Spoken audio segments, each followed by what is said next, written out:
Thank you Ramanan sir. ED. Sir ಅವರು join ಆಗ್ತಾರೆ in between, and also joint director Nagesh sir also.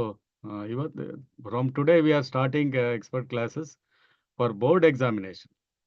So board examination ಪ್ರಿಪ್ರೇಷನ್ಗೆ expert ಕ್ಲಾಸಸ್ಸನ್ನು ಪ್ರಾರಂಭ ಮಾಡ್ತಾ ಇದ್ದೀವಿ. ಸೊ ಪ್ರಾರಂಭದಲ್ಲಿ ವಾಸುದೇವ್ ಸರ್ ಬಂದಿದ್ದಾರೆ. ಅವರಿಗೆ ಮತ್ತೊಮ್ಮೆ ಕ್ರೈಸ್ ಪರವಾಗಿ ಸ್ವಾಗತವನ್ನು ಕೋರ್ತೇನೆ. ಸೊ ಆಲ್ರೆಡಿ 60 ಎನ್ರೋಲ್ ಆಗಿದೆ. We are expecting 72. ಯಾರ್ಯಾರು ಆಗಿಲ್ಲ ಅನ್ನೋದನ್ನು ನಮ್ಮ ಆಫೀಸಿಂದ ಕೋಆರ್ಡಿನೇಟ್ ಮಾಡ್ತಾ ಇದ್ದಾರೆ. ಇನ್ 5 to 10 ಮಿನಿಟ್ಸಲ್ಲಿ ಎಲ್ಲರೂ ಜಾಯ್ನ್ ಆಗ್ತಾರೆ sir. Vasudev sir, if you agreed, ಇದನ್ನು ನಾವು ಯೂಟ್ಯೂಬಲ್ಲಿ ರೆಕಾರ್ಡ್ ಮಾಡಿ ಅದನ್ನು ಕಳಿಸ್ತೀವಿ. ಆಮೇಲೆ ತಮ್ಮ ಅಪ್ರೂವಲ್ ತಗೊಂಡು ಅದನ್ನು ಕಳಿಸ್ತೀವಿ, ತೊಂದರೆ ಇಲ್ಲ. So okay, fine. Mallikarjun, you can start from opening remarks. Already 64 ಏನೋ ಜಾಯ್ನ್ ಆಗಿದ್ದಾರೆ ಅನ್ಸುತ್ತೆ. JD ಸರ್ ಅವರು ಜಾಯ್ನ್ ಆಗ್ತಾರೆ. And also meanwhile Tukaram sir also. Tukaram sir, you will also join to this. Okay, okay, start ಮಾಡಿ. Thank you, sir. Good morning to all. Today, Rice arranged expert class for PUC second year students in the subject mathematics. ಈ ಒಂದು ಕಾರ್ಯಕ್ರಮಕ್ಕೆ ತಮ್ಗೆಲ್ರಿಗೂ ಮೊದಲಿಗೆ ನಾನು ಹೃದಯಪೂರ್ವಕ ಸ್ವಾಗತವನ್ನ ಕೋರ್ತೇನೆ. ಇಲ್ಲಿ ಶ್ರೀಯುತರಾದಂತ Vasudev K sir ಬಗ್ಗೆ ಒಂದು ಸಂಕ್ಷಿಪ್ತ ಮಾಹಿತಿ ತಮ್ಗೆಲ್ರಿಗೂ. ಶ್ರೀಯುತ ವಾಸುದೇವ್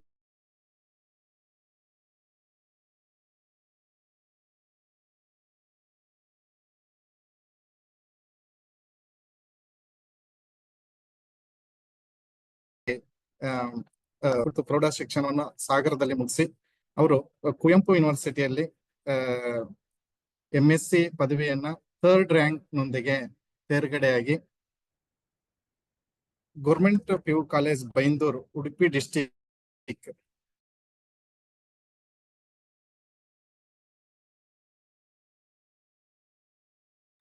ಸರ್ ಕೇಳ್ತಿದ್ಯಾ ಸರ್?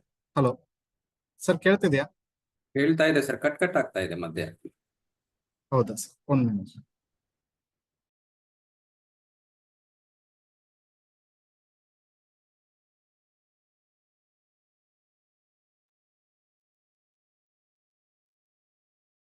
ಮಲ್ಲಿಕಾರ್ಜುನ್ ಅವರೇ ಸ್ಟಾರ್ಟ್ ಮಾಡಿ, ಅದರ್ವೈಸ್ ಸರ್ ಸ್ಟಾರ್ಟ್ ಮಾಡ್ತಾರೆ.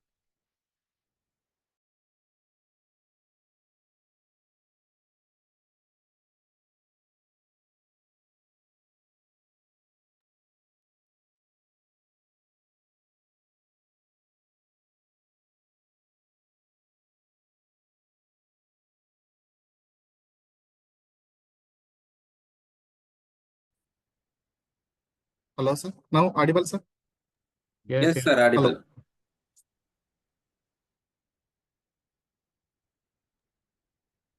ಸ್ಟಾರ್ಟ್ ಮಾಡಿ.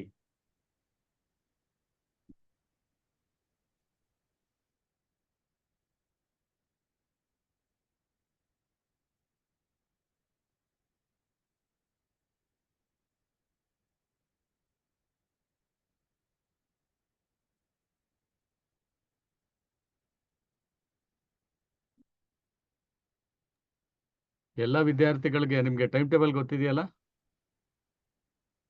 ಹ್ಯಾಂಡ್ ರೈಸ್ ಮಾಡಿ. ಗೊತ್ತಿದೆ ತಾನೆ ಟೈಮ್ ಟೇಬಲ್? ಯಾವಾಗಿಂದ? ಮಾರ್ಚ್ 1 ಸ್ಟಾರ್ಟ್ ಆಗುತ್ತೆ. ಸಬ್ಜೆಕ್ಟ್ ವೈಸ್ ನಿಮಗೆ ಆಲ್ರೆಡಿ ಎಲ್ಲ ಬರ್ಸಿದ್ದಾರೆ. ಓಕೆ,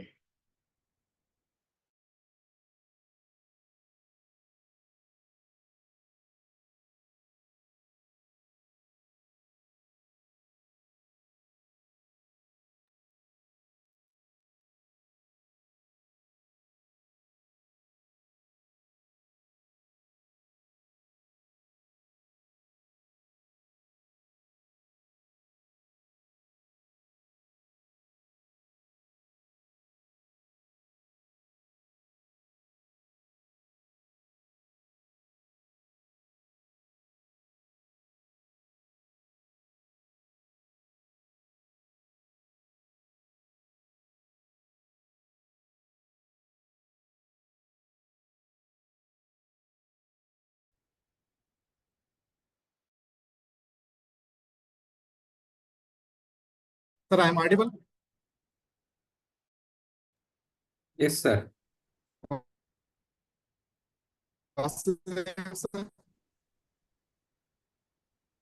ಮಲ್ಲಿಕಾರ್ಜುನ್ ನಿಮ್ದು ನೆಟ್ವರ್ಕ್ ಇಶ್ಯೂ ಇದೆ ಸರ್, ಹಾ, ಸ್ಟಾರ್ಟ್ ಮಾಡ್ತಾರೆ, ಆಮೇಲೆ okay, ಸಿಕ್ಕಿದ ಮೇಲೆ sir. ಮಾತನಾಡ್ತಾರೆ. ಓಕೆ ಸರ್, ಸೊ ಶ್ರೀಯುತರಾದಂತಹ ವಾಸುದೇವ್ ಕೆ ಸರ್ ಅವರು ಶಿವಮೊಗ್ಗ ಜಿಲ್ಲೆಯ Sagar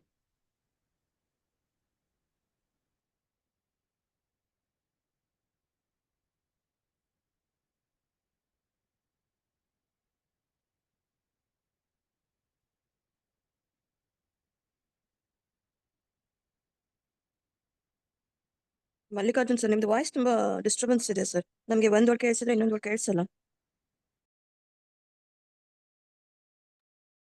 okay ma'am, so that Vasudev sir ತಾವು ಸ್ಟಾರ್ಟ್ ಮಾಡಿ, ಆಮೇಲೆ ಲೆಟ್ ಸರ್ ನಾನು ಪ್ರಾರಂಭ ಮಾಡ್ತೀನಿ. Sir Yes, sir. ಮಾತಾಡ್ತಾರಂತೆ ಈಗ. ಹಲೋ ಸರ್ ಆಯ್ತು, ಅವ್ರು ಮಾತಾಡ್ಲಿ ಬಿಡಿ ಮಲ್ಲಿಕಾರ್ಜುನ್ ಸರ್. ಅಲ್ಲ ಸರ್, ಹಾ ಸ್ವಲ್ಪ ಮಾತಾಡಿ ಸರ್.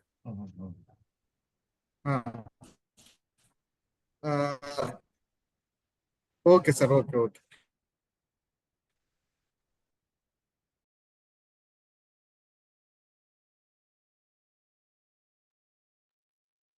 ಸರ್ ಅವರು ಸುದೀರ್ಘ PU ಇಲಾಖೆಯಲ್ಲಿ 28 ವರ್ಷಗಳ ಕಾಲ ಸೇವೆಯನ್ನು ಸಲ್ಲಿಸಿ ಜಿಲ್ಲಾ ಹಂತ ಮತ್ತು ರಾಜ್ಯ ಹಂತದ ಗಣಿತ ವಾರ್ಷಿಕ ಸಂಚಾಲಕರಾಗಿದ್ದಾರೆ.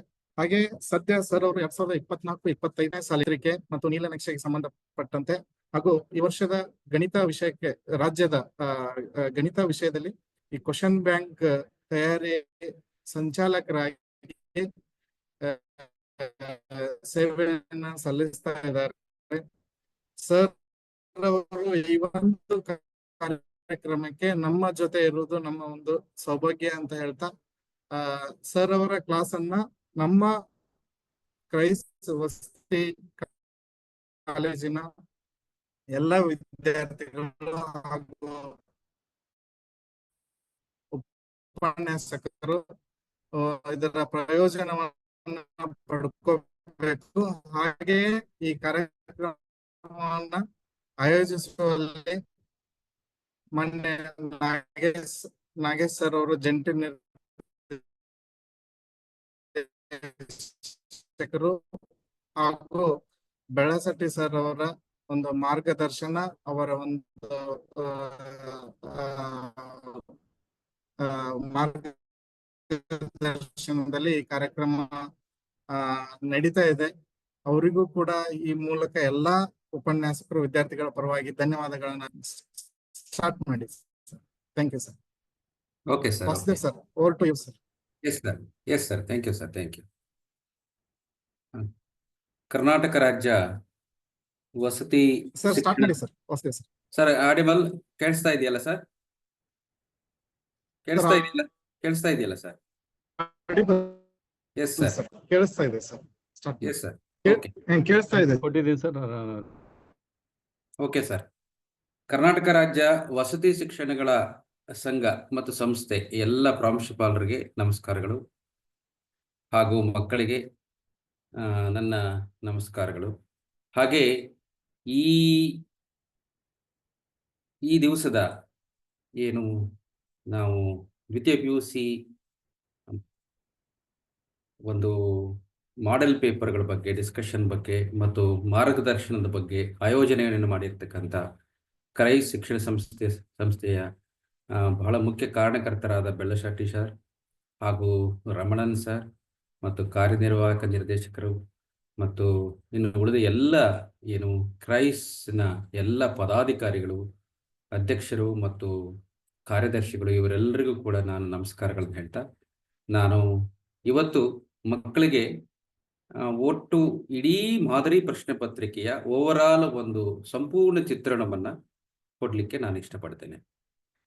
ಇವತ್ತು ದ್ವಿತೀಯ PUC ಮಾದರಿ ಪ್ರಶ್ನೆ ಪತ್ರಿಕೆ ಏನಿದೆ, ಒಂದು ಅದ್ಭುತವಾದ ಒಂದು ಉದ್ದೇಶವನ್ನು ಇಟ್ಕೊಂಡು ಹೊರಗಡೆ ಬಂದಿದೆ ಕೂಡ. ಕೆಲವೊಮ್ಮೆ ಇದು ಮಾದರಿ ಪ್ರಶ್ನೆ ಪತ್ರಿಕೆ ಕೆಲವು ದೃಷ್ಟಿಯಲ್ಲಿ ಬಹಳ ಕಷ್ಟಕರ ಮತ್ತು ವಿದ್ಯಾರ್ಥಿಗಳು ಕೆಲವೊಂದಿಷ್ಟು ಪ್ರಶ್ನೆಗಳನ್ನು ಉತ್ತರಿಸಲಿಕ್ಕೆ ತೊಂದರೆಯನ್ನು ಅನುಭವಿಸ್ತಾರೆ. ಮತ್ತು ಈ ಮಾದರಿ ಪ್ರಶ್ನೆ ಪತ್ರಿಕೆಯಲ್ಲಿ ಮಾಡೆಲ್ MCQಗಳು ಏನಿದೆಯಲ್ಲ, ಅದು ಸ್ವಲ್ಪ ಕಷ್ಟಕರವಾಗಿದೆ. ಇವೆಲ್ಲ ಒಂದು ರೀತಿಯಾದ ಏನು ವಿಭಿನ್ನತೆಯನ್ನು ಹೊಂದಿದೆ, ಒಂದು ಸ್ಪರ್ಧಾತ್ಮಕವಾದ ಗುಣಗಳನ್ನು ಹೊಂದಿದೆ ಅನ್ನೋ ದೃಷ್ಟಿಯಲ್ಲಿ ಕೆಲವೊಂದಿಷ್ಟು ಅನುಮಾನಗಳು ಮತ್ತೆ ತೊಂದರೆಗಳು ಇವೆಲ್ಲ ಅದರ ಬಗ್ಗೆ ನಾನು ಇವತ್ತು ಚರ್ಚೆ ಮಾಡ್ತಾ ಅದಕ್ಕೆ ಪರಿಹಾರಗಳೇನು, ಅದನ್ನು ನಾವು ತಯಾರಿ ಮಾಡ್ಕೊಳ್ಳೋದು ಹೇಗೆ, ಮತ್ತು ಪರಿಶ್ರಮ ಪಟ್ಟು ಓದೋದು ಹೇಗೆ ಮಕ್ಕಳು, ಮತ್ತು ಅದನ್ನು ಯಾವ ರೀತಿಯಲ್ಲಿ ನಾವು ಒಂದು ಹಂತಕ್ಕೆ ನಾವು ಒಂದು ಸಂಪೂರ್ಣವಾದ ತಯಾರಿ ಮಾಡಬೇಕು ಅನ್ನೋ ದೃಷ್ಟಿಯಲ್ಲಿ ಇಟ್ಕೊಂಡು ನಾನು ಇವತ್ತಿನ ದಿವಸ ಮಾತಾಡ್ತಾ ಇದ್ದೀನಿ. ಕ್ರೈಸ್ ಶಿಕ್ಷಣ ಸಂಸ್ಥೆಗಳ ಜೊತೆಗೆ, ಪ್ರಾಂಶುಪಾಲರ ಜೊತೆಗೆ, ಮಕ್ಕಳ ಜೊತೆಗೆ ಇವತ್ತು ನನ್ನ ಒಂದು ಥಾಟ್ಸ್ಗಳನ್ನು ಇವತ್ತು ಹಂಚಿಕೊಳ್ತಾ ಇದ್ದೀನಿ.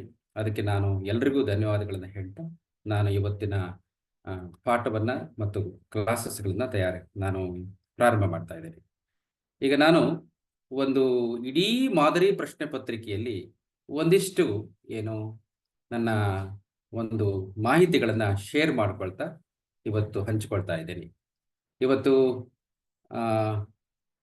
ಎಲ್ಲ ಮಕ್ಕಳು ಇವತ್ತು ಸ್ಪರ್ಧಾತ್ಮಕ ಪರೀಕ್ಷೆಗೆ ಅಣಿಯಾಗಬೇಕು, CET ಅಣಿಯಾಗಬೇಕು, ನೀಟ್ ಪರೀಕ್ಷೆಗಳಿಗೆ ಅಣಿಯಾಗಬೇಕು, CUT ಅನ್ನುವಂಥ ಕೇಂದ್ರ NTA ನಡೆಸುವಂಥ ಪರೀಕ್ಷೆಗಳಿಗೆ ಅಣಿಯಾಗಬೇಕು, ಮತ್ತು ಹಲವಾರು ಪರೀಕ್ಷೆಗಳು ಈಗ ಇವತ್ತಿನ ಸ್ಪರ್ಧಾತ್ಮಕ ಯುಗದಲ್ಲಿ ಹಲವಾರು ಪರೀಕ್ಷೆಗಳು ಇವತ್ತು ವಿದ್ಯಾರ್ಥಿಗಳು ಅಣಿಗೊಳ್ಬೇಕು.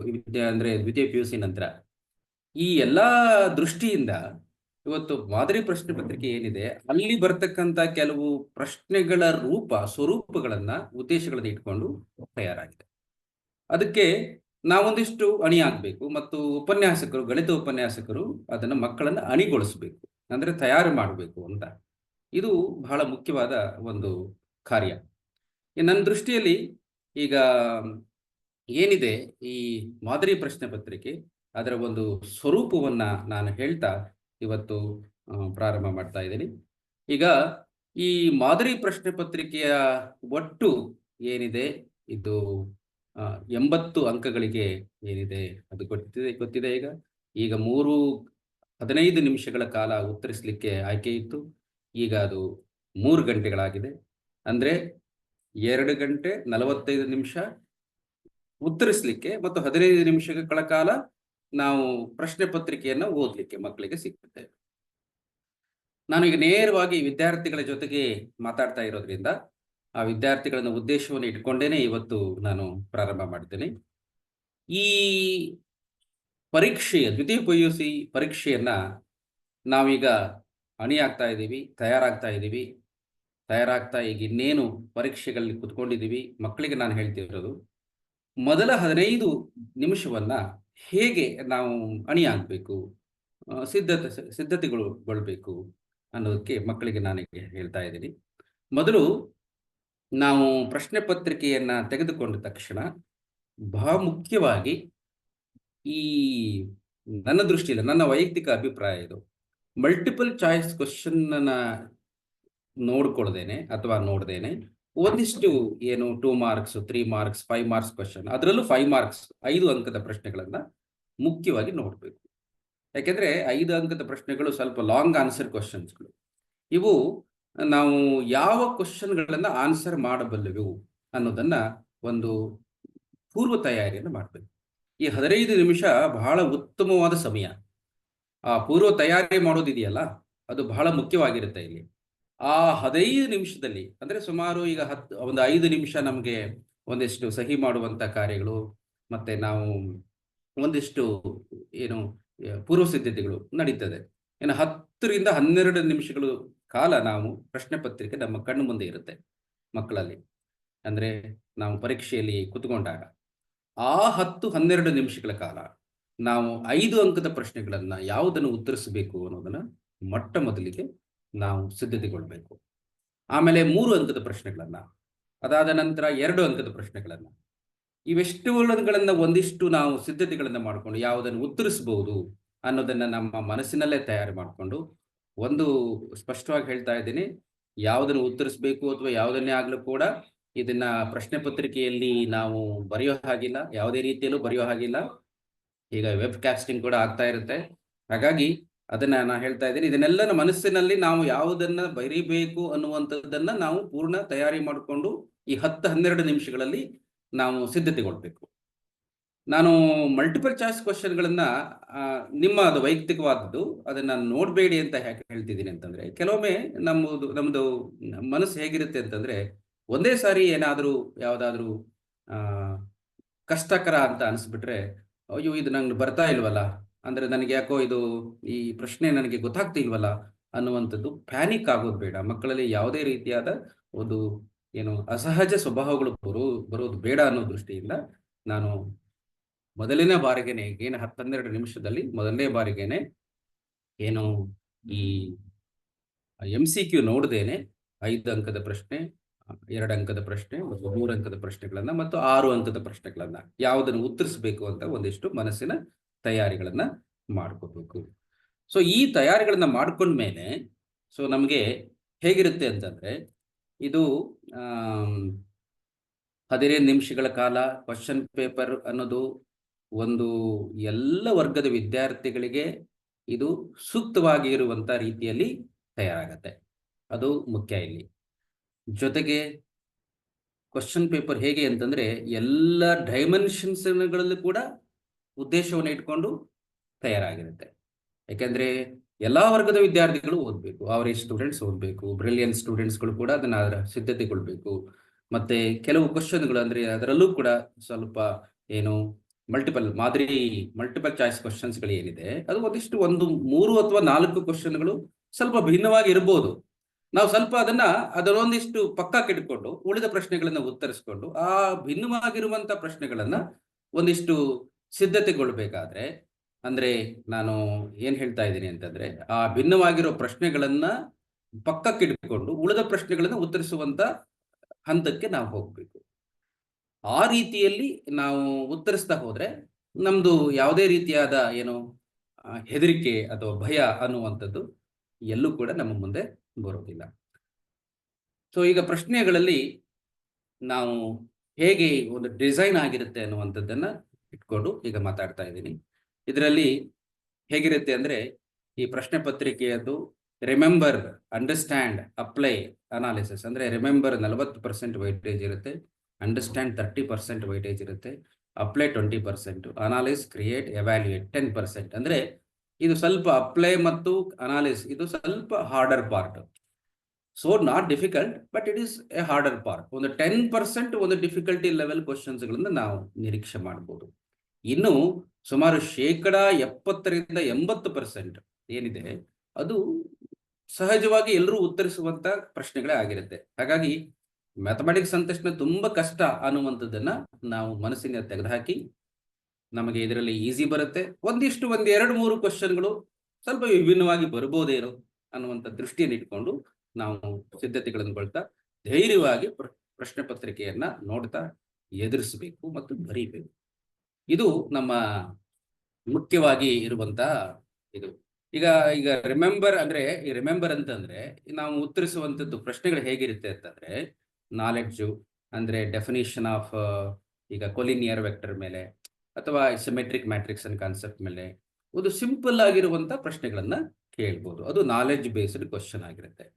ನಾವು ಆ ನಾಲೆಡ್ಜ್ ಬೇಸ್ಡ್ ಕ್ವಶನ್ಗಳಲ್ಲಿ ನಾವು ಎಷ್ಟರ ಮಟ್ಟಿಗೆ ನಾವು ಅರ್ಥ ಮಾಡ್ಕೊಂಡಿದೀವಿ, ಅಂದ್ರೆ ಯಾವ ತರ ನಾವು ಅರ್ಥ ಮಾಡ್ಕೊಂಡಿದೀವಿ ಅನ್ನೋದು ಏನಾಗಿರುತ್ತೆ, ಅಂಡರ್ಸ್ಟ್ಯಾಂಡಿಂಗ್ ಕ್ವಶನ್ಗಳಾಗಿರುತ್ತೆ.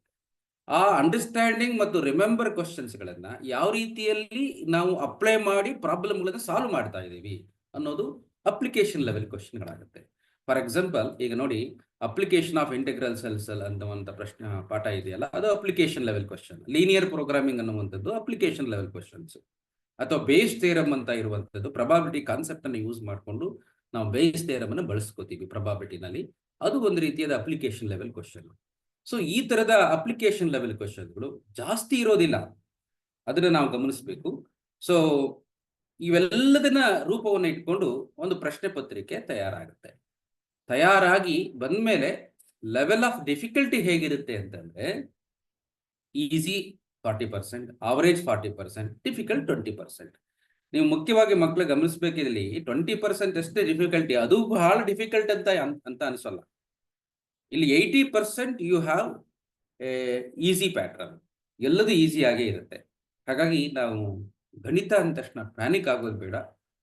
ಇದು ಒಂದು ಉತ್ತಮವಾದ ಒಂದು ಮಾದರಿ ಪ್ರಶ್ನೆ ಪತ್ರಿಕೆಗಳನ್ನ ಇಟ್ಕೊಂಡು ನಾವು ಚಿಂತೆ ಮಾಡೋದು ಬೇಡ. ಮಾದರಿ ಪ್ರಶ್ನೆ ಪತ್ರಿಕೆ ಟಫ್ ಆಗಿದೆ, ಓಹ್ ಹಾಗಾದ್ರೆ ಆನ್ಯುವಲ್ ಎಕ್ಸಾಮಿನೇಷನ್ ಪೇಪರ್ ಹೇಗೆ ಬರುತ್ತೇನೋ ಅನ್ನುವಂಥ ಯಾವುದೇ ಉದ್ದೇಶನ ಇಟ್ಕೊಳ್ಳದೇನೆ ಧೈರ್ಯವಾಗಿ ನಾವು ಎದುರಿಸಬೇಕು.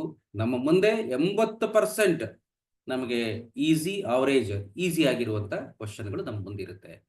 ಹಾಗಾಗಿ ಇದು ಸಾಮಾನ್ಯವಾಗಿ ಈ ಈಸಿ ಅವರೇಜ್ ಕ್ವಶನ್ಸ್ಗಳು ಹೇಗಿರುತ್ತೆ ಅಂತಂದ್ರೆ, ಇದು ಏನು ನಾವು ಇದು ಯೂಶುವಲ್ ಆಗಿ ಸ್ಟ್ಯಾಂಡರ್ಡ್ ಕ್ವಶನ್ಸ್ಗಳು ಏನಿರುತ್ತಲ್ಲ ಅದೇ ಸಾಮಾನ್ಯವಾಗಿ ಆಗಿರುತ್ತೆ. ಅದನ್ನು ನಾವಿಲ್ಲಿ ಗಮನಿಸಬೇಕು. ಈಗ ನಾವು ನೋಡ್ತಾ ಇದ್ದೀವಿ 1 ಮಾರ್ಕ್ ಕ್ವಶನ್ಗಳು ಹೇಗಿದೆ ಅಂತಂದ್ರೆ, ಇದು 15 MCQ, ಮತ್ತೆ ಅದರಲ್ಲಿ 5 fill in the blanks, ಮತ್ತೆ 2 ಮಾರ್ಕ್ಸ್ ಕ್ವಶನ್ 9 ಕ್ವಶನ್ ಇರುತ್ತೆ, 6 ಉತ್ತರಿಸಬೇಕು. 3 ಮಾರ್ಕ್ಸ್ ಕ್ವಶನ್ಗಳು 9 ಇರುತ್ತೆ, 6 ಉತ್ತರಿಸಬೇಕು. 5 ಮಾರ್ಕ್ಸ್ ಕ್ವಶನ್ಸ್ 7 ಇರುತ್ತೆ, ಅದರಲ್ಲಿ 4 ಉತ್ತರಿಸಬೇಕು. ಮತ್ತೆ 6 ಮತ್ತೆ 4 ಮಾರ್ಕ್ಸಿನ ಇಂಟರ್ನಲ್ ಚಾಯ್ಸ್ ಇರುವಂತ ಅಲ್ಲ, ಈಗ 6 ಮತ್ತೆ 4 marks, 6 marks question 1, 4 marks question 1 internal choice ಇರುತ್ತೆ. ಅದು ನಾವು ಗಮನಿಸಬೇಕು. ಇಷ್ಟನ್ನು ಇಟ್ಕೊಂಡು 80 ಅಂಕಗಳಿಗೆ ಏನು ನಮಗೆ ಅಂದ್ರೆ ಟೋಟಲಿ 120 ಮಾರ್ಕ್ಸ್ಗೆ ನಮ್ದು ಈ ಇಡೀ ಪ್ರಶ್ನೆ ಪತ್ರಿಕೆ ರೂಪಿತವಾಗಿರುತ್ತೆ. ಈಗ ನಾವು ನೋಡ್ತಾ ಇದ್ದೀವಿ ಮಕ್ಕಳಲ್ಲಿ ಈಗ ಆಲ್ರೆಡಿ ನಿಮ್ಮಲ್ಲಿ ಏನು ಕ್ಲಾಸ್ ರೂಮ್ನಲ್ಲಿ ಎಷ್ಟು ಚಾಪ್ಟರ್ ವೈಸ್ ವೈಟೇಜ್ ಇರುತ್ತೆ ಅಂತ ಹೇಳಿರ್ತಾರೆ. ಸೊ ಇಲ್ಲಿ ಗಮನಿಸಬೇಕು, ಇಲ್ಲಿ ರಿಲೇಷನ್ ಫಂಕ್ಷನ್ಸು ಏನಿದೆ ಅದು ಇಲ್ಲಿ ಅಂಕಗಳನ್ನ ನೋಡಬೇಕು. ಇಲ್ಲಿ ಹೆಚ್ಚು ನಮಗೆ ಈಗ ನೋಡಿದಾಗ ಈ ಡಿಟರ್ಮಿನೆಂಟ್ಸು ನೋಡಿ, ಡಿಟರ್ಮಿನೆಂಟ್ಸ್ ಮತ್ತು ಮ್ಯಾಟ್ರಿಸಸ್ 9 ಅಂಕ ಇದೆ, ಡಿಟರ್ಮಿನೆಂಟ್ಸ್ಗೆ 12 ಮಾರ್ಕ್ಸ್ ಇದೆ. ಈ ಡಿಟರ್ಮಿನೆಂಟ್ಸ್ ಮತ್ತೆ 12 ಮಾರ್ಕ್ಸ್ ಅನ್ನ ನೋಡ್ಕೊಂಡ್ರೆ ಸುಮಾರು 21 ಮಾರ್ಕ್ಸ್ ಬರುತ್ತೆ. ಇದು ಈಸಿ ಆದ ಚಾಪ್ಟರ್, 21 ಅಂಕಗಳಿದೆ. ಮತ್ತೆ ನಮಗೆ ಪಾಸ್ ಆಗಲಿಕ್ಕೆ 24 ಅಂಕಗಳು ಮಾತ್ರ ಬೇಕು. ನಾನು ಬರೀ ಪಾಸ್ ಆಗೋದು ಅಷ್ಟೇ ದೃಷ್ಟಿ ಹೇಳ್ತಾ ಇಲ್ಲ, ಪಾಸ್ ಆಗೋದು ದೊಡ್ಡ ವಿಷಯ ಅಲ್ಲ. ಇಲ್ಲಿ ನಾವು ಹೇಗೆ ಅಂತಂದ್ರೆ ಕೆಲವೊಂದಿಷ್ಟು ಏನು ಪಾಠಗಳನ್ನೇ ನಾವು ನೋಡ್ಕೊಂಡಾಗ ಪಾಸ್ ಆಗೋದು ತುಂಬಾ ಈಸಿ ಆಗತ್ತೆ. ಈಗ ಮ್ಯಾಟ್ರಿಸಿಸ್ ಡಿಟರ್ಮಿನೆಂಟ್ಸ್ ಅನ್ನುವಂಥ ಚಾಪ್ಟರ್ ಅಲ್ಲಿ ಇಂಥದೇ ಪ್ರಶ್ನೆ ಬರಬಹುದು ಅನ್ನೋದನ್ನ ನಾವು ನಿರೀಕ್ಷೆ ಮಾಡ್ಬೋದು. ಅದನ್ನ ಇಲ್ಲಿ ನೋಡ್ಕೋಬೇಕು. ಈಗ ಬಹಳ ಮುಖ್ಯವಾದ ಇಲ್ಲಿ ಚಾಪ್ಟರ್ಸ್ಗಳನ್ನು ನೋಡ್ಕೊಂಡ್ರೆ continuity, differentiability, application of derivatives, integrals, ಇದು ಹೆಚ್ಚು ವೈಟೇಜ್ಗಳಿದೆ. ಕಂಟಿನ್ಯೂಟಿ ಡಿಫರೆನ್ಷಿಯಬಿಲಿಟಿನಲ್ಲಿ 17 ಮಾರ್ಕ್ಸು, ಇಂಟಿಗ್ರಲ್ಸ್ ಅಲ್ಲಿ 18 ಮಾರ್ಕ್ಸು, ಅಪ್ಲಿಕೇಶನ್ ಡೆರಿವೇಟಿವ್ಸ್ ಅಲ್ಲಿ 8 ಮಾರ್ಕ್ಸು. ಹಾಗಂತ ನಮಗೆ ಇಂಟಿಗ್ರಲ್ಸ್ ತುಂಬಾ ಕಷ್ಟ ಆಗತ್ತೆ ಅಥವಾ ಹೀಗೆ ಅಂತ ಅನ್ಕೊಳ್ಳೋದಿಲ್ಲ. ಇವತ್ತು ಮ್ಯಾಥಮೆಟಿಕ್ಸ್ ನಲ್ಲಿ calculus part is very important. ನಾವು ಯಾವುದೇ ಮುಂದಿನ ಒಂದು ಅಧ್ಯಾಯಗಳನ್ನ ನಾವು ತೆಗೆದುಕೊಳ್ಬೇಕಾದ್ರೆ, ಮ್ಯಾಥಮೆಟಿಕ್ಸ್ ಜರ್ನಿನಲ್ಲಿ ನಾವು ಮುಂದೆ ಹೋಗ್ಬೇಕಾದ್ರೆ ಕ್ಯಾಲ್ಕುಲಸ್ ಅನ್ನೋದು ಬಹು ಮುಖ್ಯವಾದ ಅಂಶ. ಹಾಗಾಗಿ ಈಗ ನೀವು ಫಿಸಿಕ್ಸ್ ನಲ್ಲೇ ನಾವು ನೋಡಿರ್ತೀರಿ ಮಕ್ಕಳಲ್ಲಿ, ಡಿಫರೆನ್ಶಿಯೇಷನ್ ಅನ್ನೋದು ಸಹಜವಾಗಿ ಬರುತ್ತೆ, ಇಂಟಿಗ್ರೇಷನ್ ಅನ್ನೋದು ಸಹಜವಾಗಿ ಬರುತ್ತೆ. ಇವತ್ತು ಫಿಸಿಕ್ಸ್ ನಲ್ಲಿ ಎಲ್ಲದನ್ನು ಕೂಡ ನಾವು ಯೂಸ್ ಮಾಡ್ತೀವಿ. ಹಾಗಾಗಿ ಈ ಇಂಟಿಗ್ರೇಷನ್ ಮತ್ತು ಡಿಫರೆನ್ಶಿಯೇಷನ್ ಬಹಳ ಮುಖ್ಯವಾಗಿ ನಾವು ಗಮನ ಹರಿಸಬೇಕು. ಎಲ್ಲಿ ಚೈನ್ ರೂಲ್ ಯೂಸ್ ಮಾಡಬೇಕು, ಹೇಗೆ ಚೈನ್ ರೂಲ್ ಯೂಸ್ ಮಾಡಬೇಕು, ಇವೆಲ್ಲವೂ ಕೂಡ. ಹಾಗಂತ ಇಡೀ ಪ್ರಶ್ನೆ ಪತ್ರಿಕೆನಲ್ಲಿ ಬರೀ ನಾವು ಕ್ಯಾಲ್ಕುಲಸ್ನೇ ಓದ್ಕೊಂಡು ಕಷ್ಟ ಆಗುತ್ತೆ ಅನ್ನುವಂಥ ದೃಷ್ಟಿಯಲ್ಲಿ ನೋಡ್ಕೊಂಡಾಗ ನಮಗೆ ಉಳಿದಿರೋ ಚಾಪ್ಟರ್ಸ್ಗಳು ನಮಗೆ ಹೆಲ್ಪ್ ಮಾಡುತ್ತೆ. ಮ್ಯಾಟ್ರಿಸಿಸ್, ಡಿಟರ್ಮಿನೆಂಟ್ಸು, ಈಗ matrices, determinants, inverse trigonometry, relation functions ಅನ್ನೇ ನಾವು ತೆಗೆದುಕೊಂಡ್ರೆ ಅಲ್ಲೇನೆ ಹೆಚ್ಚು ಅಂಕಗಳು ಸಿಗುತ್ತೆ.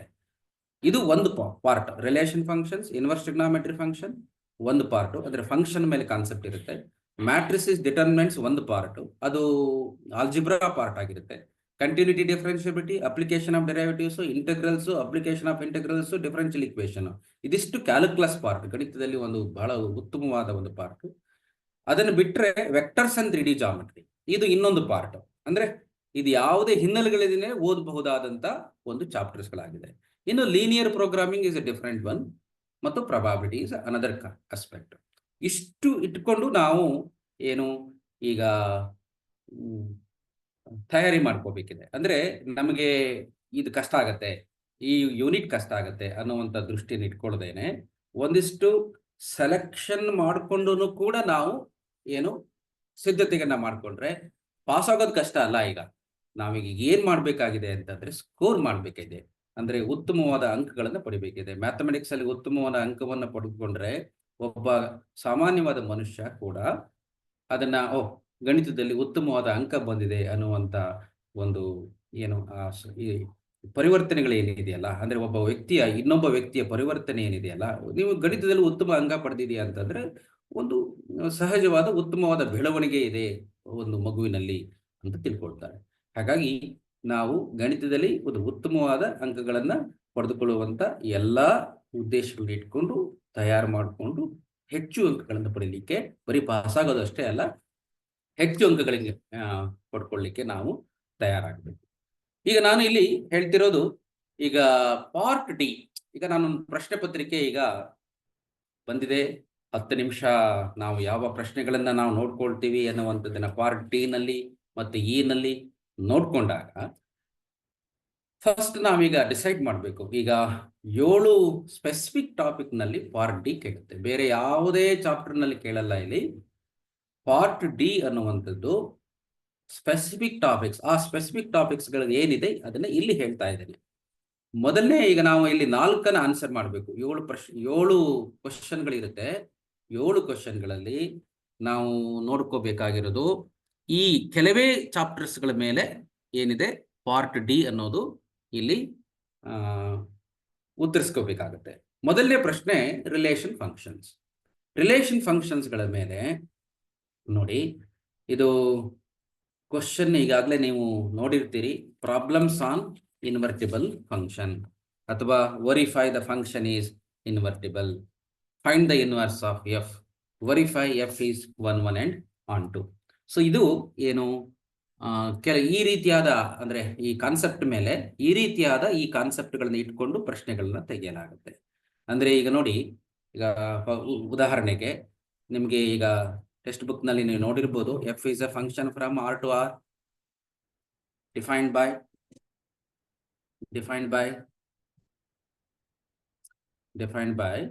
F of X is equal to 4x + 3. ಈ ತರ ಪ್ರಶ್ನೆ ಇದೆ. ಇದನ್ನ ನೀವು ಫಂಕ್ಷನ್ ಅನ್ನೋದನ್ನ ಇನ್ವರ್ಟಿಬಲ್ ಅಂತ ತೋರಿಸ್ಬೇಕು, ಮತ್ತೆ ಇನ್ವರ್ಸ್ ಅನ್ನ ಕಂಡುಹಿಡಿಬೇಕು. ಈ ಪ್ರಶ್ನೆ ಈಗ ನಮ್ಮ ಪುಸ್ತಕದಲ್ಲಿ 4x + 3 ಅಂತ ಇದೆ. ನೆನ್ಪಿಟ್ಕೊಳ್ಳಿ, ಈ 4x + 3 ಅನ್ನೋದು ಹೀಗೆ ಕೇಳಬೇಕು ಅಂತ ಏನಿಲ್ಲ, ವ್ಯಾಲ್ಯೂಸ್ಗಳನ್ನ ಬದಲಾವಣೆ ಆಗ್ಬೋದು. 4x + 3 ಅನ್ನೋದು 3 - 4x ಅಂತ ಕೇಳ್ಬೋದು, ಅಥವಾ 4x + 3 ಅನ್ನೋದನ್ನ 5x + 6 ಅಂತ ಕೇಳ್ಬೋದು. ನ್ಯೂಮರಿಕಲ್ಸ್ ಇಲ್ಲಿ 4 ಅನ್ನುವಂಥದ್ದು ಮತ್ತೆ 3 ಅನ್ನುವಂಥ ಬದಲಾವಣೆಗಳಾಗಬಹುದು ಅನ್ನೋದನ್ನ ಗಮನದಲ್ಲಿ ಇಟ್ಕೊಳ್ಳಿ. ಯಾವುದೇ ರೀತಿಯಲ್ಲಿ ಬದಲಾವಣೆಗಳಾದ್ರೂ ಕೂಡ, ಆದ್ರೆ ಮೆಥಡ್ ಆಫ್ ಅಪ್ರೋಚ್ ಏನಿದೆ ಅದು ಸರಿಯಾಗಿರುತ್ತೆ ಮತ್ತು ಸೇಮ್ ಆಗಿರುತ್ತೆ. ಅದನ್ನು ಮುಖ್ಯವಾಗಿ ಗಮನದಲ್ಲಿ ಇಟ್ಕೊಳ್ಳಿ. ಹಾಗಂತ ಇದೇ ಪ್ರಶ್ನೆಯನ್ನೇ ಕೇಳ್ತಾರೆ ಅಂತ ಅಲ್ಲ, ಇದೊಂದೇ ಪ್ರಶ್ನೆಯನ್ನೇ ಕೇಳ್ತಾರೆ ಅಂತ ಅಲ್ಲ, ಬಹಳಷ್ಟು ಪ್ರಶ್ನೆಗಳಿದಾವೆ. ಈಗ ಯಾವುದು F is a function from R to R defined by ಒಂದು ಏನು F of X is equal to. Sir good morning Vasudev sir. Good morning sir. Sir ನಮ್ಮ ಇಡಿ ಸರ್ ಅವರು ಬಂದಿದ್ದಾರೆ, ಒಂದು 2-3 ಮಿನಿಟ್ಸ್ ಅಡ್ರೆಸ್ ಮಾಡಿ ಅನಂತರ ಕಂಟಿನ್ಯೂ ಮಾಡ್ಬೋದಾ sir? Yes sir, sure sir. Sir ನಮಸ್ಕಾರ, ನಾನು ಕಾಂತರಾಜ್ ಅಂತ ಎಕ್ಸಿಕ್ಯೂಟಿವ್ ಡೈರೆಕ್ಟರ್ ಕ್ರೈಸ್ ಇದ್ದೇನೆ ಸರ್. ನಮ್ಮ ಒಂದು ಇದು ಇನ್ವಿಟೇಷನ್ಗೆ ನಮ್ಮ ಒಂದು ಅಭಿನಂದನೆಗಳನ್ನ ಸಲ್ಲಿಸಲಿಕ್ಕೆ ನಾವು ಇಚ್ಛೆ ಪಡ್ತೇವೆ ಆನ್ ಬಿಹಾಫ್ ದಿ ಕ್ರೈಸ್. ಇದಕ್ಕೆ ನಮ್ಮಲ್ಲಿ 72 ಇನ್ಸ್ಟಿಟ್ಯೂಷನ್ಸ್ ನಮ್ಮ PU ಇದರಲ್ಲಿ ಇದೆ. ಆ ಒಂದು ವಿಷಯಕ್ಕೆ ಸಂಬಂಧಪಟ್ಟಂತೆ ನಾವು ಈಗ ಆಲ್ರೆಡಿ ನಮ್ಮ ಮಕ್ಕಳಿಗೆ ಬಹಳಷ್ಟು ಇನ್ಸ್ಟ್ರಕ್ಷನ್ಸ್ ಅನ್ನ ಕೊಟ್ಟಿದ್ದೇವೆ. ಮತ್ತೆ ಪಾಪ ಸಂಬಂಧಪಟ್ಟಂತ ಟೀಚರ್ಸ್, ಸಬ್ಜೆಕ್ಟ್ ಟೀಚರ್ಸ್ ಅವರು ಇವರೆಲ್ಲನೂ ಸಹ ಬಹಳಷ್ಟು ಶ್ರಮನ ಪಡ್ತಾ ಇದ್ದಾರೆ.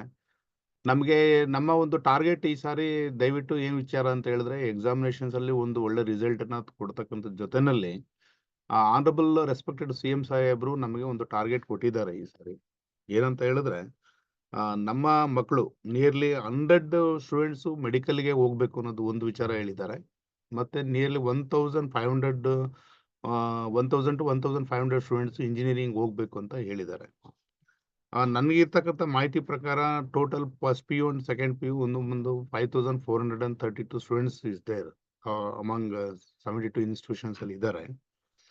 ನಮ್ಮ ಒಂದು ಅಭಿಪ್ರಾಯ ಏನಿದೆ ಅಂತಂದ್ರೆ, ನಾವೊಂದು ಮೈಕ್ರೋ ಲೆವೆಲ್ ಪ್ಲಾನ್ ಮತ್ತೆ ಮ್ಯಾಕ್ರೋ ಲೆವೆಲ್ ಪ್ಲಾನ್ ಅಂತ ನಾವೆಲ್ಲ ಪ್ರಿಪೇರ್ ಮಾಡಿದ್ದೇವೆ. ನಮ್ಮ ಒಂದು ಆಫೀಸರ್ಸು ಮತ್ತೆ ನಮ್ಮ ರೋಟರಿ ನಮ್ಮ ಇವರಿದ್ದಾರೆ, ರಮಣನ್ ಸರ್ ಇದ್ದಾರೆ, ಅವರು ಜಾಯ್ನ್ ಆಗಿದ್ದಾರೆ. ಅವರೆಲ್ಲ ಒಂದು ಇನ್ಪುಟ್ಸ್ನ ತಗೊಂಡು ನಾವು ಲೆವೆಲ್ ಒಂದು ಇದರಲ್ಲಿ ಮಾಡಿದ್ದೇವೆ. ನಮ್ಮ ಉದ್ದೇಶ ಏನಂತ ಹೇಳಿದ್ರೆ ಮೈಕ್ರೋ ಲೆವೆಲಲ್ಲಿ ಮತ್ತು ಮ್ಯಾಕ್ರೋ ಲೆವೆಲಲ್ಲಿ, ಈಗ ಮ್ಯಾಕ್ರೋ ಲೆವೆಲಲ್ಲಿ ಅಂತ ಹೇಳಿದ್ರೆ ಉದಾಹರಣೆಗೆ ತಮ್ಮೊಂದಿಗೆ ತಮ್ಮ ಥರ ಸಬ್ಜೆಕ್ಟ್ಸ್ ಎಕ್ಸ್ಪರ್ಟ್ಸನ್ನ ಕರೆಸಿ ಆ ಮಕ್ಕಳಿಗೆ ಒಂದು ರಿಫ್ರೆಶ್ಮೆಂಟನ್ನು ಮಾಡಿಸಿ, ಮತ್ತು ಅವ್ರಿಗೆ ಏನು ಸಬ್ಜೆಕ್ಟ್ ಟೀಚರ್ಸ್ ಇದ್ದಾರೆ ಅವ್ರಿಗೂ ಸಹ ಹೆಲ್ಪ್ ಆಗಲಿ ಅನ್ನೋ ಉದ್ದೇಶದಿಂದ ತಮ್ಮಂತವ್ರಿಗೆ ನಾವು ರಿಕ್ವೆಸ್ಟ್ ಮಾಡಿದ್ದೇವೆ. ತಮ್ಮ ಒಂದು ಅಮೂಲ್ಯವಾದಂಥ ಒಂದು 2 ಅವರ್ಸ್ ಇದರಲ್ಲಿ ನಮಗೆ ಮಕ್ಕಳಿಗೆ ಆಗಿಂದಾಗೆ ನಾವು ಈ ಥರ ಸಬ್ಜೆಕ್ಟ್ ವೈಸ್ ವಿಚಾರ ಮಾಡ್ಲಿಕ್ಕೆ ಬಂದಾಗ ಅವ್ರದ್ದು ಏನಾದರೂ ಕ್ವೈರೀಸ್ ಇದ್ದಾಗ ಅಥವಾ ಡೌಟ್ಫುಲ್ ಇದ್ದಾಗ ಅಥವಾ ಅವ್ರದ್ದು ಯಾವ ರೀತಿನಲ್ಲಿ ಇನ್ನೂ ಎಕ್ಸಾಮ್ ಪಾಯಿಂಟ್ ಆಫ್ ವ್ಯೂನಲ್ಲಿ ಅಥವಾ ನೀಟು ಅಥವಾ JEE ಒಂದು ಪಾಯಿಂಟ್ ಆಫ್ ವ್ಯೂನಲ್ಲಿ ಯಾವ ಥರ ಪ್ರಿಪೇರ್ ಆಗಬೇಕು ಅನ್ನೋದನ್ನ ತಾವು ದಯವಿಟ್ಟು ಇನ್ನು ಸ್ವಲ್ಪ ವಿಚಾರಗಳನ್ನು ಹೇಳಿದ್ರೆ ಭಾಳ ಸೂಕ್ತ ಆಗ್ತದೆ ಅಂತ ಹೇಳಿ ನಾನು ಮನವಿನ ತಮ್ಮೊಂದಿಗೆ ಮಾಡ್ತಾ ಇದ್ದೇನೆ ಸರ್. ತಾವು ಸ್ವಲ್ಪ ದಯವಿಟ್ಟು ನಮ್ಮ ಮಕ್ಕಳದು ಇಂಟ್ರಾಕ್ಷನ್ಸು ಸಹ ತಾವು ಒಂಚೂರು ಇನ್ವಾಲ್ವ್ಮೆಂಟ್ ಆಗುವಂಥದ್ದಕ್ಕೆ ಮತ್ತು ಮಕ್ಕಳನ್ನ ಕ್ವೆಶನ್ ಕೇಳುವಂಥದ್ದು ಮತ್ತು ಅವರ ಒಂದು ಆ ಸಬ್ಜೆಕ್ಟನ್ನು ಡೀಲ್ ಮಾಡ್ತಕ್ಕಂಥ ಟೀಚರ್ಸು ಇದ್ದಾರೆ ಇದರಲ್ಲಿ, ಅವ್ರಿಗೂ ಸಹ ಇಂಟ್ರಾಕ್ಷನ್ಸ್ನ ದಯವಿಟ್ಟು ತಾವು ಮಾಡಿದ್ರೆ ಭಾಳ ಸೂಕ್ತ ಆಗ್ತದೆ. ಮತ್ತು ಅವ್ರು ಏನು ಅರ್ಥ ಮಾಡ್ಕೊಂಡಿದ್ದಾರೆ ಅನ್ನೋದನ್ನು ಸಹ ತಮಗೆ ಅರಿವಾಗ್ತದೆ ಅನ್ನೋದು ಒಂದು ವಿಚಾರ ಇರುತ್ತೆ ಸರ್. ದಯವಿಟ್ಟು ಈ ಒಂದು ಸಹಕಾರ ತಮಗೆ ನಮ್ಮ ಒಂದು ಇನ್ಸ್ಟಿಟ್ಯೂಷನ್ಗೆ ಭಾಳ ಅಗತ್ಯತೆ ಇದೆ, ತಮ್ಮಂಥ ಸಹಕಾರ. ತಾವು ಇನ್ನೂ ಒಂದು 2-3 ಕ್ಲಾಸಸ್ಸಲ್ಲಿ 4 ಕ್ಲಾಸಸ್ಸಲ್ಲಿ ರಿಪೀಟೆಡ್ಲಿ ಬಂದು ನಾವು ಇನ್ನೂ ಹೆಚ್ಚು ಒಂದು ಇನ್ಪುಟ್ಸ್ನ ಕೊಡಬೇಕು ನಮ್ಮ ಮಕ್ಕಳೊಂದಿಗೆ ಅಂತಂತ ಹೇಳಿ ನನ್ನ ಸಿನ್ಸಿಯರ್ ರಿಕ್ವೆಸ್ಟ್ ಇದೆ on bay of the Christ sir. ಈ ಥರ ಇದೆ. ದಯವಿಟ್ಟು ತಾವು ವಿಚಾರ ಮಾಡುವಂಥದ್ದಕ್ಕೆ ಆಗಬೇಕು. ಮತ್ತು ನಮ್ಮ ಮಕ್ಕಳೇನಿದ್ದೀರಿ, ತಾವುಗಳೇನಿದ್ದೀರಮ್ಮ, ಮತ್ತು ನಮ್ಮ ಮಕ್ಕಳೇನಿದ್ದಾರೆ ಅದರಲ್ಲಿ ತಾವು ಭಾಳ ಕಾನ್ಸಂಟ್ರೇಟ್ ಆಗಿ ಮತ್ತು ಫೋಕಸ್ ಮಾಡ್ತಕ್ಕಂಥದ್ದು ಆಗಬೇಕು, ಪರ್ಟಿಕ್ಯುಲರ್ಲಿ ಸ್ಟೂಡೆಂಟ್ಸು. ಕಾರಣ ಏನಂತಂದರೆ ವಾಸುದೇವ್ ಸರ್ ಅವರು ಪೇಪರ್ ಸೆಟ್ಟಿಂಗ್ ಇರ್ತದೆ, ಅದು ಸ್ಟೇಟ್ ಲೆವೆಲ್ ಪೇಪರ್ ಸೆಟ್ಟಿಂಗಲ್ಲೂ ಅವರು ಎಕ್ಸ್ಪರ್ಟ್ಸ್ ಇದ್ದಾರೆ. ಸಾಹೇಬ್ರಿಗೆ ಗೊತ್ತಿರುತ್ತೆ ಅದ್ರ ಪ್ರಾಸ್ ಆ್ಯಂಡ್ ಕಾನ್ಸ್ ಏನಿರುತ್ತೆ, ಅದ್ರದ್ದು ಯಾವ ಥರ ಇದು ಮಾಡ್ತಾರೆ, ಯಾವುದಕ್ಕೆ ವಿಚಾರ ಮಾಡಬೇಕು, ಫೋಕಸ್ ಮಾಡಬೇಕು, ಯಾವ ಥರ ನೀವು ಮ್ಯಾಥಮೆಟಿಕ್ಸಲ್ಲಿ ಅಕ್ಯುರಸಿ ಇರಬೇಕು ಅನ್ನೋದನ್ನು ಸಾಹೇಬ್ರಿಗೆ ಭಾಳಷ್ಟು ಎಕ್ಸ್ಪೀರಿಯನ್ಸ್ ಇರ್ತಕ್ಕಂಥ ವಿಚಾರ ಇರೋದ್ರಿಂದ ಅವರ ಅನುಭವನ ತಾವು ತುಂಬ ಎಫೆಕ್ಟಿವ್ ಆಗಿ ಯುಟಿಲೈಸ್ ಮಾಡ್ಕೋಬೇಕು ಅನ್ನೋದು ನಾನು ಸ್ಟೂಡೆಂಟ್ಸಲ್ಲಿ ಕಳಕಳಿಯಾಗಿ ನಾನು ವಿಚಾರ ಮಾಡ್ತೇನೆ. ಅದನ್ನು ತಮ್ಮ ಎಲ್ಲ ಮಕ್ಕಳೂ ಸಹ ಯಾವುದೇ ರೀತಿಯಲ್ಲಿ ಫೀಲಿಂಗ್ಸ್ ಇಲ್ಲದೇನೆ ನಿಮ್ಮ ಡೌಟ್ಸನ್ನು ಸಹ ದಯವಿಟ್ಟು ಸಾಹೇಬ್ರಿಗೆ ನಿಮ್ಮ ಒಂದು ಹ್ಯಾಂಡ್ಸ್ ರೈಸ್ ಮಾಡಿ ನಿಮ್ಮ ಕ್ವೈರೀಸ್ ಏನಾದರೂ ಇದ್ದರೆ ಅದನ್ನು ಕೇಳ್ತಕ್ಕಂಥದ್ದು ಆಗಬೇಕು ಯೂನಿವರ್ಸಲ್ ಆಗಿ. ಅದು ಒಂದು. ಎರಡನೇದು ಟೀಚರ್ಸ್ ಏನಿದ್ದೀರಿ ತಾವು, ಟೀಚರ್ಸು ಸಹ ಟೆಕ್ಸ್ಟ್ ಬುಕ್ಕು ಏನಿದೆ, ಟೆಕ್ಸ್ಟ್ ಬುಕ್ಕಲ್ಲಿ ಯಾವ ಥರ ಇದು ಮಾಡಿದ್ದೇವೆ, ನಿಮ್ಮ ಒಂದು ವಿಚಾರಗಳು ಇರುತ್ತೆ. ಯಾಕಂದರೆ ಒಬ್ಬರು ಟೀಚಿಂಗು ಒಂದು ಮೆಥಡಾಲಜಿ ಬೇರೆ ಬೇರೆ ಇರುತ್ತೆ. ನನಗೆ ಗೊತ್ತಿರೋ ಹಾಗೆ ನಾನೇ ಒಂಥರ ಟೀಚಿಂಗ್ ಮಾಡ್ಬೋದು, ಇನ್ನೊಬ್ಬರು ಬೇರೆ ಥರ ಟೀಚಿಂಗ್ ಮಾಡ್ಬೋದು. ಏನೇ ಮಾಡಿದ್ರು ಓವರಾಲ್ ಆಗಿ ಮಕ್ಕಳಿಗೆ ಯಾವ ರೀತಿಯಲ್ಲಿ ಎಫೆಕ್ಟಿವ್ ಆಗಿ ಅಂಡರ್ಸ್ಟ್ಯಾಂಡಬಲ್ ಕಾನ್ಸೆಪ್ಟ್ ಇದೆ ಅದನ್ನು ಮಾಡ್ಕೊಳ್ಳೋಂಥದ್ದಕ್ಕೆ ಆಗ್ತದೆ ಅನ್ನೋದು ಒಂದು ವಿಚಾರ ಇದೆ. ಸೊ ಆ ಒಂದು ನಿಟ್ಟಿನಲ್ಲಿ ತಾವುಗಳು ಈ ಒಂದು ಟೀಚರ್ಸು ಸಹ ಸಾಹೇಬ್ರವರ ಅಮೂಲ್ಯವಾದಂಥ ಎಕ್ಸ್ಪೀರಿಯನ್ಸನ್ನು ನೀವು ಅವ್ರನ್ನ ಯುಟಿಲೈಸ್ ಮಾಡ್ಕೋಬೇಕು ಅನ್ನೋದು ನಾವು ಟೀಚರ್ಸಲ್ಲೂ ಸಹ ಮನವಿ ಮಾಡಲಿಕ್ಕೆ ಇಚ್ಛೆ ಪಡ್ತಾ ಇದ್ದೇನೆ. Teachers as well as students, ನಮ್ಮ ಸ್ಟೂಡೆಂಟ್ಸು ಈ ಥರ ನಮಗೆ ಸಿಗುವಂಥದ್ದು ವೆರಿ ವಿರಳ. ಈ ಎಕ್ಸ್ಪೀರಿಯನ್ಸ್ ಸಾರ್ ಈ ಥರ ರಿಕ್ವೆಸ್ಟ್ ಮಾಡಿಕೊಂಡು ಪಾಪ ಅವ್ರು ಬಂದು ಅವ್ರ ವ್ಯಾಲ್ಯೂಬಲ್ ಟೈಮನ್ನು ನಮ್ಮೊಂದಿಗೆ ಅವ್ರು ಶೇರ್ ಮಾಡ್ತಕ್ಕಂಥದ್ದು ನಮ್ಮೆಲ್ಲ ಒಂದು ಒಳ್ಳೆಯ ಒಂದು ವಿಚಾರದಲ್ಲಿ ಅವರು ನಮಗೆ ಭಾಳ ಸಹಕಾರ ಕೊಡ್ತಾ ಇದ್ದಾರೆ ಅಂತ ನಾನಂತೂ ಭಾವಿಸ್ತಾ ಇದ್ದೇನೆ. ದಯವಿಟ್ಟು ನಿಮ್ಮ ಒಂದು ಕ್ವೈರೀಸ್ ಏನೇ ಇದ್ರೂ ಅಥವಾ ಇನ್ನೂ ಏನಾದರೂ ಅವಶ್ಯಕತೆ ಇದೆ, ಇನ್ನೊಂದು ಸಾರಿ ಕ್ಲಾಸ್ ಅವಶ್ಯಕತೆ ಇದ್ರೂ ನಿಮ್ಮ ಇನ್ಪುಟ್ಸನ್ನು ನೀವು ಹೇಳ್ತಕ್ಕಂಥದ್ದಾಗ್ಬೋದು. ಈ ಒಂದು ವಿಚಾರದಲ್ಲಿ ನಾವು ಇನ್ನೊಂದು ಸಾರಿ ಅವರಿಗೆ ಸಾಹೇಬ್ರಿಗೆ ರಿಕ್ವೆಸ್ಟ್ ಮಾಡೋಣ, ಅವರು ಈ ಥರ ಬಂದು ವಿಚಾರಗಳನ್ನು ಹೇಳುವಂಥದ್ದಕ್ಕೆ ಭಾಳಷ್ಟು ಯೂಸ್ಫುಲ್ ಆಗುತ್ತೆ. ಇದೇ ಥರದ ಒಂದು ಸ್ಟೇಟ್ ಲೆವೆಲಲ್ಲಿ ಇರ್ತಕ್ಕಂಥ ಹೈಲಿ ಎಕ್ಸ್ಪೀರಿಯನ್ಸ್ಡ್ ಇರ್ತಕ್ಕಂಥ ಲೆಕ್ಚರರ್ಸ್ ಏನಿದ್ದಾರೆ ಅಥವಾ ಏನು ನಮ್ಮ ಸಬ್ಜೆಕ್ಟ್ ಮಾರ್ಗದರ್ಶಕರು ಏನಿದ್ದಾರೆ ಅವರುಗಳಿಗೆ ನಾವು ಇನ್ವೈಟ್ ಮಾಡ್ತೇವೆ. ಇನ್ವೈಟ್ ಮಾಡಿ ಎಲ್ಲ ಪೇಪರ್ಗಳಿಗೂ ಸಹ ನಾವೊಂದು ಪೇಪರ್ ಯಾವ ರೀತಿಯಲ್ಲಿ ಇರುತ್ತೆ, ಯಾವ ರೀತಿಯಲ್ಲಿ ಓದಬೇಕು, ಯಾವ ರೀತಿಯಲ್ಲಿ ಬರೀಬೇಕು ಅನ್ನೋಂಥದ್ದನ್ನು ಕ್ಲಿಯರಾಗಿ ತಮ್ಮಗಳಿಗೆ ಹೇಳಲಿಕ್ಕೆ ಅವರ ಎಲ್ಲ ಒಂದು ಅನುಭವನ ನೀವು ಹಂಚ್ಕೋಬೇಕು ಅಂತ ಹೇಳ್ತಾ ಎಫೆಕ್ಟಿವ್ ಆಗಬೇಕು. ಆಮೇಲೆ ಸಾಹೇಬ್ರೇನೋ ಮಾತಾಡ್ತಾ ಇರ್ತಾರೆ ಸಬ್ಜೆಕ್ಟ್ ಬಗ್ಗೆ ಅಥವಾ ಅವ್ರ ಕ್ವೈರೀಸು ರಿಸಾಲ್ವ್ ಮಾಡ್ತಾ ಇರ್ತಾರೆ, ನೀವೇನೋ ಮಾತಾಡೋಂಥದ್ದು ನಿಮ್ಮ ಫೋಕಸ್ಸು ಬೇರೆ ಥರ ಇರೋವಂಥದ್ದು ಆಗಬಾರ್ದು. ಪರ್ಟಿಕ್ಯುಲರ್ಲಿ ಸ್ಟೂಡೆಂಟ್ಸ್ ಹತ್ರ ನಾವೀಗ ಹೇಳ್ತಾರಂಥದ್ದು ಈಗ ಭಾಳಷ್ಟು ಯೂಸ್ಫುಲ್ ಇರುತ್ತೆ. ಇದು ಭಾಳ ಮ್ಯಾಕ್ಸಿಮಮ್ ಆಗಿ ನಿಮಗೆ ಯೂಸ್ಫುಲ್ ಆಗಬೇಕು ಅನ್ನೋ ಉದ್ದೇಶದಿಂದನೇ ನಾವು ಈ ಥರದ್ದು ಒಂದು ವಿಚಾರಗಳನ್ನು ನಾವು ಮಾಡಿದ್ದೇವೆ ನಮ್ಮ ಒಂದು ಕ್ರೈಸ್ ಇನ್ಸ್ಟಿಟ್ಯೂಷನ್ಸಿಂದ.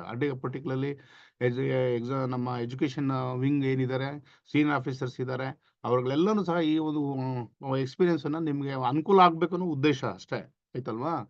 ಹಂಗಾಗಿ ಈ ಒಂದು ಸಾಹೇಬ್ರ ಅನುಭವನ ನೀವು ಯಥೇಚ್ಛವಾಗಿ ಭಾಳಷ್ಟು ಯೂಸ್ಫುಲ್ ಆಗಲಿ ಅನ್ನೋದೊಂದು ಭಾವಿಸಿ ನೀವು ಅಪ್ಕಮಿಂಗ್ ಏನು ಎಕ್ಸಾಮಿನೇಷನ್ಸ್ ಏನಿದ್ದಾವೆ ನಾವು ಇನ್ನು ಫ್ರೀಕ್ವೆಂಟ್ ಆಗಿ ಕರಿತಾ ಇರ್ತೇವೆ. ನಿಮಗೆ ಮಕ್ಕಳಿಗೆ ಕರಿತಾ ಇದ್ದಾವೆ, ಟೀಚರ್ಸ್ಗೂ ಕರಿತಾ ಇದ್ದಾವೆ, ಎಲ್ಲರಿಗೂ ಕರಿತೇವೆ, ಇಂಟ್ರಾಕ್ಷನ್ ಮಾಡ್ತೇವೆ. ಇಂಟ್ರಾಕ್ಷನ್ಸ್ ಮಾಡಿ ನಾವು ಈ ಒಂದು ವಿಚಾರಗಳು ಏನೇನಿದ್ದಾವೆ ನಿಮ್ಮೆಲ್ಲ ಇನ್ಪುಟ್ಸ್ನ ತಗೊಂಡು ಯಾವ ರೀತಿಯಲ್ಲಿ ನಾವು ಎಫೆಕ್ಟಿವ್ ಆಗಿ ಎಕ್ಸಾಮಿನೇಷನ್ ಅಟೆಂಡ್ ಮಾಡಬೇಕು ಅನ್ನೋಂಥ ಒಂದು ಕಾನ್ಸೆಪ್ಟಲ್ಲಿ ನಮ್ಮ ಪ್ರಿಪರೇಷನ್ಸ್ ಎಲ್ಲ ಯಾವ ಥರ ಇರಬೇಕು ಏನು ಅಂತ ಹೇಳಿ ಮುಂದಿನ ದಿನಗಳಲ್ಲೂ ಸಹ ನಾವು ಚರ್ಚೆ ಮಾಡಲಿಕ್ಕೆ ಅವಕಾಶಗಳಿರುತ್ತೆ. ಈ ಒಂದು ವಿಚಾರದಲ್ಲಿ ಮತ್ತೊಮ್ಮೆ ವಾಸುದೇವ್ ಸರ್ ಅವರಿಗೆ ನಮ್ಮ ಹೃದಯಪೂರ್ವಕವಾಗಿರ್ತಕ್ಕಂಥ ಮತ್ತೊಮ್ಮೆ ಸ್ವಾಗತ ಮತ್ತು ಅಭಿನಂದನೆಗಳನ್ನು ಸಲ್ಲಿಸಿ ಸಾಹೇಬರು ಮುಂದುವರಿಬೇಕು ಅಂತಂತ ಹೇಳಿ ನಾನು ಅವರಲ್ಲಿ ರಿಕ್ವೆಸ್ಟ್ ಮಾಡ್ತಾ ಇದ್ದೇನೆ. Thank you sir. ಬೇರೆ ಈಗಾಗಲೇ ಮಾನ್ಯ ಕಾಂತರಾಜ ಸರ್ ಅವರು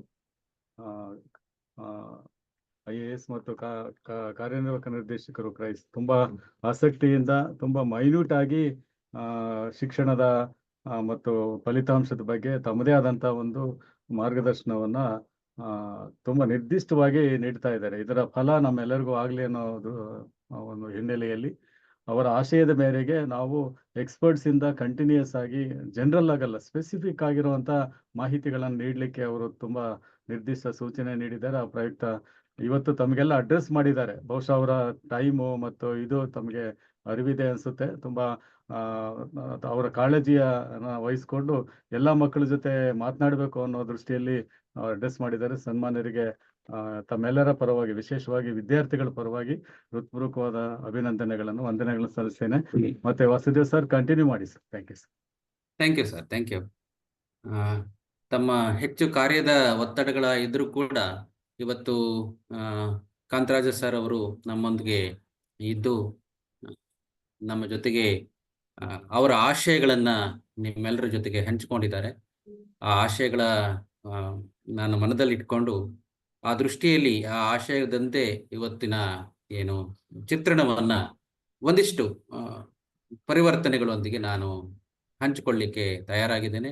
ಮತ್ತೆ ಮತ್ತೊಮ್ಮೆ ಸರ್ ಅವರ ಆಶಯಗಳನ್ನ ನಾನು ಇವತ್ತು ಈಡೇರಿಸಲಿಕ್ಕೆ ನಾನು ಪ್ರಯತ್ನ ಪಡ್ತೇನೆ ಅನ್ನುವಂತ ಹೇಳ್ತಾ ನಾನು ಅವರಿಗೆ ಧನ್ಯವಾದಗಳನ್ನ ಹೇಳ್ತಾ ಸರ್ ಅವರಿಗೆ, ಕಾಂತರಾಜ ಸರ್ ಅವರಿಗೆ ಧನ್ಯವಾದಗಳನ್ನ ಹೇಳ್ತಾ ನಾನು ಮತ್ತೆ ಇವತ್ತು ನನ್ನ ಮುಂದಿನ ಏನಿದೆ ಅಲ್ಲ ಇವತ್ತಿನ ಕ್ಲಾಸಸ್ಗಳನ್ನ ಮತ್ತೆ ತೊಡಗಿಸ್ಕೊಳ್ತಾ ಇದ್ದೇನೆ. ಮತ್ತೆ ಇವತ್ತೀಗ ಬಿಟ್ಟು ಹೋಗಿರುವಂತ ಏನಿದೆ ಮತ್ತೆ ಶೇರ್ ಮಾಡ್ತಾ ಇದ್ದೇನೆ.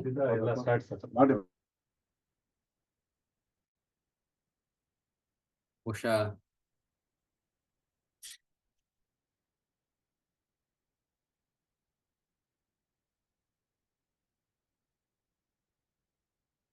ಓಕೆ. ಸೊ ಇದು ಪಾರ್ಟ್ ಡಿ ಅನ್ನುವಂತ ಹಂತಕ್ಕೆ ನಾನು ಬರ್ತಾ ಇದ್ದೆ. ಎಲ್ಲ ಮಕ್ಕಳಿಗೂ ನಾನು ಒಂದು ಸ್ಪಷ್ಟವಾದ ಚಿತ್ರಣವನ್ನ ಇಲ್ಲಿ ಹೇಳಲಿಕ್ಕೆ ನಾನು ಹೇಳ್ತಾ ಇರೋದು ಏನು ಅಂತಂದ್ರೆ, ಸರ್ ಅವರು ಹೇಳಿದ್ರು ಇವತ್ತು ನೀಟ್ ಪರೀಕ್ಷೆ ಮತ್ತು ಏನು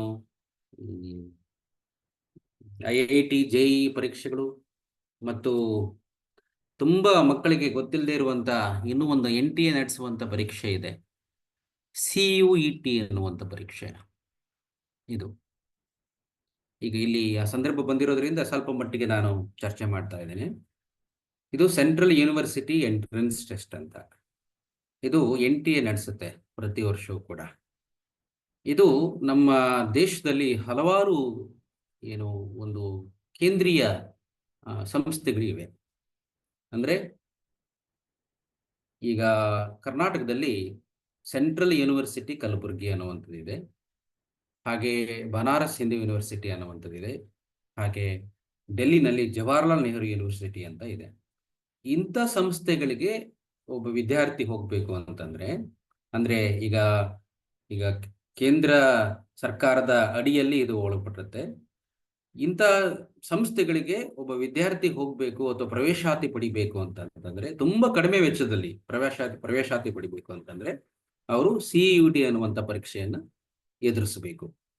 ಬಹಳ ಸುಲಭವಾಗಿರುತ್ತೆ. JEE ಲೆವೆಲ್, IIT JEE ಮಾದರಿಗಿಂತಲೂ ವಿಭಿನ್ನವಾಗಿ ತುಂಬಾ ಉತ್ತಮವಾಗಿ ಏನು ನಾವು CETಗೆ ಪ್ರಿಪೇರ್ ಆದ್ರೇನೆ ಸಾಕು, ಅದಕ್ಕಿಂತ ಸ್ವಲ್ಪ ಮಟ್ಟಿನ ಒಂದು ಲೆವೆಲ್ನಲ್ಲಿ, ಒಂದು ಲೆವೆಲ್ 1 ಅಥವಾ ಲೆವೆಲ್ 2 ಲೆವೆಲ್ನಲ್ಲಿ CUET ಪರೀಕ್ಷೆ ಆಗುತ್ತೆ. ತುಂಬಾ ಕಡಿಮೆ ವೆಚ್ಚದಲ್ಲಿ ನಾವು ಬಿಟೆಕ್, ಈಗ ಸೆಂಟ್ರಲ್ ಯೂನಿವರ್ಸಿಟಿ ಕಲಬುರಗಿನಲ್ಲಿ ಬಿಟೆಕ್ ಅಥವಾ ಬನಾರಸ್ ಹಿಂದೂ ಯೂನಿವರ್ಸಿಟಿನಲ್ಲಿ ಬಿಟೆಕ್ನಲ್ಲಾಗಲಿ, ಇಂಜಿನಿಯರಿಂಗ್ನಾಗಲಿ ಅಥವಾ ಬೇಸಿಕ್ ಸೈನ್ಸ್ ಆಗಲಿ ನಾವು ತೊಡಗಿಸ್ಕೊಳ್ಬಹುದು. ಇಂಥ ಪರೀಕ್ಷೆಯಲ್ಲಿ CUT ಎನ್ನುವಂಥ ಪರೀಕ್ಷೆ, ಇದು ಸಂದರ್ಭ ಬಂದಾಗ ಇದರ ಬಗ್ಗೆ ಉತ್ತಮವಾದ ಒಂದು ಪರೀಕ್ಷೆ ಬಗ್ಗೆ ತಿಳುವಳಿಕೆಗಳನ್ನು ಏನು ಮುಂದಿನ ಹಂತದಲ್ಲಿ ಚರ್ಚೆ ಮಾಡೋಣ. ಅದೇ ರೀತಿ ಇನ್ನೊಂದು ಪರೀಕ್ಷೆ NCET ಅಂತ, ನ್ಯಾಷನಲ್ ಕಾಮನ್ಸ್ ಎಂಟ್ರನ್ಸ್ ಟೆಸ್ಟ್ ಅಂತ. ಇದು ಈಗ ನಾವು ಇಂಟಿಗ್ರೇಟೆಡ್ MSc ಎಡ್ ಅಥವಾ ಇಂಟಿಗ್ರೇಟೆಡ್ BSc ಎಡ್, BSc ಜೊತೆಗೆ ಎಜುಕೇಶನ್ ಅಥವಾ MSc ಜೊತೆಗೆ B.Ed ಮಾಡೋದು ಎನ್ನುವಂಥ ಹಂತ ಬಂದಾಗ ಈ NTA-ನವರೇ ನಡೆಸುವಂಥ ಇನ್ನೊಂದು ಪರೀಕ್ಷೆ ಇದು. ಈಗ ಕೇಂದ್ರ ಸರ್ಕಾರದ ಅಡಿಯಲ್ಲಿ ಒಳಪಡುವಂಥ ಎಲ್ಲ ಸಂಸ್ಥೆಗಳಲ್ಲ ಇದರಲ್ಲಿ NCET ಅಂದರೆ ನಾವು B.Ed ಇಂಟಿಗ್ರೇಟೆಡ್ MSc ಎಡ್ ಮಾಡಬೇಕು ಅಥವಾ BSc ಎಡ್ ಮಾಡಬೇಕು ಅನ್ನುವಂಥ ಪರೀಕ್ಷೆ ಹಂತ ಬಂದಾಗ ಈ NCET ಅನ್ನುವಂಥ ಪರೀಕ್ಷೆಯನ್ನು ನಾವು ಸಿದ್ಧತೆಗೊಳ್ಬೇಕಾಗುತ್ತೆ. Syllabus is same. ನಾವು ಒಂದು ಪ್ರವೇಶ ಪರೀಕ್ಷೆಗೆ ಅಂದರೆ CET ಪರೀಕ್ಷೆಗೆ ನಾವು ಸಿದ್ಧತೆಗೊಳಿಸ್ಕೊಂಡ್ರೆ ನಾವು ಇವೆಲ್ಲ ಪರೀಕ್ಷೆಯನ್ನು ಬರೀಬಹುದು. ಮತ್ತೆ ನಮ್ಮ ಆಸಕ್ತಿಗೆ ತಕ್ಕ ಹಾಗೆ ನಾವು ಸಿದ್ಧತೆಗೊಂಡು ಈ ಪರೀಕ್ಷೆಯನ್ನು ತಗೊಂಡು ಒಂದು ಉತ್ತಮವಾದ ಸಂಸ್ಥೆಯಲ್ಲಿ ನಮ್ಮ ಅಧ್ಯಯನವನ್ನು ತೊಡಗಿಸ್ಕೊಳ್ಬಹುದು. ಮಕ್ಕಳು ಮತ್ತು ಎಲ್ಲ ಉಪನ್ಯಾಸಕರು ಈ ಒಂದು ಕೆರಿಯರ್ ಅಪಾರ್ಚುನಿಟೀಸ್ ಬಗ್ಗೆ ಮಕ್ಕಳಿಗೆ ತಿಳುವಳಿಕೆ ಹೇಳೋದು ಕೂಡ ಮುಖ್ಯ ಅನ್ನುವುದು ನನ್ನ ವೈಯಕ್ತಿಕ ಅಭಿಪ್ರಾಯ. ಈಗ ನಾನು ಅದರ ಬಗ್ಗೆ ಸಮಯ ಬಂದಾಗ ಒಂದು ಕೆರಿಯರ್ ಅಪಾರ್ಚುನಿಟೀಸ್ ಹೇಗಿದೆ, ನಾವು ಯಾವ ರೀತಿಯಾದ ಸಿದ್ಧತೆಗಳನ್ನು ಗೊಳಿಸಬೇಕು ಅನ್ನುವಂಥದ್ದು ಸಮಯ ಬಂದಾಗ ಮುಂದಿನ ಹಂತದಲ್ಲಿ ಅದರ ಬಗ್ಗೆ ಡಿಸ್ಕಸ್ ಮಾಡ್ತೇನೆ. ಈಗ ನಾನು ಸದ್ಯಕ್ಕೆ ಈಗ ಇಡೀ ಮಾದರಿ ಪ್ರಶ್ನೆ ಪತ್ರಿಕೆಯನ್ನ ಇಟ್ಕೊಂಡು ನಿಮ್ಮ ಜೊತೆಗೆ ಚರ್ಚೆ ಮಾಡ್ತಾ ಈಗ ಹೇಳ್ತಾ ಇದ್ದೇನೆ. ಈಗ ರಿಲೇಷನ್ ಫಂಕ್ಷನ್ಸ್ ಅಲ್ಲಿ ಈಗ ಡಿಸ್ಕಸ್ ಮಾಡ್ತಾ ಇದ್ದೆ. ಪಾರ್ಟ್ ಡಿ ವಿಭಾಗದಲ್ಲಿ ಈಗ ಬಹುಮುಖ್ಯವಾದ ಪ್ರಶ್ನೆಗಳು ಇವೆಲ್ಲ. ಇಡೀ ಪುಸ್ತಕದಲ್ಲಿ ಇರ್ತಕ್ಕಂಥ ಒಂದು 7 ರಿಂದ 8 ಪ್ರಶ್ನೆಗಳಲ್ಲಿ ಒಂದು ರಿಲೇಷನ್ ಫಂಕ್ಷನ್ಸ್ ಅಲ್ಲಿ ಬರುತ್ತೆ. ಒಂದು ರೀತಿಯಾದ ಫಿಕ್ಸ್ಡ್ ರೀತಿಯಾದ ಕ್ವಶನ್ಗಳಿದು. ಈಗ ನೋಡಿ, ನಾನು ಈಗಾಗಲೇ ಹೇಳಿದಾಗೆ ಒಂದು f(x) = 4x + 3 ಅಂತ, ಇನ್ನೊಂದು ಪ್ರಶ್ನೆ ನಮ್ಮ ಪುಸ್ತಕದಲ್ಲೇ ಇದೆ, x² + 1 ಅಂತ ಅಥವಾ 1 + x² ಅಂತ. ಈ ತರ ಇದೊಂದು ಪ್ರಶ್ನೆ. ಹಾಗೆ ಜೊತೆಗೆ ಈ ಪ್ರಶ್ನೆ ಕೂಡ ನಾವು ನೋಡಿದ್ದೀವಿ, ಯಾವುದು f(x) = 1/x ಅನ್ನುವಂಥ ಪ್ರಶ್ನೆ. ಹಾಗೆ verify the function f(x) is 1 1 and on to ಅನ್ನುವಂಥ ಪ್ರಶ್ನೆ. ಸೊ ಹೀಗೆ ಈ ತರದ ಒಂದು ಪ್ರಶ್ನೆಯನ್ನ ನಾವು ಇಲ್ಲಿ ನಿರೀಕ್ಷೆ ಮಾಡ್ಬೋದು. ಇದು ತುಂಬಾ ಸುಲಭವಾಗಿರುತ್ತೆ, 1 1 and on to ಅಂತ ತೋರಿಸುವಂಥದ್ದು. ಅದೇ ತರ ಇನ್ನೊಂದು ನಾವು ತುಂಬಾ ಸುಲಭವಾಗಿ ನಿರೀಕ್ಷೆ ಮಾಡುವಂತ ಚಾಪ್ಟರ್ ಮ್ಯಾಟ್ರಿಸಸ್. ಇದು ಒಂದು ಉತ್ತಮವಾದ ಒಂದು ಟಾಪಿಕ್ ಇದು ಮ್ಯಾಟ್ರಿಸಸ್. ಮತ್ತು ಯಾವುದೇ ರೀತಿಯಾದ ಒಂದು ಗಣಿತದ ಹಿನ್ನೆಲೆಗಳನ್ನ ಇಲ್ಲದೇನೆ, ಅಂದ್ರೆ ಎಡಿಷನ್ ಸಬ್ಟ್ರಾಕ್ಷನ್ಗಳನ್ನೇ ಇಟ್ಕೊಂಡು ಮ್ಯಾಟ್ರಿಸಸ್ ಅನ್ನ ನಾವು ಅಧ್ಯಯನ ಮಾಡ್ಬೋದು. ಎಲ್ಲ ಮಕ್ಕಳು ಕೂಡ ಉತ್ತರಿಸುವಂತ ಪ್ರಶ್ನೆಗಳಿದು, ಈಸಿ ಲೆವೆಲ್ ಕ್ವಶನ್ ಇದು. ಸೊ ಇದನ್ನ ಯಾವ ಕಾರಣಕ್ಕೂ ಬಿಡಬಾರದು. ಮತ್ತೆ ಇನ್ನು ಸಿದ್ಧತೆಗೊಳ್ಬೇಕು. ಇದರಲ್ಲಿ ಯಾವ ರೀತಿಯಾದ ಪ್ರಶ್ನೆಗಳು ಬರುತ್ತೆ ಅಂತಂದ್ರೆ, problems on algebra of matrices. ಒಂದು ನೋಟ್ ಡೌನ್ ಮಾಡ್ಕೊಂಡ್ರು ಪರವಾಗಿಲ್ಲ ಮಕ್ಕಳು, ಇದನ್ನ ಎಡಿಷನ್ ಯಾವ ತರದ ಪ್ರಶ್ನೆ ಬರುತ್ತೆ ಅನ್ನುವಂಥದ್ದನ್ನ ಇಲ್ಲಿ ನಾನು ಹೇಳ್ತಾ ಹೋಗ್ತಾ ಇದ್ದೀನಿ. ಈಗ ಆಲ್ಜಿಬ್ರಾ ಆಫ್ ಮ್ಯಾಟ್ರಿಸಸ್ ಅಂದ್ರೆ ಎಡಿಷನ್ ಸಬ್ಟ್ರಾಕ್ಷನ್. ಈಗ ಉದಾಹರಣೆಗೆ ನಾವು ಈಗಾಗಲೇ ಪುಸ್ತಕದಲ್ಲಿ ಇರುವಂತ ಪ್ರಶ್ನೆ, ಈಗ A is a ಒಂದು ಮ್ಯಾಟ್ರಿಕ್ಸ್ ಅನ್ನು ಕೊಡ್ತಾರೆ. ಈ A ಅನ್ನುವಂಥ ಒಂದು ಮ್ಯಾಟ್ರಿಕ್ಸ್ ಸಮ್ 0 6 7 ಅಥವಾ -6 0 8 and 7 -8 0 ಈ ತರ. ಹೀಗೆ ಅದೇ ತರ ಈಗ B ಎನ್ನುವಂಥದ್ದು, then you can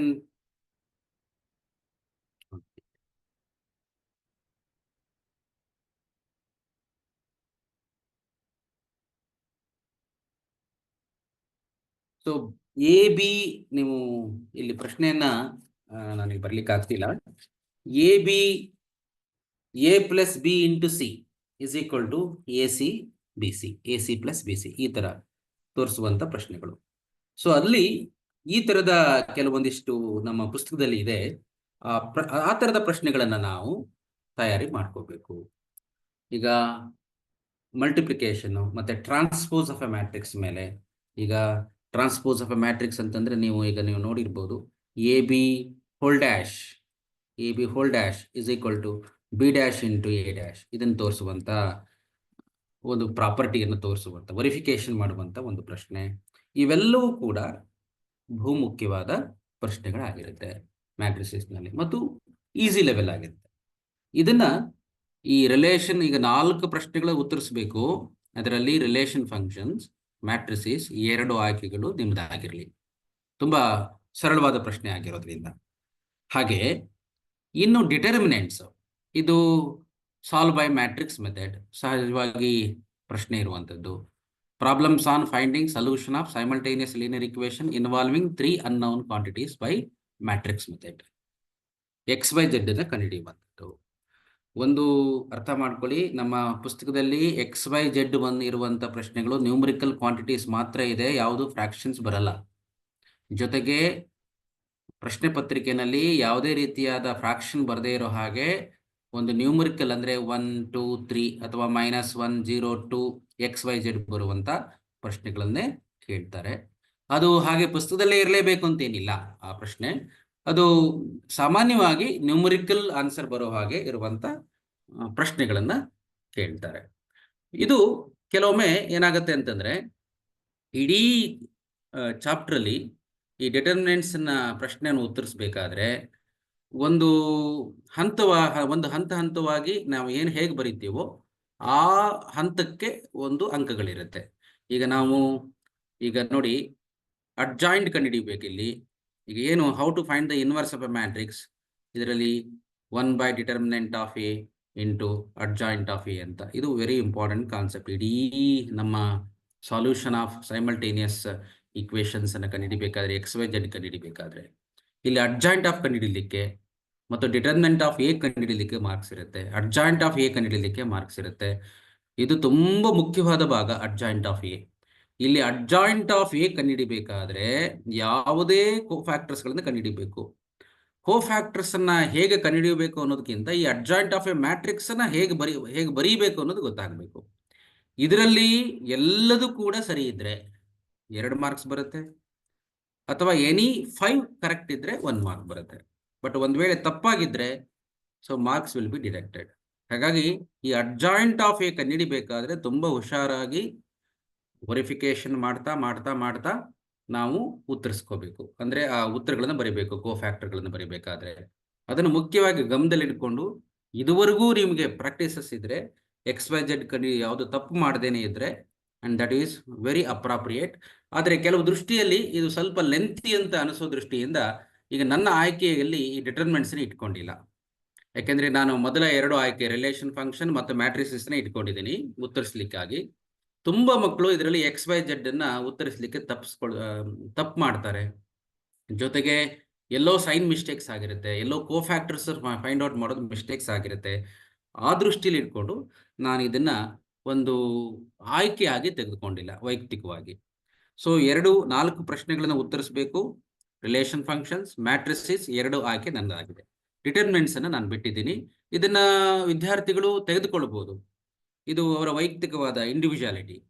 ಈಗ ನೆಕ್ಸ್ಟ್ ಕಂಟಿನ್ಯೂಟಿ ಡಿಫರೆನ್ಷಿಯಬಿಲಿಟಿನಲ್ಲಿ ಇದು ಈಗ ನೋಡಿ, problems on second order derivative, ಇದು ಸ್ವಲ್ಪ ಹೆಚ್ಚಿನ ಒಂದು ಉತ್ತಮವಾದ ಆಯ್ಕೆ, ನನ್ನ ಆಯ್ಕೆ ಕೂಡ ಆಗಿದೆ ಇದು. ಇದರಲ್ಲಿ ಸೆಕೆಂಡ್ ಆರ್ಡರ್ ಡೆರಿವೇಟಿವ್ ಏನಿದೆಯಲ್ಲ, ಇಲ್ಲಿ ಸೆಕೆಂಡ್ ಆರ್ಡರ್ ಡೆರಿವೇಟಿವ್, ಸೊ ಇದು ಸೆಕೆಂಡ್ ಆರ್ಡರ್ ಡೆರಿವೇಟಿವ್ನ ಕ್ವಶನ್ಗಳು, ಅಥವಾ ಲಾಗರಿಥಮಿಕ್ ಡಿಫರೆನ್ಸಿಯೇಷನ್ ಕ್ವಶನ್ಗಳು, ಅಥವಾ ಡೆರಿವೇಟಿವ್ ಆಫ್ ಪ್ಯಾರಾಮೆಟ್ರಿಕ್ ಫಂಕ್ಷನ್ ಆದ ಕ್ವಶನ್ಗಳು, ಅಥವಾ ಕಂಟಿನ್ಯೂಟಿನಲ್ಲಿ 5 ಮಾರ್ಕ್ಸ್ ಕ್ವಶನ್ಗಳು ಕೇಳುವಂತ ಆಯ್ಕೆಗಳು ಬಹಳ ಕಡಿಮೆ ಇರೋದ್ರಿಂದ ಒಂದು ಮಾಡೆಲ್ ಪೇಪರ್ನಲ್ಲಿ ಮಾತ್ರ ಇದೆ. 3 ಮಾಡೆಲ್ ಪೇಪರ್ಗಳನ್ನು ನೋಡಬೇಕು. ಸೊ ಹೆಚ್ಚು ನಾವು ನಿರೀಕ್ಷೆ ಮಾಡಬಹುದಾದಂಥ ಪ್ರಶ್ನೆಗಳಂತಂದ್ರೆ second order derivative, logarithmic differentiation ಮತ್ತೆ ಡೆರಿವೇಟಿವ್ ಆಫ್ ಪ್ಯಾರಾಮೆಟ್ರಿಕ್ ಫಂಕ್ಷನ್. ಈಗ ಲಾಗರಿಥಮಿಕ್ ಡಿಫರೆನ್ಸಿಯೇಷನ್ ಅಂತಂದ್ರೆ ಈಗ 5 ಅಂಕದ ಪ್ರಶ್ನೆ ಕೇಳಬೇಕು ಅಂದ್ರೆ y is equal to x to the power of x plus sin x to the power of x, ಈ ತರ x power x sin x to the power of x 2 ಏನೋ ಲಾಗರಿಥಮಿಕ್ ಡಿಫ್ರೆನ್ಸಿಯೇಷನ್ ಅನ್ನು ಯೂಸ್ ಮಾಡಿಕೊಂಡು ನಾವು ಉತ್ತರಿಸ್ಬೇಕು ಅದನ್ನು. ಹಾಗೆ parametric function X ಅನ್ನುವಂಥ ಒಂದು ಕೊಟ್ಟಿರ್ತಾರೆ, ವೈ ಅನ್ನುವಂಥದ್ದನ್ನು ಕೊಟ್ಟಿರ್ತಾರೆ. ಸೊ ಅದನ್ನು ಎಕ್ಸ್ ಈಕ್ವಲ್ಸ್ ಸಮ್, ಏನು ಈಗ ಪ್ಯಾರಾಮೆಟ್ರಿಕ್ ಫಂಕ್ಷನ್ ಅಂದರೆ ಎಕ್ಸ್ ಈಕ್ವಲ್ಸ್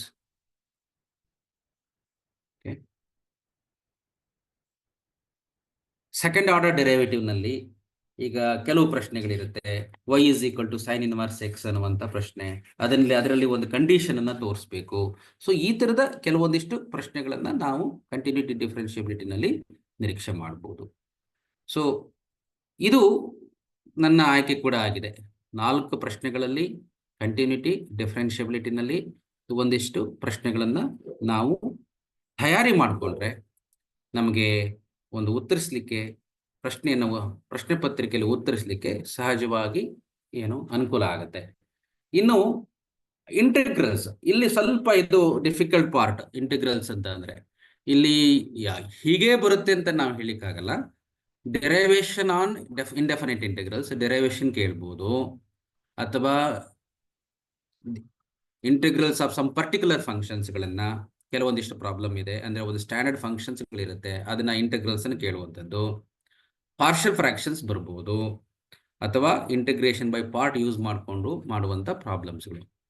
ಇಲ್ಲಿ ಸಹಜವಾಗಿ ಬಹಳ ಮುಖ್ಯವಾಗಿ ಇಲ್ಲಿ 5 ಮಾರ್ಕ್ಸ್ ಕೇಳುವಂಥ ಪ್ರಶ್ನೆಗಳಿರೋದು ಇದರಲ್ಲಿ ಇಂಟಿಗ್ರೇಷನ್ ಬೈ ಪಾರ್ಷಿಯಲ್ ಫ್ರಾಕ್ಷನ್ ಮತ್ತೆ ಡೆರೈವೇಶನ್. ಈಗ ಡೆರೈವೇಶನ್ ಅಂತಂದ್ರೆ ಈ ಥರದ ಡೆರೈವೇಶನ್ ಈಗ ನೀವು ನೋಡಿದಿರಿ, 1/a² + x², ಈ ಡೆರೈವೇಶನ್. ಮತ್ತೆ ಅದರ ಮೇಲೆ ಒಂದು ಪ್ರಾಬ್ಲಮ್, ಅಥವಾ ಇಂಟೆಗ್ರಲ್ ಆಫ್ 1/√a² - x², ಈ ಥರದ ಪ್ರಾಬ್ಲಮ್ಗಳು, ಅಥವಾ ಇಂಟೆಗ್ರಲ್ ಆಫ್ 1/√x² - a², ಅಥವಾ ಇಂಟೆಗ್ರಲ್ ಆಫ್ 1/a² - x², ಈ ಥರ.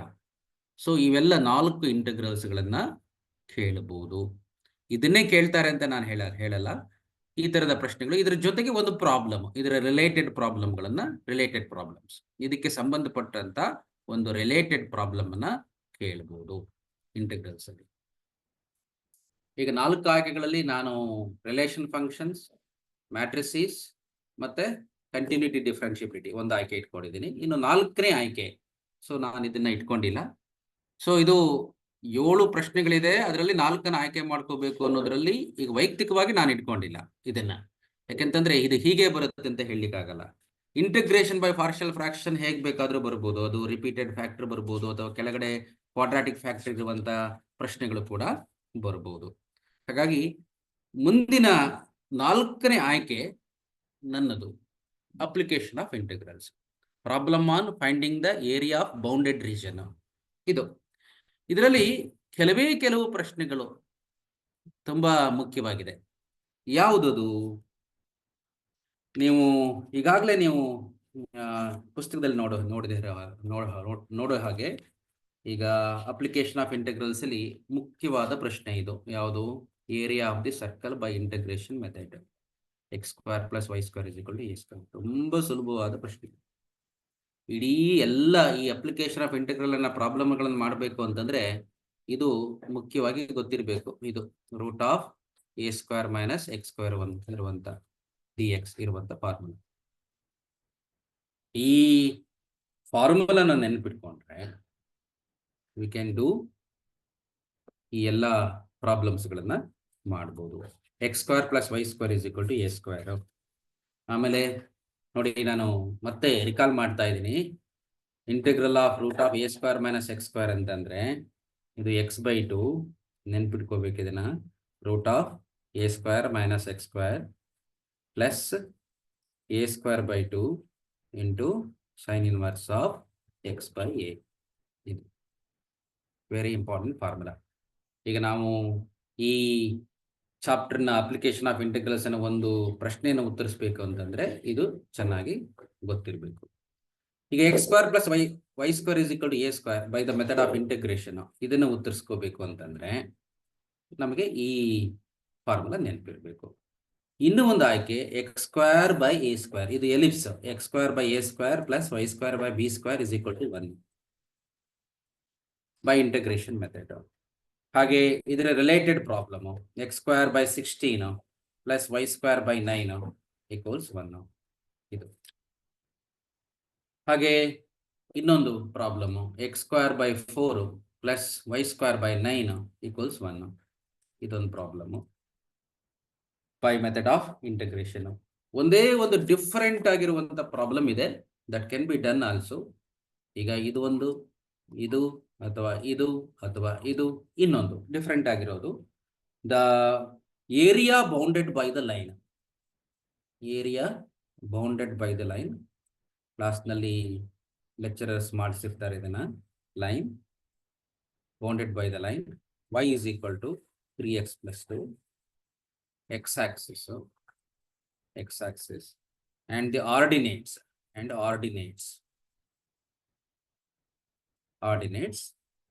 y x = -1 and x = ಇದು ನಮ್ಮ ಬುಕ್ ಅಲ್ಲಿ ಇರುವಂತದ್ದು. ಸೊ ನಾರ್ಮಲಿ ನಾವು ಇಲ್ಲಿ ನಿರೀಕ್ಷೆ ಮಾಡಬಹುದಾದಂತ ಉತ್ತಮವಾದ ಪ್ರಶ್ನೆಗಳು ಇವಿಷ್ಟು. ಇದು ಒಂದು ಡಿಫರೆಂಟ್ ಆಗಿರೋದಷ್ಟೇ. ಈಗ ನಾವು ಎಕ್ಸ್ಪೆಕ್ಟ್ ಮಾಡೋದು 5 ಮಾರ್ಕ್ಸ್ ಅಲ್ಲಿ ಏನು, ಇಲ್ಲಿ ಒಂದು 5 ಪ್ರಶ್ನೆಗಳು ಇದೆ. ಇದು ನನ್ನ ಉತ್ತಮವಾದ ಆಯ್ಕೆ. ಕೆಲವೊಮ್ಮೆ ಈ ಪ್ರಶ್ನೆಗಳನ್ನ ಉತ್ತರಿಸಬೇಕು ಅಂತಂದ್ರೆ ಇಂಟಿಗ್ರೇಷನ್ ಅನ್ನುವಂತ ಕಾನ್ಸೆಪ್ಟ್ ಗೊತ್ತಿಲ್ಲದೆ ಇದ್ರೂ ಕೂಡ ಈ ಪ್ರಶ್ನೆಗಳನ್ನ ಆಯ್ಕೆ ಮಾಡಿಕೊಂಡ್ರೆ ಉತ್ತರಿಸಬಹುದು ಮತ್ತು ಸುಲಭ. ಸೊ ಆ ದೃಷ್ಟಿಯಲ್ಲಿ ನಾನು ಇದು 4ನೇ ಆಯ್ಕೆಯಾಗಿ ತೆಗೆದುಕೊಳ್ತಾ ಇದ್ದೀನಿ. Relation functions, matrices, continuity differentiability ಮತ್ತು ಅಪ್ಲಿಕೇಶನ್ ಆಫ್ ಇಂಟೆಗ್ರಲ್ಸ್, ಏರಿಯಾ ಕಂಡುಹಿಡಿಯುವಂಥದ್ದು. ಸೊ ಹಾಗಾಗಿ ಆ ದೃಷ್ಟಿಯಲ್ಲಿ ಇದು ಒಂದು ಉತ್ತಮವಾದ ಆಯ್ಕೆ.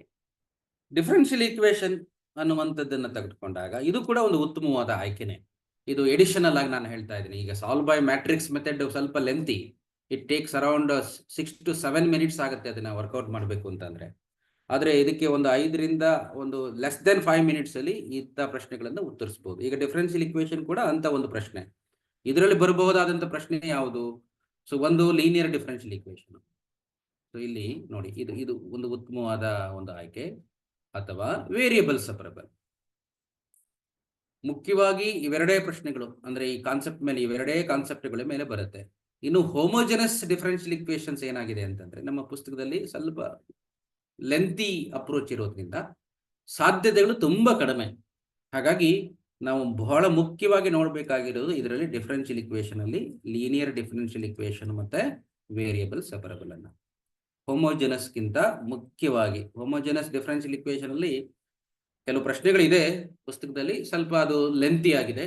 ಹಾಗಾಗಿ ಒಂದು ಪ್ರಶ್ನೆ ಪತ್ರಿಕೆಯನ್ನ ತಯಾರು ಮಾಡಬೇಕಾದ್ರೆ ಅದು ಎಷ್ಟು ಉತ್ತರಗಳ ಏನು ಸಾಧ್ಯತೆಗಳು, ಒಬ್ಬ ವಿದ್ಯಾರ್ಥಿ 5 ಅಂಕದ ಪ್ರಶ್ನೆಗೆ ಹೇಗೆ ಉತ್ತರಿಸಬೇಕು ಅನ್ನುವಂಥದ್ದು ಆ ಉದ್ದೇಶ ಇಟ್ಕೊಂಡು ಕೂಡ ಪ್ರಶ್ನೆಗಳನ್ನು ಕೇಳಲಾಗುತ್ತೆ.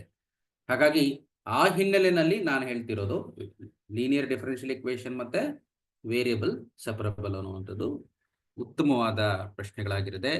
ಹಾಗಾಗಿ ಇದನ್ನ ತುಂಬಾ ಈಸಿಯಾಗಿರುತ್ತೆ, ಅದನ್ನ ಮರಿಬಾರದು. ಒಂದು ಎಕ್ಸ್ಟ್ರಾ ಕ್ವಶನ್ ಅನ್ನುವಂಥದ್ದನ್ನ ನೀವು ಬರಿಬೇಕು ಅಂತಂದ್ರೆ ಇದೊಂದು ಉತ್ತಮವಾದ ಆಯ್ಕೆ. ಸೊ ಈಗ ನಮಗೆ ಈಗ ಡಿಫರೆನ್ಷಿಯಲ್ ಇಕ್ವೇಶನ್ ಇಷ್ಟು 7 ಸ್ಪೆಸಿಫಿಕ್ ಟಾಪಿಕ್ಸ್ ಅಲ್ಲಿ ನಾವು ಉತ್ತರಿಸ್ಕೊಂಡಿದೀವಿ. 4 ಆಯ್ಕೆ ಮಾಡ್ಕೊಂಡಿದೀವಿ. ಒಂದು ಎಕ್ಸ್ಟ್ರಾ ಕ್ವಶನ್ ಅಂತ ಇಟ್ಕೊಳ್ಳಿ. ಒಂದು ಯಾಕೆಂದ್ರೆ ಎಲ್ಲಾದ್ರೂ ಒಂದು ಪ್ರಶ್ನೆ ನಮ್ಗೆ ಏನಾದ್ರೂ ಕೈ ಕೊಟ್ಟಿದೆ ಅಂತಂದ್ರೆ ಒಂದು ಉತ್ತಮವಾದ ಆಯ್ಕೆಯಾಗಿ ಇನ್ನೊಂದು ಎಕ್ಸ್ಟ್ರಾ ಕ್ವಶನ್ಗಳಾಗಿದ್ರೆ ಅದು ಒಂದು ಒಳ್ಳೆಯದು ಅನ್ನುವಂಥದ್ದು ನನ್ನ ಅಭಿಮತ. ಸೊ ಅದರಲ್ಲಿ ಈಗ ನಿಮಗೆ 4 ಕ್ವಶನ್ಗಳಲ್ಲಿ 20 ಅಂಕಗಳು ಬಂದಿದೆ ನೋಡಿ. ಇದಿಷ್ಟರಲ್ಲೇ ಪಾರ್ಟ್ ಡಿ ನಲ್ಲಿ 20 ಅಂಕಗಳು ಸರಿಯಾಗಿ ತಯಾರಿ ಮಾಡ್ಕೊಂಡ್ರೆ ಪಾರ್ಟ್ ಡಿ ನಲ್ಲಿ. ಸೊ 24 ಮಾರ್ಕ್ಸ್ ತಗೊಳ್ಳೋದು ದೊಡ್ಡ ವಿಷಯನೇ ಅಲ್ಲ. ಇಂಥದೇ ಪ್ರಶ್ನೆ ಬರುತ್ತೆ, ಹೀಗೆ ಇರುತ್ತೆ ಅನ್ನುವಂಥದ್ದನ್ನ ಈ 4 ಯೂನಿಟ್ಗಳಲ್ಲಿ ತಯಾರು ಮಾಡ್ಕೊಳ್ಬೋದು. ನಾನು ತುಂಬಾ ಅಂದ್ರೆ ಇಲ್ಲಿ ಮುಖ್ಯವಾಗಿ ಇದನ್ನ ಸ್ಟ್ರೆಸ್ ಮಾಡಿ ಹೇಳ್ತಾ ಇದ್ದೀನಿ. ಪಾಸ್ ಆಗೋದು ದೊಡ್ಡ ವಿಷಯ ಅಲ್ಲ, ಸ್ಕೋರ್ ಮಾಡುವಂಥದ್ದು ಈಗ ನಮ್ಮ ಮುಂದಿದೆ. ಹಾಗಾಗಿ ಪಾರ್ಟ್ ಡಿ ಮತ್ತು ಇ ಏನಿದೆ ಅದು ಈಗ ನಮಗೆ ಕಣ್ಣೆದುರಿಗೆ ಪಾಸ್ ಆಗುವಂತ ಸಾಧ್ಯತೆಗಳನ್ನು ಕೊಡ್ತಾ ಇದೆ. ಈಗ ಸ್ಕೋರ್ ಮಾಡ್ತಾ ಹೋಗ್ಲಿಕ್ಕೆ ಪ್ರಯತ್ನ ಮಾಡೋಣ. ಇನ್ನು ಪಾರ್ಟ್ ಇ 6 ಮಾರ್ಕ್ಸ್ ಕ್ವಶನ್ಗಳು. ನನ್ನ ದೃಷ್ಟಿಯಲ್ಲಿ ಈಗ ನೋಡಿ ಇಂಟೆಗ್ರಲ್ಸ್ ಒಂದು ಉತ್ತಮವಾದ ಆಯ್ಕೆ. ಈ ಲೀನಿಯರ್ ಪ್ರೋಗ್ರಾಮಿಂಗ್ ಪ್ರಾಬ್ಲಮ್ ಅನ್ನ ನೀವು ವರ್ಕೌಟ್ ಮಾಡಬೇಕು ಅಂತಂದ್ರೆ ಒಂದು 15 ನಿಮಿಷಗಳಂತೂ ಬೇಕೇ ಬೇಕು. ಯಾಕಂದ್ರೆ ಗ್ರಾಫ್ ಬರಿಬೇಕು, ಮತ್ತೆ ಕಾರ್ನರ್ ಪಾಯಿಂಟ್ಸ್ ಗಳನ್ನು ಬರಿಬೇಕು, ಮತ್ತೆ ಅದನ್ನ ಏನು ಶೇಡ್ ಮಾಡಬೇಕು, ಮತ್ತೆ ನೀಟಾಗಿರ್ಬೇಕು. ಅದು ಯಾವುದು ಲೀನಿಯರ್ ಪ್ರೋಗ್ರಾಮಿಂಗ್ ಪ್ರಾಬ್ಲಮ್ ಅನ್ನ 6 ಮಾರ್ಕ್ಸ್ ಕ್ವಶನ್ಗಳಲ್ಲಿ 2 ಪ್ರಶ್ನೆಗಳು ಇರುತ್ತೆ. ಒಂದು ಇಂಟೆಗ್ರಲ್ಸ್, ಇನ್ನೊಂದು ಲೀನಿಯರ್ ಪ್ರೋಗ್ರಾಮಿಂಗ್. ಲೀನಿಯರ್ ಪ್ರೋಗ್ರಾಮಿನಲ್ಲಿ ಒಂದು ಗ್ರಾಫ್ ಶೀಟಲ್ಲೇ ಬರಿಬೇಕು, ಇದರಲ್ಲಿ ಬರೆಯೋದಲ್ಲ. ನಾನು ಮತ್ತೊಮ್ಮೆ ಹೇಳ್ತಾ ಇದ್ದೀನಿ, ಉತ್ತರ ಪತ್ರಿಕೆಯನ್ನ ಕೊಟ್ಟಾಗ ಎಲ್ಲ ನನ್ನ ಸಹೋದ್ಯೋಗಿಗಳು ಮತ್ತು ಏನು ಗಣಿತಶಾಸ್ತ್ರದ ಎಲ್ಲ ಉಪನ್ಯಾಸಕರಿಗೆ ನಾನು ಹೇಳ್ತಾ ಇರೋದು ಏನು ಅಂತಂದ್ರೆ, ಲೀನಿಯರ್ ಪ್ರೋಗ್ರಾಮಿಂಗ್ ಪ್ರಾಬ್ಲಮ್ ನಲ್ಲಿ ಬರ್ತಕ್ಕಂಥ ಗ್ರಾಫ್ ಶೀಟ್ ಅನ್ನ ಉತ್ತರ ಪತ್ರಿಕೆ ಕೊಡ್ತಾರೆ. ಗ್ರಾಫ್ ಶೀಟ್ ಅನ್ನು ಎಕ್ಸ್ಟ್ರಾ ಕೊಡ್ತಾರೆ. ಈ ಗ್ರಾಫ್ ಶೀಟ್ ಅನ್ನ ಕೊಟ್ಟಾಗ ಒಂದ್ ವೇಳೆ ಲೀನಿಯರ್ ಪ್ರೋಗ್ರಾಮಿಂಗ್ ಉತ್ತರವನ್ನ ಒಬ್ಬ ವಿದ್ಯಾರ್ಥಿ ಬರಿತಾ ಇದ್ದಾನೆ ಅಂತಂದ್ರೆ, ಆ ಗ್ರಾಫ್ ಶೀಟ್ ಅನ್ನ ಕೊನೆಗೆ ಉತ್ತರ ಪತ್ರಿಕೆಯ ಕೊನೆಗೆ ಕಟ್ಟದೇನೆ ಎಲ್ಲಿ ಉತ್ತರ ಬರಿತಾ ಇದ್ದಾರೆ ಅಥವಾ ಮಧ್ಯದಲ್ಲಿ ಉತ್ತರ ಪತ್ರಿಕೆಯ ಮಧ್ಯದಲ್ಲಿ ಗ್ರಾಫ್ ಶೀಟ್ ಅನ್ನ ಕಟ್ಟುವುದು ತುಂಬಾ ಸೂಕ್ತ ಅನ್ನೋದು ನನ್ನ ಅಭಿಪ್ರಾಯ. ಯಾಕೆಂದ್ರೆ ಕೊನೆ ಕಟ್ಟಿದ್ರೆ ಅದು ನೀವು ಟ್ಯಾಗ್ ಮಾಡಿದಾಗ ಬಿದ್ದೋಗೋ ಸಾಧ್ಯತೆಗಳಿರುತ್ತೆ ಅಥವಾ ಎಲ್ಲೋ ಅದು ಮಿಸ್ ಆಗೋ ಸಾಧ್ಯತೆಗಳಿರುತ್ತೆ. ಹಾಗಾಗಿ ಎಲ್ಲಾ ಮಕ್ಕಳಿಗೆ ನಾನು ಏನ್ ಹೇಳ್ತಾ ಇದ್ದೀನಿ ಅಂತಂದ್ರೆ, ಎಲ್ಲ ಗ್ರಾಫ್ ಶೀಟ್ ಅನ್ನ ಉತ್ತರ ಪತ್ರಿಕೆಯ ಕೊನೆಗೆ ಕಟ್ಟದೇನೆ ಗ್ರಾಫ್ ಶೀಟ್ ಅನ್ನ ಉತ್ತರ ಪತ್ರಿಕೆಯ ಮಧ್ಯದಲ್ಲಿ ಹಾಕಿ ಟ್ಯಾಗ್ ಮಾಡಬೇಕು. ಇದು ಬಹುಮುಖ್ಯವಾದ ಅಂಶ. ಒಂದು ವೇಳೆ ನೀವು ಲೀನಿಯರ್ ಪ್ರೋಗ್ರಾಮಿಂಗ್ ನ ಬರೀಲಿಲ್ಲ ಅಂತಂದ್ರೆ integrals another choice. Derivation on definite integral, derivations ಅನ್ನೇ ಕೇಳ್ತಾರೆ ಇಲ್ಲಿ, ಬೇರೆ ಏನು ಕೇಳಲ್ಲ. ಈಗ ಡೆರೈವೇಶನ್ ಆನ್ ಡೆಫಿನೆಟ್ ಇಂಟೆಗ್ರಲ್ಸ್ ಅಂತಂದ್ರೆ, ಈಗ ನೀವು ಇದು ಯಾವುದೇ ಇಂಟೆಗ್ರಲ್ಸ್ ಅಲ್ಲಿ ಇದು ನಾನು ಇನ್ ಆರ್ಡರ್ ಆಫ್ ಪ್ರಿಯಾರಿಟಿನಲ್ಲಿ ಹೇಳ್ತಾ ಇದ್ದೀನಿ. ಇದು ನೋಡಿ, integral from A to B F of X into D X. ಇದು integral from A to B F of A plus B minus X into D X. The value of the definite integral will not change if x is replaced by a plus b minus x. ಅಂದ್ರೆ sum of the limit, ಇದು a ಅಂದ್ರೆ lower limit, b ಅಂದ್ರೆ upper limit. So ನಾವು x ಅನ್ನೋದನ್ನ limits ಅನ್ನ some ಮಾಡಿ minus X ಅಂತ ತಗೊಂಡ್ರೆ, a plus B minus X ಅಂತ ತಗೊಂಡ್ರೆ value of the definite integral ಬದಲಾವಣೆ ಆಗಲ್ಲ ಅನ್ನುವಂಥದ್ದು. ಇದು ಬಹುಮುಖ್ಯವಾದ ಪ್ರಶ್ನೆ. ಇದರ ರಿಲೇಟೆಡ್ ಪ್ರಾಬ್ಲಮ್ ಏನಿದೆ ಅದು ಈಗ ನೀವೀಗ ನೋಡಿದಿರಿ ನಿಮ್ಮ ಟೆಕ್ಸ್ಟ್ ಬುಕ್ ನಲ್ಲಿ. ಅದರ related problem integral of 1/1 plus root of tan x ಅನ್ನುವಂಥದ್ದು. ಅದು ಒಂದು ಉತ್ತಮವಾದ ಆಯ್ಕೆ ಆಗಿದೆ. ಅದರ ಜೊತೆಗೆ ಈಗ ಇದು integral from definite integral from 0 to a f of x into 0 to a f of x into dx. ಇದು f of x is, if the value of the definite integral will not change if x is replaced by a minus x. ಇನ್ನೊಂದು even and add function ಅನ್ನುವಂತ ಒಂದು concept ಇದೆ. ಅದು minus definite integral from minus a to a f of x into dx ಹೀಗಿರುವಂಥದ್ದು.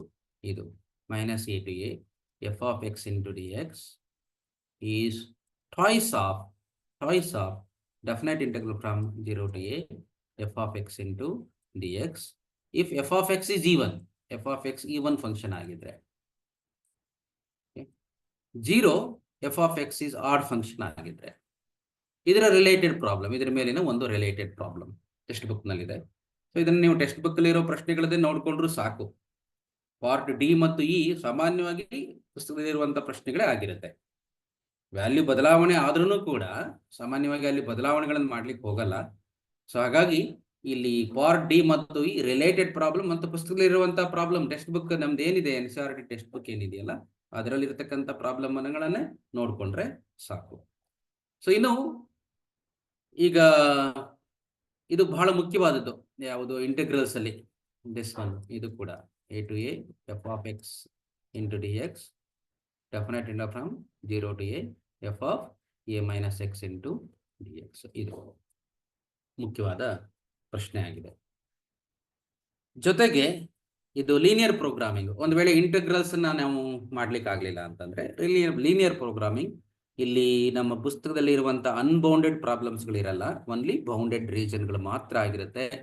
ಮತ್ತು ಇದು 2 ಇನ್ಇಕ್ವೇಷನ್ಸ್ ಆಗಿರ್ಬೋದು ಅಥವಾ 3 ಇನ್ಇಕ್ವೇಷನ್ಸ್ ಆಗಿರ್ಬೋದು.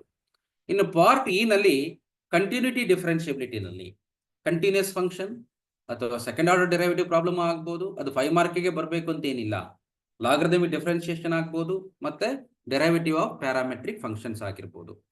ನಾನು ಇಲ್ಲಿ ಕಂಟಿನ್ಯೂಟಿ ಡಿಫರೆನ್ಷಿಯಬಿಲಿಟಿನಲ್ಲಿ ಬಹುಮುಖ್ಯವಾಗಿ ನಾವು ನೋಡ್ಕೋಬೇಕಾಗಿರೋದು ಏನು ಅಂತಂದ್ರೆ, ಇದು ವೆರಿ ಇಂಪಾರ್ಟೆಂಟ್. ಲಾಗರಿಥಮಿಕ್ ಡಿಫರೆನ್ಷಿಯೇಷನ್ ಮತ್ತೆ ಪ್ಯಾರಾಮೆಟ್ರಿಕ್ ಫಂಕ್ಷನ್ ಮತ್ತೆ ಸೆಕೆಂಡ್ ಆರ್ಡರ್ ಡೆರಿವೇಟಿವ್ ತುಂಬಾ ಮುಖ್ಯವಾದದ್ದು. ಇಂಪ್ಲಿಸಿಟ್ ಫಂಕ್ಷನ್ ಇದೆಯಲ್ಲ, ಡಿಫರೆನ್ಷಿಯೇಷನ್ ಆಫ್ ಇಂಪ್ಲಿಸಿಟ್ ಫಂಕ್ಷನ್ ಏನಿದೆಯಲ್ಲ, ಅದು 2 ಮಾರ್ಕಿಗೆ ಬಂದ್ಬಿಡುತ್ತೆ.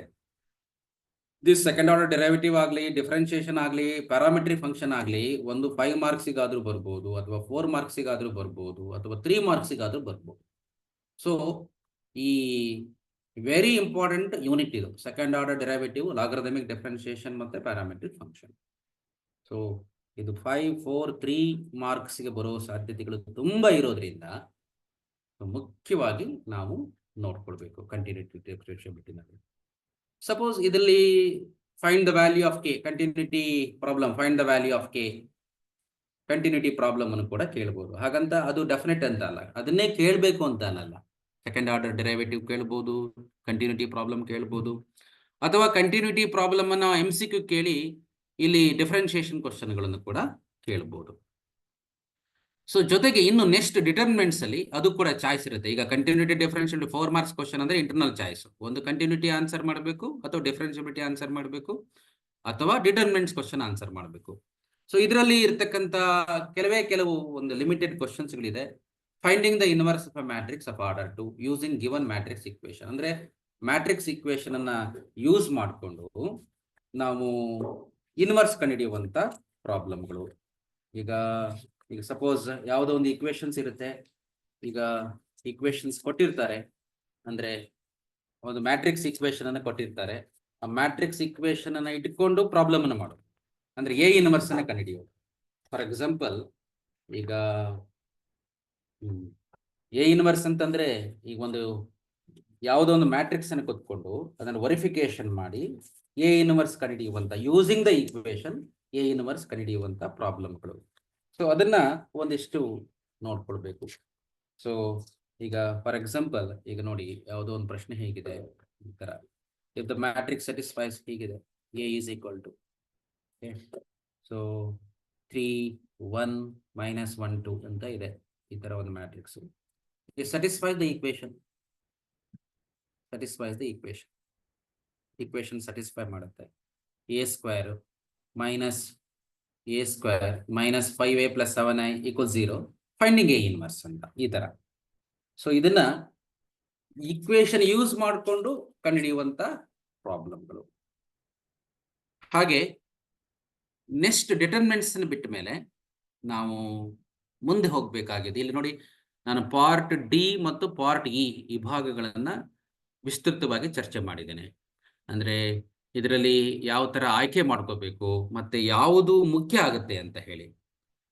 ಇನ್ನು ನಮಗೆ ನೆಕ್ಸ್ಟ್ ಬರುವಂಥದ್ದು ಏನು ಅಂತಂದ್ರೆ ಪಾರ್ಟ್ ಬಿ ಮತ್ತು ಸಿ. ನಾನೀಗ MCQ ಬಗ್ಗೆ ಡಿಸ್ಕಸ್ ಮಾಡ್ತಾ ಇಲ್ಲ. ಈಗ MCQ ಬಗ್ಗೆ ಇನ್ನೊಂದು ಸೆಷನ್ ಅನ್ನು ನಾವು ಅದರ ಬಗ್ಗೆ ಇಟ್ಕೊಳ್ಳೋಣ, MCQ ನಲ್ಲಿ ಹೇಗೆ ಉತ್ತರಿಸಬೇಕು ಅಂತ ಹೇಳಿ. ಸೊ ಆ ಕಲ್ಪನೆಗಳನ್ನ ಒಂದಿಷ್ಟು ನಾನು ಈಗ ಒಂದೇ ಹಂತದಲ್ಲಿ ಹೇಳಲಿಕ್ಕಾಗಲ್ಲ. ಈಗ ನಾನು ಥಿಯರಿಟಿಕಲ್ ಪಾರ್ಟ್ ಏನಿದೆ, ಬರೆಯುವಂತ ಪಾರ್ಟ್ ಏನಿದೆ, ಅದರದೇ MCQ, ಅದರ ಬಗ್ಗೆ ಮಾತ್ರ ಇಲ್ಲಿ ಡಿಸ್ಕಸ್ ಮಾಡ್ತಾ ಇದ್ದೀನಿ.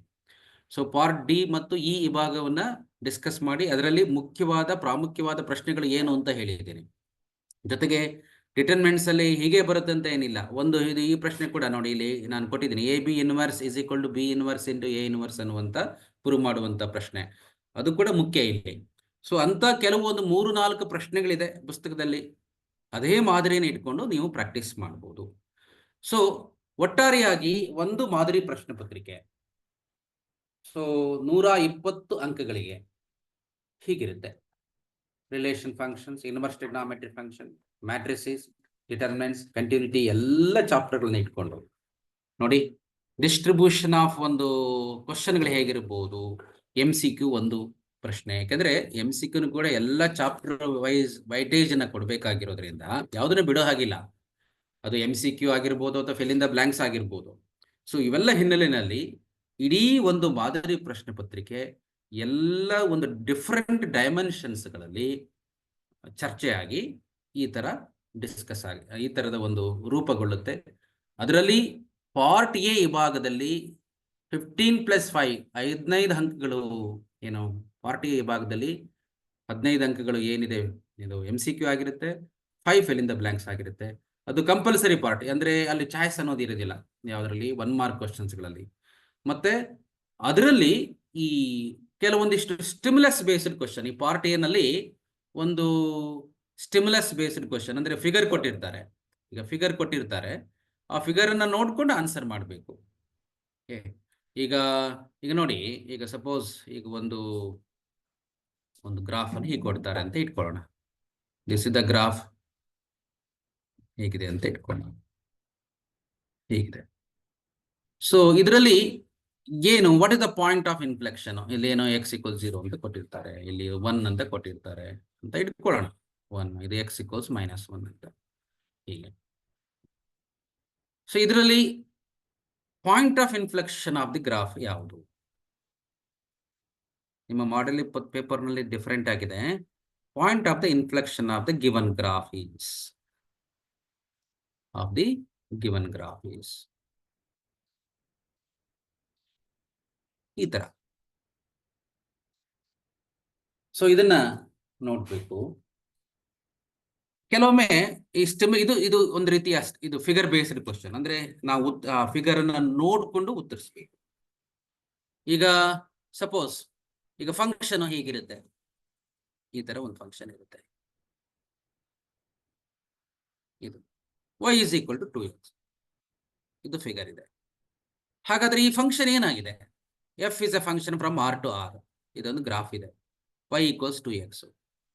ಈ ಫಂಕ್ಷನ್ ಎಫ್ ಅನ್ನುವಂಥದ್ದು ಯಾವ ತರ ಫಂಕ್ಷನ್, ಏನು ಡಿಫರೆಂಟ್ ಟೈಪ್ಸ್ ಆಫ್ ಫಂಕ್ಷನ್ ಅಲ್ಲಿ 1 1 and on to ಫಂಕ್ಷನ್ ಆಗಿದೆಯಾ, ಅಥವಾ 1 1 into ಫಂಕ್ಷನ್ ಆಗಿದೆಯಾ, ಅಥವಾ ಮೆನಿ ಒನ್ ಫಂಕ್ಷನ್ ಆಗಿದೆಯಾ, many one and onto function, many one and onto, ಅಥವಾ many one and into function ಆಗಿದೆಯಾ? ಇದನ್ನ ಗಮನದಲ್ಲಿ ನೋಡ್ಕೋಬೇಕು. ಈ ಗ್ರಾಫ್ ನೋಡ್ಬೇಕು, ಗ್ರಾಫ್ ನೋಡಿ ಹೇಳ್ಬೇಕು ಈಗ whether it is 1 1 and on to function, 1 1 and into function, many one and onto, many one and into ಅಂತ. ಸೊ ಈ ಐಡಿಯಾಸ್ಗಳನ್ನ ಇಟ್ಟುಕೊಂಡು ಒಂದು ಸ್ಟಿಮ್ಯುಲಸ್ ಬೇಸ್ಡ್ ಕ್ವಶನ್ಗಳನ್ನ ತೆಗಿತಾರೆ. Okay,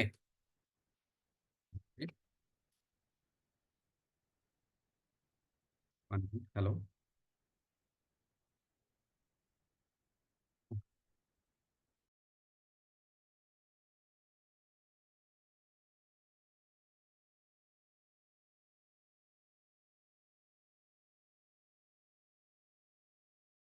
okay. ಸೊ ಈಗ ಇಂಕ್ ಕಲರ್ ಅನ್ನ ನಾನು ಬದಲಾವಣೆ ಮಾಡ್ಕೊಳ್ತಾ ಇದ್ದೀನಿ ಫಾರ್ ದಿ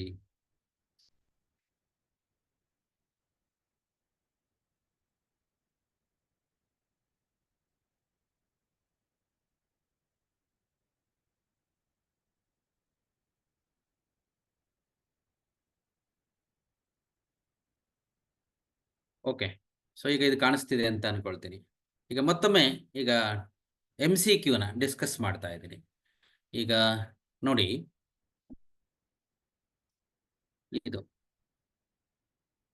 ಇದು ಒಂದು ಫಂಕ್ಷನ್ f of x=2x ಅಂತ, f of x=2x. ಈ ಫಂಕ್ಷನ್ ಎಫ್ ಅನ್ನುವಂಥದ್ದು, F is a function from real number to real number ಅಂತ ಇಟ್ಕೊಳ್ಳೋಣ. So function F is 1 1 and on to. Option B 1 1 and into, ಅಥವಾ many one, ಹೀಗೆ ಯಾವುದಾಗಿದೆ ಅಂತ. ಇನ್ನು this function, ಈಗ ಒಂದು ಗ್ರಾಫ್ ಹೀಗೆ ಕೊಡ್ತಾ ಇದ್ದೀನಿ.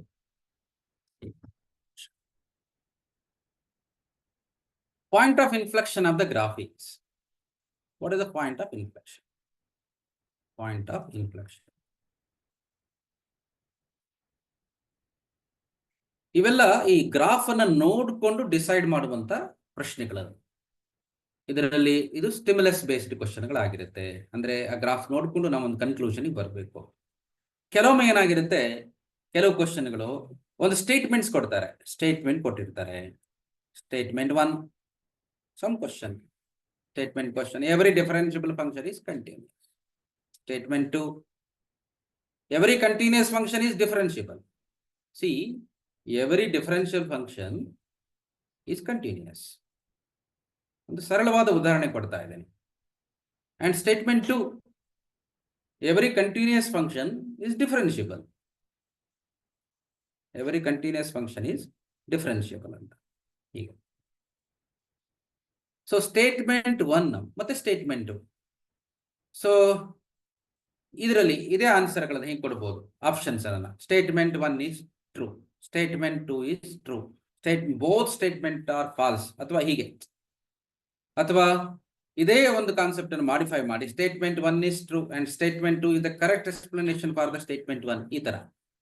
ಅಥವಾ ಇದು ಸ್ಟೇಟ್ಮೆಂಟ್ ಗಳನ್ನು ಕೊಟ್ಟು ಇದು ಸ್ಟೇಟ್ಮೆಂಟ್ 1 ಮತ್ತೆ ಸ್ಟೇಟ್ಮೆಂಟ್ 2 ಅಂತ ತೆಗೆದು consider the following statement 1 and 2 ಅಂತ ಕೊಟ್ಟು, so 1 is true, 2 is true, both 1 and true, 1 and 2 are true, ಅಥವಾ both 1 and 2 are false, ಈ ತರ. ಇವು ಒಂದು ರೀತಿಯಾದ ಡಿಫರೆಂಟ್ ವೆರೈಟೀಸ್ ಆಫ್ ಇರುವಂತ ಕ್ವಶನ್ಗಳು. ಇದು MCQ ನಲ್ಲಿ 3ಕ್ಕಿಂತ ಈ ತರದ ಮಾದರಿಯ ಪ್ರಶ್ನೆಗಳು 3ಕ್ಕಿಂತ ಜಾಸ್ತಿ ಇರೋದಿಲ್ಲ ಅನ್ನೋದನ್ನು ಗಮನದಲ್ಲಿ ಇಟ್ಕೊಳ್ಳಿ. ಈ ತರದ ಸ್ಟಿಮ್ಯುಲಸ್ ಬೇಸ್ಡ್ ಕ್ವಶನ್ ಆಗಿರಲಿ, ಅಥವಾ ಸ್ಟೇಟ್ಮೆಂಟ್ ಬೇಸ್ಡ್ ಕ್ವಶನ್ ಆಗಿರಲಿ, ಅಥವಾ ಮ್ಯಾಚ್ ದ ಫಾಲೋವಿಂಗ್ ಅನ್ನೋದು ಕೂಡ ಒಂದು ಕ್ವಶನ್ಗಳಾಗಿರ್ಲಿ, ಈ ತರದ್ದು 3ಕ್ಕಿಂತ ಜಾಸ್ತಿ ಇರೋದಿಲ್ಲ. ಇನ್ನು ಉಳಿದಿರೋದು ನಾರ್ಮಲ್ ಆಗಿ ನಾವು MCQ ಆಪ್ಷನ್ಸ್ ಗಳೇನಿರುತ್ತೋ, ಮಲ್ಟಿಪಲ್ ಚಾಯ್ಸ್ ಕ್ವಶನ್ ಹೇಗಿರುತ್ತೋ ಹಾಗಿರುತ್ತೆ. ನಾನಿಲ್ಲಿ ಈಗ ಒಂದು ಪ್ರಶ್ನೆಯನ್ನು ತೆಗೆದುಕೊಂಡು ಇದಕ್ಕೋಸ್ಕರ ಹೇಳ್ತಾ ಇದ್ದೀನಿ. ಈ point of inflection of the graph ಏನಿದೆಯಲ್ಲ, ಪಾಯಿಂಟ್ ಆಫ್ ಇನ್ಫ್ಲೆಕ್ಷನ್ ಅಂತಂದ್ರೆ ಅದು ಎಲ್ಲಿ, ಈಗ ನೋಡಿ ಈ ಕರ್ವ್ ಇದೆಯಲ್ಲ, ಕರ್ವ್ ಹೀಗೆ ಹೋಗ್ತಾ ಇದ್ದಾಗ ಆಕ್ಚುಲಿ ನ್ಯಾಚುರಲಿ ಹೇಗೆ ಬರಬೇಕಿತ್ತು, ಹೀಗೆ ಬರಬೇಕಿತ್ತು, ಅಂದ್ರೆ ಕಾನ್ಕೇವ್ ಡೌನ್ ಆಗಬೇಕಾಗಿತ್ತು. ಅದು ಏನಾಗ್ತಾ ಇದೆ, ಹೋಗ್ತಾ ಹೋಗ್ತಾ ಹೋಗ್ತಾ ಹೋಗ್ತಾ ಅದು ಹೀಗೆ ಬರೋ ಬದಲು ಅದು ಇಮಿಡಿಯೇಟ್ಲಿ ಅದರ ಶೇಪ್ ಚೇಂಜ್ ಆಗ್ತಾ ಇದೆ, ಅಪ್ ಆಗ್ತಿದೆ, ಹೀಗೆ ಹೋಗ್ತಿದೆ. ಎಲ್ಲಿ ಈ ಕಾನ್ಕೇವಿಟಿ, ಆ nature of the curve change ಆಗುತ್ತಲ್ಲ, ಆ nature of the curve change ಆಗುವಂತ ಪಾಯಿಂಟ್ ಎಲ್ಲಿ ಇದು, ಈ ಪಾಯಿಂಟ್. ಈ ಪಾಯಿಂಟ್ ಅನ್ನೇ ನಾವು ಪಾಯಿಂಟ್ ಆಫ್ ಇನ್ಫ್ಲೆಕ್ಷನ್ ಅಂತ ಕರಿತೀವಿ. ಈ ಪಾಯಿಂಟ್ ಅಲ್ಲಿ ಡೆರೈವೇಟಿವ್ 0 ಆಗಿರುತ್ತೆ, ಸೆಕೆಂಡ್ ಡೆರೈವೇಟಿವ್ ಕೂಡ 0 ಆಗಿರುತ್ತೆ. So that is the point. ಅಲ್ಲಿ ಆ ಪಾಯಿಂಟ್ ಅಲ್ಲಿ ಕರ್ವ್ ಇನ್ಕ್ರೀಸಿಂಗ್ ಆಗಿರಲ್ಲ ಮತ್ತೆ ಡಿಕ್ರೀಸಿಂಗ್ ಆಗಿರಲ್ಲ, ಮತ್ತು ಫಸ್ಟ್ ಡೆರೈವೇಟಿವ್ ಮತ್ತೆ second derivative will be equal to 0 ಆಗಿರುತ್ತೆ. So this is the function f of x is equal to x cube. ಇದು ಈ function f of x is equal to x cube. ಇದನ್ನ differentiate ಮಾಡಿದ್ರೆ f dash x is equal to 3x square ಆಗುತ್ತೆ, 3x square ಆಗುತ್ತೆ. ಇದನ್ನ x equals 0 ಅಂತ ತಗೊಂಡ್ರೆ 0 ಆಗುತ್ತೆ, f dash 0 ಕೂಡ 0 ಆಗುತ್ತೆ. ನೋಡಿ, ಇದು f dash 0 ಕೂಡ 0 ಆಗುತ್ತೆ. ಈಗ ಸಪೋಸ್ ಇದನ್ನ f double dash x ಅಂತ ತಗೊಂಡ್ರೆ ನೋಡಿ, ಇದು 6x ಆಗುತ್ತೆ. Derivative of 3x square is 6x ಆಗುತ್ತೆ. ಇಲ್ಲಿ ನೀವು f double dash x 0 ಅಂತ ತಗೊಂಡ್ರು ಕೂಡ ಇಲ್ಲೂ ಕೂಡ 0 ಆಗುತ್ತೆ. ಸೊ ನೋಡಿ, ಫಸ್ಟ್ ಡೆರೈವೇಟಿವ್ ಕೂಡ 0ನೇ, ಸೆಕೆಂಡ್ ಡೆರೈವೇಟಿವ್ ಕೂಡ 0ನೇ. ಹಾಗಾಗಿ this point is the point of inflection of the graph. ಇದನ್ನ ನೋಡಬೇಕು.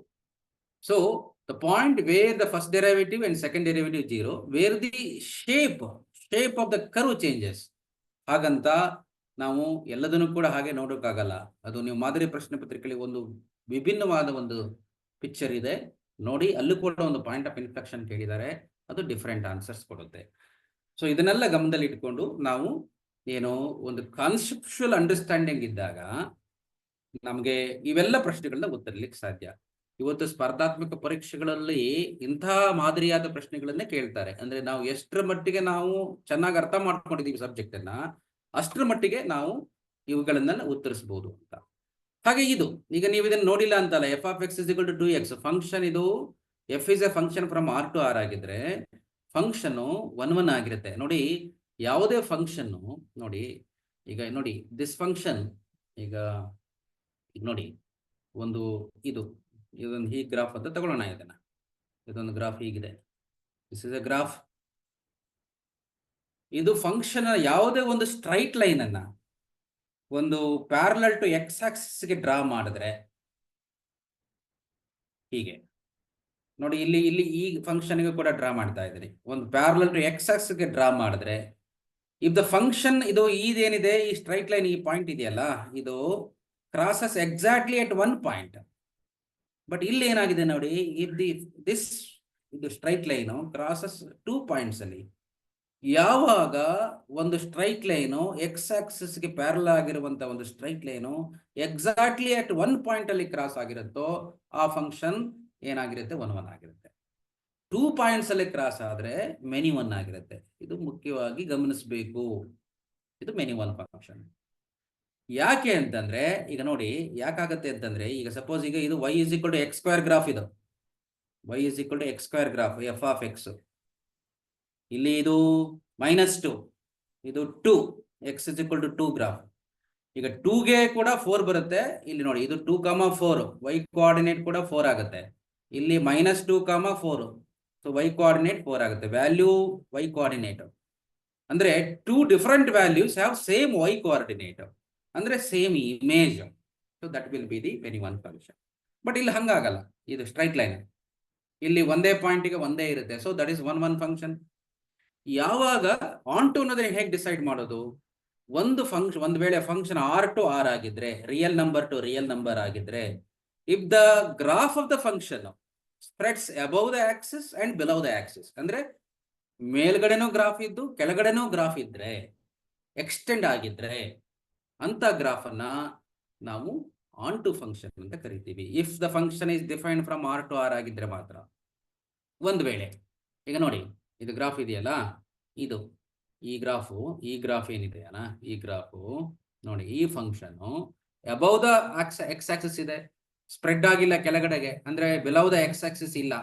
ಸೊ ಇದು ಫಂಕ್ಷನ್ ಆನ್ ಟು ಆಗಿರಲ್ಲ. ಇದು ಫಂಕ್ಷನ್ ಈಸ್, ಸಪೋಸ್ ಫಂಕ್ಷನ್ ಅನ್ನ ಆರ್ ಟು ಆರ್ ಅಂತ ಡಿಫೈನ್ ಮಾಡಿದ್ರೆ ಈ ಫಂಕ್ಷನ್ ಆನ್ ಟು ಅಲ್ಲ. ಇಟ್ ಈಸ್ 1 1 ಕೂಡ ಅಲ್ಲ, ಯಾಕಂದ್ರೆ straight line parallel to X axis ಮಾಡಿದ್ರೆ 2 ಪಾಯಿಂಟ್ಸ್ ಅಲ್ಲಿ ಕ್ರಾಸ್ ಆಗುತ್ತೆ. 2 different X coordinates have different same Y coordinates ಬರುತ್ತೆ ಇದರಲ್ಲಿ. ಅದೇ ಹೀಗೆ ಇದರಲ್ಲಿ ಹಾಗಾಗಲ್ಲ. ಸೊ ಇವೆಲ್ಲ ಏನಂದ್ರೆ ಪಾರ್ಟ್ ಎ ಏನಿದೆ, ನಾವು ಇಷ್ಟೆಲ್ಲ ಉದ್ದೇಶಗಳನ್ನ ಇಟ್ಕೊಂಡು ಪ್ರಶ್ನೆಗಳನ್ನ ಕೇಳಲಾಗುತ್ತೆ. ಸೊ ಹಾಗಾಗಿ ಈ ತರದ ಒಂದು ಸ್ಟಿಮ್ಯುಲಸ್ ಬೇಸ್ಡ್ ಕ್ವಶನ್ಸ್ಗಳನ್ನ ನಾವು MCQ ನಲ್ಲಿ ನಿರೀಕ್ಷೆ ಮಾಡ್ತೀವಿ. ಮತ್ತೆ ಇದು ಸ್ವಲ್ಪ ನಮಗೆ ಚಾಲೆಂಜಿಂಗ್ ಕೂಡ ಆಗಿರುತ್ತೆ. ಅದಕ್ಕೆ ನಾನು ಯಾಕೆ ಹೇಳಿದೆ ಅಂತಂದ್ರೆ, ಬಿಗಿನಿಂಗ್ ಪಾರ್ಟ್ ಅಲ್ಲಿ ನಾವು MCQ ನೋಡೋದಕ್ಕಿಂತ ಸ್ವಲ್ಪ ಪ್ಯಾನಿಕ್ ಆಗೋದು ಬೇಡ ಅಂತ. ಸೊ ಆ ದೃಷ್ಟಿಯಲ್ಲಿ ನಾನು ಪಾರ್ಟ್ ಡಿ ಮತ್ತು ಇ ನ ಉತ್ತರಿಸಿಕೊಂಡು ಆಮೇಲೆ ಈ ಹಂತಕ್ಕೆ ಬರಬೇಕು. ಈಗ ನೀವು ಈಗ ನೋಡಿ, ಈ ಪಾರ್ಟ್ ಎ ನ ಆನ್ಸರ್ ಮಾಡಬೇಕಾದ್ರೆ ಉತ್ತರ ಪತ್ರಿಕೆನಲ್ಲಿ ಮೊದಲ 2 ಪುಟಗಳಲ್ಲಿ ಬರೀಬೇಕು. ಇದನ್ನ ಮಲ್ಟಿಪಲ್ ಚಾಯ್ಸ್ ಕ್ವಶನ್ ಮತ್ತೆ ಫಿಲ್ ಇನ್ ದ ಬ್ಲಾಂಕ್ಸ್ ಅನ್ನ ಮೊದಲ 2 ಪುಟಗಳಲ್ಲಿ ಬರೀಬೇಕಾಗತ್ತೆ. ಈಗ ನೀವು ಕೊನೆಗೆ ಬರೀತೀರಿ ಅಂತಂದ್ರೆ ಕೂಡ, ಈಗ suppose multiple choice question fill in the blanks ಅನ್ನು ಕೊನೆಗೆ ಬರೀತೀರಿ ಅಂತ ಇಟ್ಕೊಂಡ್ರು ಕೂಡ, ಒಂದು ಪೇಜ್ ಅನ್ನು ಹಾಗೆ ಬಿಟ್ಟು ನೀವು ನೆಕ್ಸ್ಟ್ ಪಾರ್ಟ್ ಡಿ ಇಂದ ಶುರು ಮಾಡಬಹುದು. ಪಾರ್ಟ್ ಡಿ ಅಂತ ಶುರು ಮಾಡಿಕೊಂಡು ಮೊದಲೇ ನೀವು ಶುರು ಮಾಡಿಕೊಂಡು ಆಮೇಲೆ ಸಿ ಅಂತ ಶುರು ಮಾಡಿ. ಯಾಕಂದ್ರೆ ಈ ಪಾರ್ಟ್ ಡಿ ಸ್ವಲ್ಪ ಲೆಂತಿ ಅಪ್ರೋಚ್, ಸ್ವಲ್ಪ ಪೇಷನ್ಸ್ ಇಟ್ಕೊಂಡು ಬರೀಬೇಕು ಅದನ್ನ. ಹಾಗಾಗಿ ಮುಂಚೆನೆ ನಾವು ಉತ್ತರಿಸ್ಕೊಂಡ್ರೆ ಆಮೇಲೆ ಡಿ ಇ ಸಿ ಮತ್ತೆ ಬಿ ಒಂದಿಷ್ಟು ಎಕ್ಸ್ಟ್ರಾ ಕ್ವಶನ್ಸ್ಗಳನ್ನು ಬರೀಬೇಕು. ಬರೀ ಅವ್ರು ಎಷ್ಟು ಕೇಳಿದಾರೋ ಅಷ್ಟೇ ಕ್ವಶನ್ಗಳನ್ನ ಉತ್ತರಿಸೋದಲ್ಲ, ಅವರು ಎಷ್ಟು ಏನು ಉತ್ತರಿಸಿದ್ದಾರೆ ಅದಕ್ಕಿಂತ 1-2 ಕ್ವಶನ್ಗಳನ್ನ ಹೆಚ್ಚು ಅದನ್ನ ಉತ್ತರಿಸಬೇಕು. ಈಗ ನೋಡಿ, ನಾನು ಇಲ್ಲಿ ಹೇಳ್ತಿದ್ದೀನಿ, stimulus question, comprehensive based questions, match the following question, identifying the true false statement, ಇದು ಶುಡ್ ನಾಟ್ ಎಕ್ಸೀಡ್ 3 ಕ್ವಶನ್ಸ್. 3 ಕ್ವಶನ್ಗಳಿಗಿಂತ ಹೆಚ್ಚಿರೋದಿಲ್ಲ. ಇನ್ನು ಪಾರ್ಟ್ ಬಿ ನಲ್ಲಿ 2 ಮಾರ್ಕ್ಸ್ ಕ್ವಶನ್ಸ್ ಅಲ್ಲಿ ಈಗ ನೋಡಿ, answer 6 questions out of 9 relation functions ಇರುತ್ತೆ. ಅದು ಇದು ಫಿಕ್ಸ್ಡ್ ಆಗಿರಲ್ಲ, ಯಾವುದಾದ್ರೂ ಪ್ರಶ್ನೆಗಳು ಬರ್ಬೋದು. ಡಿಟರ್ಮಿನೆಂಟ್ಸ್ ಇರುತ್ತೆ, continuity, differentiability, application of derivatives, integrals, derivative spelling ತಪ್ಪಾಗಿದೆ ಇರಲಿ, differential equation, vector algebra. So ಈ ತರದ ಏನು ಪ್ರಶ್ನೆಗಳು, 3 ಡೈಮೆನ್ಷನಲ್ ಜಾಮೆಟ್ರಿಯಲ್ಲಿ ಕೇಳ್ತಕ್ಕಂಥ ಕೆಲವು, find the angle between the 2 lines. So ಈ ತರ ಕೆಲವೊಂದಿಷ್ಟು ಪ್ರಶ್ನೆಗಳನ್ನು ನಾವಲ್ಲಿ ನಿರೀಕ್ಷೆ ಮಾಡ್ಬೋದು. ಸೊ ಹಾಗಾಗಿ ಪ್ರೊಬಾಬಿಲಿಟಿ ಮೇಲೆ ಇರ್ತಕ್ಕಂಥ ಕ್ವಶನ್ಗಳು. ನನಗೆ ಇಡೀ ಚಾಪ್ಟರ್ ಅಲ್ಲಿ ಈ 2 ಮಾರ್ಕ್ಸ್ ಕ್ವಶನ್ ಅಲ್ಲಿ ಬಂದೇ ಬರಬಹುದಾದಂತ ಪ್ರಶ್ನೆಗಳು ಅಂದ್ರೆ ಏನಾಗಿರ್ಬೋದು? ಒಂದು ಅಪ್ಲಿಕೇಶನ್ ಆಫ್ ಡಿಟರ್ಮಿನೆಂಟ್ಸ್. ಇಡೀ 2 ಮಾರ್ಕ್ಸ್ ಕ್ವಶನ್ ಅಲ್ಲಿ ಅಪ್ಲಿಕೇಶನ್ ಆಫ್ ಡಿಟರ್ಮಿನೆಂಟ್ಸ್. ಯಾಕೆಂದ್ರೆ ಇದನ್ನ 3 ಮಾರ್ಕ್ಸ್ ಅಲ್ಲಿ ಕೇಳೋಕ್ಕಾಗಲ್ಲ, ಮತ್ತೆ ಈ ಪ್ರಶ್ನೆ ಬರಬೇಕು ಕೂಡ. ಅಪ್ಲಿಕೇಶನ್ ಆಫ್ ಡಿಟರ್ಮಿನೆಂಟ್ಸ್ ಅಂತಂದ್ರೆ ನೀವು ನೋಡಿರ್ಬೋದು ಪುಸ್ತಕದಲ್ಲಿ, find the value of K ಅಂತ. Find K if the area of the triangle, if the area of a triangle is formed by something, ಅಥವಾ find the area of the triangle using determinant method, and find the equation of the line using determinant method. ಈ ತರದ ಪ್ರಶ್ನೆ application of determinants. ಇದು fixed ಆಗಿರುತ್ತೆ, ಸರಿಯಾಗಿ ನೋಡ್ಕೊಳ್ಳಿ. ನಾನು 6 question answer ಮಾಡಬೇಕು, ಅದರಲ್ಲಿ ಇದು ಒಂದು ಆಯ್ಕೆ ಇದಾಗಿರಲಿ ಡಿಟರ್ಮಿನೆಂಟ್ಸ್ ಮೇಲೆ. ಇನ್ನು ಕಂಟಿನ್ಯೂಟಿ ಡಿಫರೆನ್ಷಿಯಬಿಲಿಟಿನಲ್ಲಿ, ಕಂಟಿನ್ಯೂಟಿ ಫಿಕ್ಸ್ಡ್ ಅದು ಬಂದೇ ಬರುತ್ತೆ, ಇದು ಬಂದೇ ಬರ್ತಕ್ಕಂಥ. ಯಾಕಂದ್ರೆ ಎಲ್ಲಾ ರೀತಿಯ ಬ್ಲೂ ಪ್ರಿಂಟ್ ಅಲ್ಲಿ ನಾವು ನೋಡ್ಕೊಂಡಾಗ ಕೇಳಬೇಕಾದ ಪ್ರಶ್ನೆ ಇವು ಆಲ್ಮೋಸ್ಟ್ ಸುಮಾರು 98% ಅಥವಾ 99% ಫಿಕ್ಸ್ ಆಗಿರುತ್ತೆ, ಅಂದ್ರೆ ಕೇಳಲೇಬೇಕಾಗತ್ತೆ. ಇನ್ನು ಕಂಟಿನ್ಯೂಟಿ ಡಿಫರೆನ್ಷಿಯಬಿಲಿಟಿನಲ್ಲಿ ಇಂಪ್ಲಿಸಿಟ್ ಫಂಕ್ಷನ್ ಕೇಳ್ಬೋದು, ಅಥವಾ parametric function X is equal to T, Y is equal to 2at differentiate ಮಾಡಿ. So implicit function X square plus 2hxy plus Y square differentiate ಮಾಡಿ. ಈ ತರ 2 ಮಾರ್ಕ್ಸ್ ಕ್ವಶನ್ಗಳು. ಇಂಪ್ಲಿಸಿಟ್ ಫಂಕ್ಷನ್ ನಾರ್ಮಲಿ ಇರುತ್ತೆ, ಅಥವಾ parametric function, ಇದು ಫಿಕ್ಸ್ಡ್. ಇದು ಕೂಡ ಜೊತೆಗೆ ಇನ್ನು ಅಪ್ಲಿಕೇಶನ್ ಆಫ್ ಡೆರಿವೇಟಿವ್ ನಲ್ಲಿ, ಅದು ಕೂಡ ಒಂದು ಅಪ್ಲಿಕೇಶನ್ ಆಫ್ ಡೆರಿವೇಟಿವ್ ನಲ್ಲಿ ಇದು ಯಾವುದಾದ್ರೂ ಆಗಿರ್ಬೋದು, ಒಂದು ರೇಟ್ ಚೇಂಜ್ ಆಗಿರ್ಬೋದು, ಅಥವಾ ಇನ್ಕ್ರೀಸಿಂಗ್ ಫಂಕ್ಷನ್ ಆಗಿರ್ಬೋದು, ಅಥವಾ ಮ್ಯಾಕ್ಸಿಮಾ ಮಿನಿಮಾ ಆಗಿರ್ಬೋದು. ಅಪ್ಲಿಕೇಶನ್ ಆಫ್ ಡೆರಿವೇಟಿವ್ಸ್ ಇದು ಕೂಡ ಒಂದು ಕ್ವಶನ್ ಫಿಕ್ಸ್ ಆಗುತ್ತೆ ಇಲ್ಲಿ. ಸೊ 2 ಮಾರ್ಕ್ಸ್ ಕ್ವಶನ್ ಅಲ್ಲಿ. ಜೊತೆಗೆ ಇಂಟಗ್ರಲ್ಸ್ ಅಲ್ಲಿ, ಇಂಟಗ್ರಲ್ಸ್ ಏನಿದೆ, ಇಂಟಗ್ರಲ್ಸ್ ಬೈ ಸಬ್ಸ್ಟಿಟ್ಯೂಷನ್, ಇಂಟಗ್ರಲ್ಸ್ ಬೈ ಸಬ್ಸ್ಟಿಟ್ಯೂಷನ್ ಇವು. ಸೊ ಇಲ್ಲಿ ಇಂಟಗ್ರಲ್ಸ್ ಬೈ ಸಬ್ಸ್ಟಿಟ್ಯೂಷನ್ ಅಂದ್ರೆ ಸಬ್ಸ್ಟಿಟ್ಯೂಷನ್, ಯಾವುದಾದ್ರೂ ಸಬ್ಸ್ಟಿಟ್ಯೂಷನ್ ಮಾಡಿಕೊಂಡು ಮಾಡುವಂತ ಪ್ರಾಬ್ಲಮ್ಗಳು. ಸೊ ಇವು ಒಂದಿಷ್ಟು ಫಿಕ್ಸ್ ಆಗುತ್ತೆ. ಜೊತೆಗೆ 3D ಜಾಮೆಟ್ರಿನಲ್ಲಿ ಆಂಗಲ್ ಬಿಟ್ವೀನ್ ದ ಲೈನ್ಸ್, ಅಥವಾ equation of the line in vector form. 3D ಜಾಮೆಟ್ರಿನಲ್ಲಿ ಆಂಗಲ್ ಬಿಟ್ವೀನ್ ದ ಲೈನ್ಸ್, ಇದು ಬಹಳ ಮುಖ್ಯ. ಆಂಗಲ್ ಬಿಟ್ವೀನ್ ದ ಲೈನ್ಸ್, ಈಗ ಪ್ಲೇನ್ಸ್ ಅನ್ನೋ ಕಾನ್ಸೆಪ್ಟ್ ಇಲ್ಲ ಇದರಲ್ಲಿ, ಅಥವಾ ವೆಕ್ಟರ್ ಫಾರ್ಮ್ ಅಲ್ಲಿ ಬರೆಯೋದು, ಯಾವುದೋ ಅದರ ಒಂದು ಈಕ್ವೇಶನ್ ಅನ್ನು ವೆಕ್ಟರ್ ಫಾರ್ಮ್ ಅಲ್ಲಿ ಬರೆಯೋದು 2 ಮಾರ್ಕಿಗೆ. ಸೊ ಹೀಗೆ ಇವು ಒಂದು ರೀತಿ ಫಿಕ್ಸ್ ಆಗುತ್ತೆ ಕ್ವಶನ್ಗಳು. ಅದರಲ್ಲಿ ಮುಖ್ಯವಾಗಿ ಡಿಟರ್ಮಿನೆಂಟ್ ಮತ್ತೆ ಕಂಟಿನ್ಯೂಟಿ ಡಿಫರೆನ್ಷಿಯಬಿಲಿಟಿ ಮತ್ತು application of derivatives almost fixed, ಮತ್ತು ಇಂಟಿಗ್ರಲ್ಸ್ ಬೈ ಸಬ್ಸ್ಟಿಟ್ಯೂಷನ್ ಕಾನ್ಸೆಪ್ಟ್ ಇವು ಫಿಕ್ಸ್ ಆಗಿರುತ್ತೆ 2 ಮಾರ್ಕ್ಸ್ ಕ್ವಶನ್ ಅಲ್ಲಿ. ಇನ್ನು ಉಳಿದಿರೋದನ್ನ ಆಯ್ಕೆ ನಿಮ್ದಾಗಿದೆ, ಅಂದ್ರೆ ಉಳಿದಿರೋದ್ರಲ್ಲಿ ಯಾವುದಂತ ಹೇಳಲಿಕ್ಕಾಗಲ್ಲ, ಫಿಕ್ಸ್ ಅಂತ ಆಗಲ್ಲ ಇಲ್ಲಿ. ಇವಿಷ್ಟು ಈಗ ನಾವು ನಿರೀಕ್ಷೆ ಮಾಡಬಹುದು, ಅಂದ್ರೆ 2 ಮಾರ್ಕ್ಸ್ ಕ್ವಶನ್ ಅಲ್ಲಿ. ಸೊ ನೆಕ್ಸ್ಟ್ ಈಗ ನಾವು 3 ಮಾರ್ಕ್ಸ್ ಕ್ವಶನ್ ಅಲ್ಲಿ, ಈಗ ಇದರಲ್ಲಿ ಒಂದು any 6 question out of 9 questions answer ಮಾಡಬೇಕು. ಅದರಲ್ಲಿ ಫಿಕ್ಸ್ ಆಗಿರೋದು, not fixed actually, relation functions, inverse trigonometry function, matrices, determinants, continuity differentiability, application of derivatives, integrals, differential equation, vector algebra, 3 dimension geometry, probability. ತುಂಬಾ ಅಂದ್ರೆ ಇಲ್ಲಿ ಬಂದೇ ಬರಬಹುದಾದಂತ ಕ್ವಶನ್ 6 ಕ್ವಶನ್ಗೆ ಸಿಗುತ್ತೆ ಇಲ್ಲಿ. ಒಂದು ನಾನೀಗ ಲೀಸ್ಟ್ ಮಾಡ್ತಾ ಇದ್ದೀನಿ ರಿಲೇಷನ್ ಫಂಕ್ಷನ್ಸ್ ಮೇಲೆ. ರಿಲೇಷನ್ ಫಂಕ್ಷನ್ಸ್ ಮೇಲೆ ಇಲ್ಲಿ ಹಲವಾರು ಕ್ವಶನ್ಗಳಿದೆ. ಈಕ್ವಲೆನ್ಸ್ ರಿಲೇಷನ್ ತೋರಿಸಿ ಅಂತ, ಆಮೇಲೆ ವೆರಿಫಿಕೇಶನ್ ಮಾಡಿ ಅಂತ, weather it is reflexive R symmetric transitive ಅಂತ, ಈಕ್ವಲೆನ್ಸ್ ರಿಲೇಷನ್ ತೋರಿಸಿ ಅಂತ, ಅಥವಾ ರಿಫ್ಲೆಕ್ಸಿವ್ ಆಗತ್ತಾ, ಸಿಮೆಟ್ರಿಕ್ ಆಗತ್ತಾ, ಟ್ರಾನ್ಸಿಟಿವ್ ಆಗತ್ತಾ ಅಂತ ತೋರಿಸಿ ಅಂತ.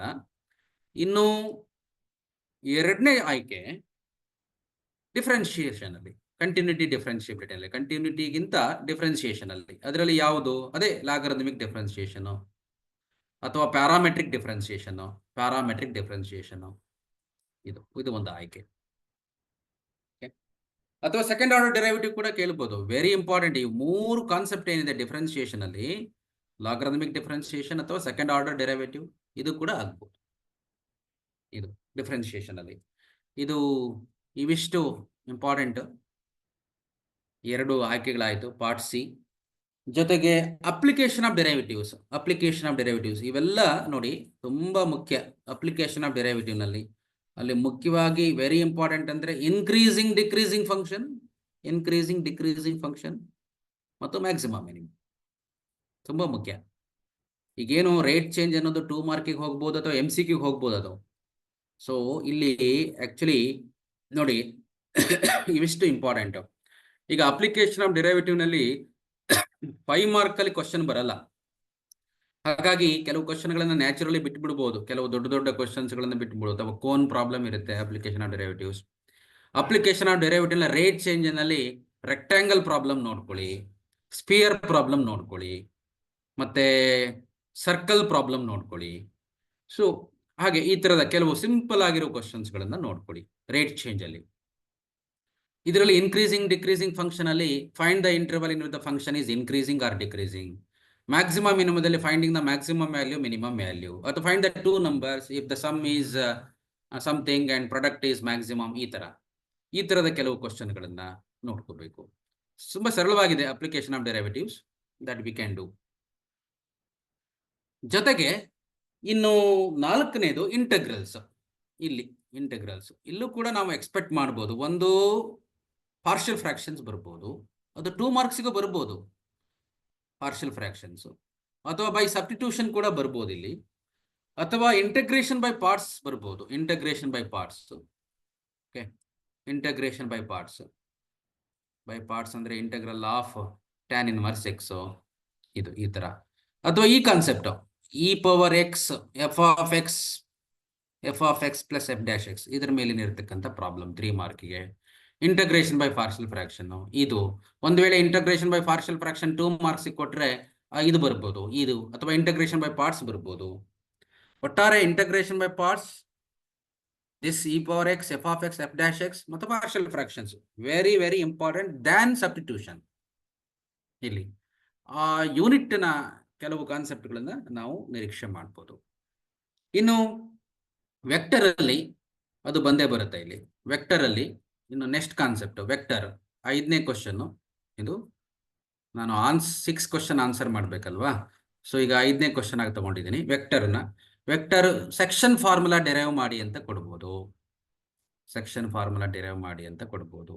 ಅಥವಾ ಕೆಲವು ಕ್ವಶನ್ಗಳಿದೆ ನಮ್ಮ ಟೆಕ್ಸ್ಟ್ ಬುಕ್ ನಲ್ಲಿ. ವೆಕ್ಟರ್ a + b + c = 0 ಇರುತ್ತೆ. ಆಗ ಈಗ ಮ್ಯಾಗ್ನಿಟ್ಯೂಡ್ ಆಫ್ a ಕೊಟ್ಟಿರ್ತಾರೆ, ಮ್ಯಾಗ್ನಿಟ್ಯೂಡ್ ಆಫ್ b ಕೊಟ್ಟಿರ್ತಾರೆ, ಮ್ಯಾಗ್ನಿಟ್ಯೂಡ್ ಆಫ್ c ಕೊಟ್ಟಿರ್ತಾರೆ. a + b + c whole square ಕಂಡಿಡಿರಿ ಅಂತ ಕೇಳ್ಬೋದು. ಅಥವಾ ಸಮ್ a.b b.c c.a ಕೇಳಿ ಡಾಟ್ ಫಾರ್ಮುಲಾ ಡಾಟ್ ಪ್ರಾಡಕ್ಟ್ ಮೇಲೆ ಕ್ವಶನ್ಗಳನ್ನ ಕೇಳ್ಬೋದು. ಹಾಗೆ 6th part 3D geometry. 3D ಜಾಮೆಟ್ರಿನಲ್ಲಿ ಕೂಡ shortest distance between the 2 skew lines ಕೇಳ್ಬೋದು. ಶಾರ್ಟೆಡ್ ಡಿಸ್ಟೆನ್ಸ್ ಅದು ಡೆರೈವೇಶನ್ ಅಲ್ಲ, ಡೆರೈವೇಶನ್ಗಿಂತ ಅದ್ರ ಮೇಲೆ problem. Shortest distance between the 2 skew lines ಇದು. ಸೊ ಹಾಗೆ 2 ಸ್ಕ್ಯೂ ಲೈನ್ಸ್ ಕೇಳ್ಬೋದು. ಅಥವಾ equation of the line passing through the point some and passing through some point and parallel to some vector, ಈ ತರ ಕಾನ್ಸೆಪ್ಟ್ಗಳನ್ನ. ಸೊ ಇದು ನಾರ್ಮಲ್ ಆಗಿ ಕೇಳುವಂತ ಪ್ರಶ್ನೆ. ಪ್ರೊಬಾಬಿಲಿಟಿನಲ್ಲಿ ಇದು ಒಂದಂತೂ ಇರುತ್ತೆ, 2 ಪ್ರಶ್ನೆಗಳು ಬರ್ಬೋದು ಅಥವಾ ಒಂದೇ ಪ್ರಶ್ನೆ ಬರ್ಬೋದು. ವೆರಿ ಇಂಪಾರ್ಟೆಂಟ್ ಅಂತಂದ್ರೆ ಈ ಕಾನ್ಸೆಪ್ಟ್ ಬೇಸ್ ಥಿಯರಮ್, ಒಂದು ಪ್ರಶ್ನೆ ಇದ್ದೇ ಇರುತ್ತೆ. ಇಡೀ ಪ್ರೊಬಾಬಿಲಿಟಿನಲ್ಲಿ ತುಂಬಾ ಮುಖ್ಯವಾಗಿರೋದು ಅಂದ್ರೆ ಇಂಡಿಪೆಂಡೆಂಟ್ ಮತ್ತೆ ಡಿಪೆಂಡೆಂಟ್ ಈವೆಂಟ್ಸ್ ಕಾನ್ಸೆಪ್ಟ್ ಮೇಲಿನ ಪ್ರಾಬ್ಲಮ್, ಮತ್ತೆ base theorem. Independent and dependent event ಇವೆರಡೂ ಬಹಳ ಮುಖ್ಯವಾದ ಕಾನ್ಸೆಪ್ಟ್ಗಳಾಗಿದೆ ಪ್ರೊಬಾಬಿಲಿಟಿನಲ್ಲಿ.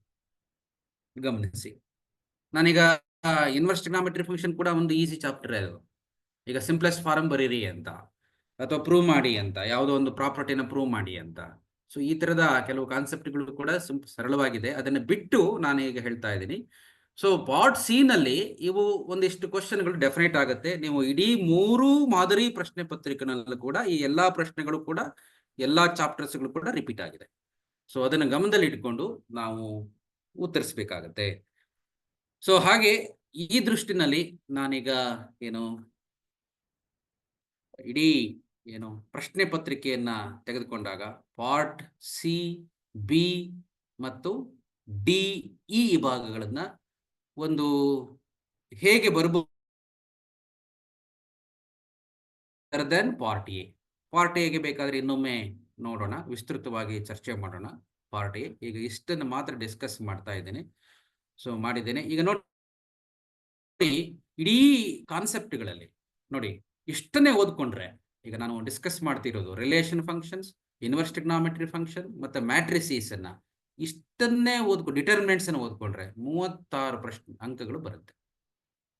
ನಾನು ಇದು ಆಲ್ಜಿಬ್ರಾ ಪಾರ್ಟ್ ಅಂತ ಅನ್ಕೊಳ್ಳೋಣ. ಇಷ್ಟು ಕಾನ್ಸೆಪ್ಟ್ಗಳನ್ನು ನೋಡಿ. ಇಡೀ ಪ್ರಶ್ನೆ ಪತ್ರಿಕೆಯಲ್ಲಿ major part continuity, differentiability, application of derivatives, integrals, application of integrals, differential equation, ಇಡೀ ಇಷ್ಟು ಪಾರ್ಟ್ ಅಲ್ಲಿ 56 ಅಂಕಗಳು ಬರುತ್ತೆ, 56 ಮಾರ್ಕ್ಸ್ ಇದು. ಸೊ ಇದು ಒಂದು ಪಾರ್ಟ್, ಅಂದ್ರೆ ಇಂಟರ್ಲಿಂಕ್ಡ್ ಕಾನ್ಸೆಪ್ಟ್ಗಳು ಇವೆಲ್ಲವೂ ಕೂಡ. ಈಗ ಇದು vector algebra, 3 dimensional geometry, LPP ಮತ್ತು ಪ್ರೊಬಬಿಲಿಟಿ, ಟೋಟಲ್ 28 ಮಾರ್ಕ್ಸ್. ಸೊ ನಾವು ಪಾಸ್ ಆಗುವಂಥದ್ದು ದೊಡ್ಡ ವಿಚಾರಗಳೇ ಅಲ್ಲ ಇಲ್ಲಿ. ನೋಡಿ, relation functions, inverse trigonometry function, ಮತ್ತೊಮ್ಮೆ ಹೇಳ್ತಾ ಇದ್ದೀನಿ, matrix determinants 36 marks, complete calculus 56 marks, complete ಇಡೀ chapter vector algebra, 3D geometry, LPP, probability 28 marks. ಮತ್ತೆ ಪಾರ್ಟ್ ಡಿ ಏನಿದೆಯಲ್ಲ, specific topics, relation functions, matrices, ಇದನ್ನು ಬಿಟ್ಟು ಬೇರೆ ಯಾವುದೇ ಟಾಪಿಕ್ ಅಲ್ಲಿ ಬರಲ್ಲ ಪಾರ್ಟ್ ಡಿ ನಲ್ಲಿ, ಗಮನಿಸಬೇಕು. ಮತ್ತು ಸ್ಪೆಸಿಫಿಕ್ ಕ್ವಶನ್ಗಳು. ಓಕೆ, ಇಷ್ಟನ್ನ ನಾವು ಇಟ್ಕೊಂಡು ತಯಾರಿ ಆದರೆ 24 ಮಾರ್ಕ್ಸ್ ಏನು ಅದಕ್ಕಿಂತ ಜಾಸ್ತಿ ಬರ್ಬೋದು. ಸೊ ಪಾರ್ಟ್ ಎ ವಿಭಾಗವನ್ನ ಇವತ್ತಿಗೆ ನಾನು ಡಿಸ್ಕಸ್ ಮಾಡ್ತಿಲ್ಲ. ಕೆಲವೊಂದಿಷ್ಟು ಏನು ಪ್ರಶ್ನೆಗಳು ಸ್ವಲ್ಪ ಭಿನ್ನವಾಗಿರುತ್ತೆ ಅಲ್ಲಿ. ಹಾಗಾಗಿ ಆ ಉದ್ದೇಶ ಇಟ್ಕೊಂಡು ಈ ಥಿಯರಿಟಿಕಲ್ ಪಾರ್ಟ್ ಏನಿದೆ ಅದನ್ನ ನಾನೀಗ ಇಲ್ಲಿ ಡಿಸ್ಕಸ್ ಮಾಡಿದ್ದೀನಿ. ಈಗ ನಿಮ್ಮ ಮುಂದೆ ಇಡ್ತಾ ಇದ್ದೀನಿ. ಈ ವಿಭಾಗದಲ್ಲಿ ನಿಮಗೆ ಏನಾದರೂ ಡೌಟ್ಸ್ಗಳಿದ್ರೆ, ಪ್ರಶ್ನೆಗಳಿದ್ರೆ, ಈಗ ಒಂದಿಷ್ಟು ಅಥವಾ ನಮ್ಮ ಎಲ್ಲ ಉಪನ್ಯಾಸಕರುಗಳಿಗೆ ಈ ವಿಭಾಗದಲ್ಲಿ ಏನಾದರೂ ಡೌಟ್ಸ್ಗಳು ಮತ್ತು ಪ್ರಶ್ನೆಗಳು ಏನಾದರೂ ಇದ್ರೆ ಈ ಸ್ವಲ್ಪ ಹೊತ್ತಿನ ಭಾಗದಲ್ಲಿ ನಾವು sir, anybody?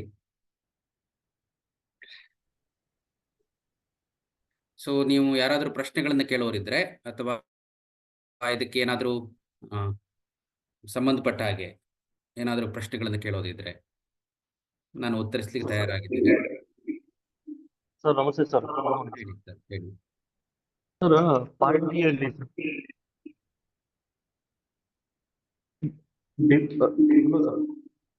Hello sir, part D section ಅಲ್ಲಿ ಸರ್ ಡಿಟರ್ಮೆಂಟ್ ಚಾಪ್ಟರ್ ಇದೆಯಲ್ಲ ಸರ್, ಸರ್ ಹೇಳಿ. ಪಾರ್ಟ್ ಡಿ ಅಲ್ಲಿ ಡಿಟರ್ಮೆಂಟ್ ಚಾಪ್ಟರ್ ಇದೆಯಲ್ಲ ಸರ್, ಹಾ ಸರ್. ಆ ಡಿಟರ್ಮೆಂಟ್ ಚಾಪ್ಟರ್ ಅಲ್ಲಿ ಸರ್ ನಾವು find the adjoint of another method solve ಮಾಡಬಹುದು ಸರ್? ಖಂಡಿತ ಮಾಡ್ಬೋದು ಸರ್. ಯಾಕಂದ್ರೆ ಸರ್ ಹೋದ್ಸತಿ ಮೆಥಡ್ ಏನಿದೆಯಲ್ಲ ಸರ್, ಎಸ್ ಸರ್, ಎಸ್ ಹೇಳ್ಬೋದು ಅದನ್ನ. ಪಾರ್ಟಿ ಡಿಟರ್ಮಿನೆಂಟ್ಸ್ ಅಲ್ಲಿ ಏನಾಗುತ್ತೆ, ಸಾಲ್ವ್ ಬೈ ಮ್ಯಾಟ್ರಿಕ್ಸ್ ಮೆಥಡ್ ಏನಾಗುತ್ತೆ, ಅದರಲ್ಲಿ ಒಂದು ಶಾರ್ಟ್ ಕಟ್ ಮೆಥಡ್ ಇದೆ, ಮಕ್ಕಳು ನೋಡಬಹುದು ಅದನ್ನ. ಅಲ್ಲಿ ಮುಖ್ಯವಾಗಿ ಅಡ್ಜಾಯಿಂಟ್ ಅನ್ನೋದು ಕಾನ್ಸೆಪ್ಟ್ ಇಂಪಾರ್ಟೆಂಟ್. ನೀವು ಕೋಫ್ಯಾಕ್ಟರ್ ಗಳನ್ನ ಹೇಗೆ ಕಂಡುಹಿಡಿದಿರಿ ಅನ್ನೋದು ಮುಖ್ಯ ಆಗಲ್ಲ. ಅಡ್ಜಾಯಿಂಟ್ ಅನ್ನೋ concept important. Determinant of A ಕಂಡುಹಿಡಿಯೋದು ಇಂಪಾರ್ಟೆಂಟ್, ಮತ್ತೆ ಅಡ್ಜಾಯಿಂಟ್ ಆಫ್ ಎ ಕಂಡುಹಿಡಿಯೋದು ಹೇಗೆ ಅನ್ನೋದು ಇಂಪಾರ್ಟೆಂಟ್, ಮತ್ತೆ ಎ ಇನ್ವರ್ಸ್ ಅದನ್ನ ತಗೊಂಡು ಕಂಡುಹಿಡಿಯೋದು ಇಂಪಾರ್ಟೆಂಟ್, ಮತ್ತೆ XYZ ಕಂಡುಹಿಡಿಯೋದು ಇಂಪಾರ್ಟೆಂಟ್. ಯಾಕಂದ್ರೆ ಲಾಸ್ಟ್ ಟೈಮ್ ವ್ಯಾಲ್ಯೂಯೇಷನ್ ಅಲ್ಲಿ ಕೊಡ್ಲಿಲ್ಲ ಸರ್ ಮಾರ್ಕ್ಸ್. ಏನ್ ಸರ್? ಲಾಸ್ಟ್ ಟೈಮ್ ಅಲ್ಲಿ ವ್ಯಾಲ್ಯೂಯೇಷನ್ ಟೈಮ್ ಅಲ್ಲಿ ಕೊಡ್ಲಿಲ್ಲ ಸರ್ ಮಾರ್ಕ್ಸ್. ಸರ್ ಅದು ನಿಮ್ಗೆ ರಿವ್ಯೂ ಹೋಗಿದ್ರೆ ಖಂಡಿತ ಕೊಡ್ಲೇಬೇಕು ಅದನ್ನ. Any alternative method carries the marks ಅನ್ನೋದು ನಮ್ಮ ಸ್ಕೀಮ್ ಆಫ್ ವ್ಯಾಲ್ಯೂಯೇಷನ್ ಅಲ್ಲಿ ಸ್ಟಾರ್ಟಿಂಗ್ ಅಲ್ಲೇ ಇರುತ್ತೆ. ಅದು ತಪ್ಪು.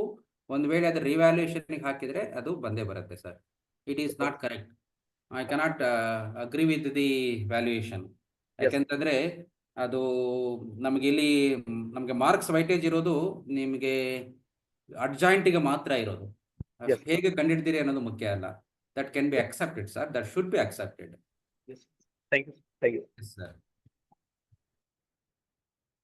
ಮತ್ತೇನಾದ್ರು ಸರ್ ಇದ್ರೆ ಈಗ ಪಾರ್ಟ್ ಎ ಭಾಗದಲ್ಲಿ ಇನ್ನೊಂದಿಷ್ಟು ವಿಸ್ತೃತವಾಗಿ ಚರ್ಚೆ ಮಾಡೋಣ. ಮಕ್ಕಳಿಗೆ ಏನಾದರೂ ಡೌಟ್ಸ್ಗಳಿದ್ರೆ ಸರ್ ಉಪನ್ಯಾಸಕರು ಅವರನ್ನ ಕೇಳ್ಕೊಂಡು ಒಂದು ಸ್ವಲ್ಪ ಹೊತ್ತಿನವರೆಗೆ ಡಿಸ್ಕಸ್ ಮಾಡಿ ಅದನ್ನ ನಾನು ಈಗ ಹೇಳ್ತೀನಿ ಸರ್.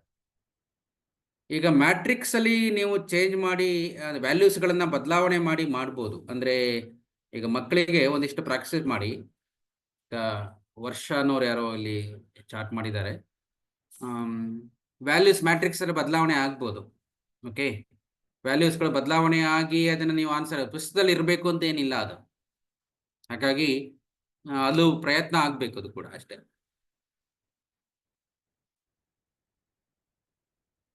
ಮತ್ತೇನಾದ್ರೂ ಪ್ರಶ್ನೆ ಇದ್ರೆ?